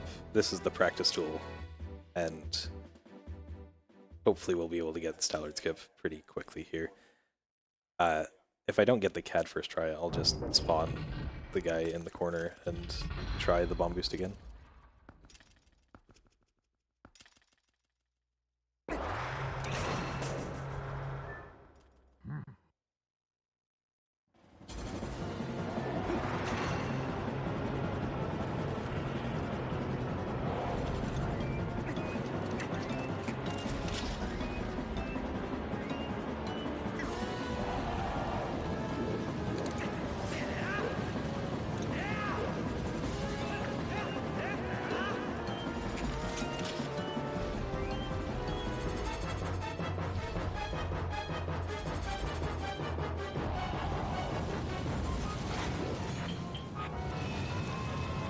That was not first try.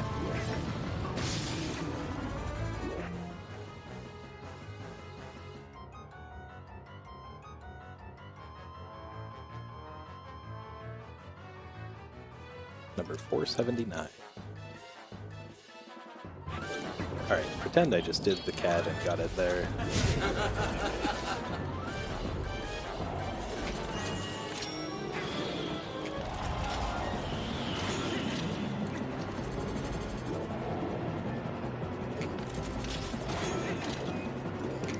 Flip back into that pillar, and now we have just the bomb boost to do. This is a 3-frame window, and precise on pretty much every front. Angle, position, and timing.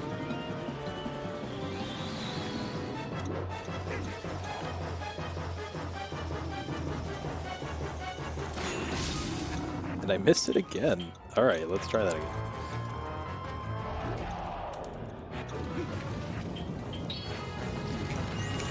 Yeah, this trick is very difficult, and I usually play on CRT. I don't know if I can make that excuse for this trick, but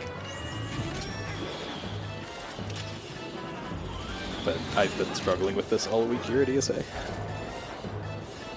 It's the jet lag, it's TV, you know.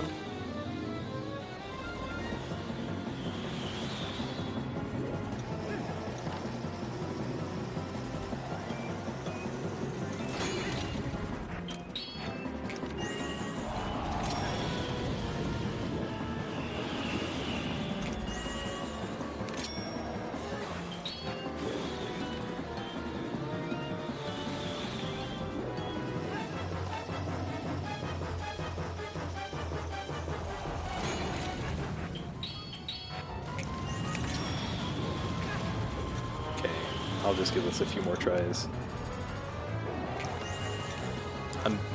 It's unfortunate that I wasn't able to showcase this in the run. It is a really cool trick.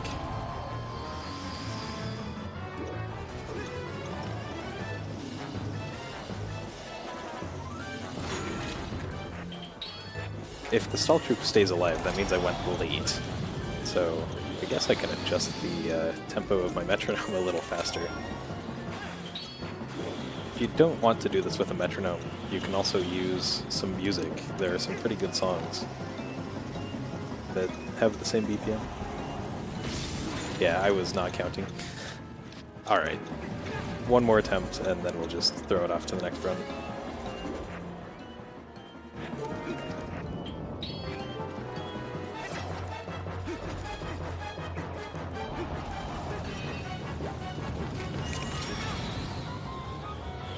Would really like to have full health.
Unfortunately, I won't be able to get the skip. It looks like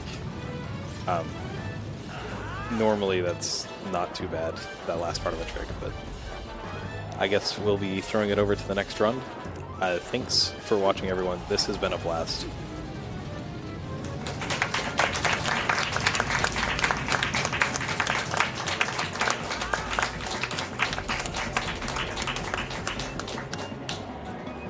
And thank you very much for this amazing showcase.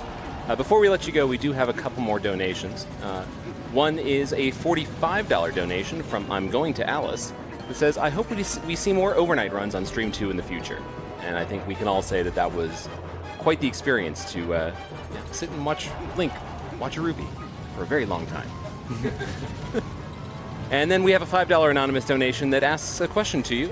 So how many items does low percent skip, and where can I follow the advancements of this run, since SRC only shows the time? So, low percent doesn't actually skip any items that any percent gets, except for the bomb bag. Any percent gets pretty much only the essential things. The notable things that we skip are, we skip a bunch of portals, and also a few small keys and 3 pos. Which is not a lot for a low percent run, but it results in this beast. Thanks for the donation. All right. Well, I think with that, we will toss it over to the intermission. And when we come back, we are going to have some Final Fantasy IX. So stick around.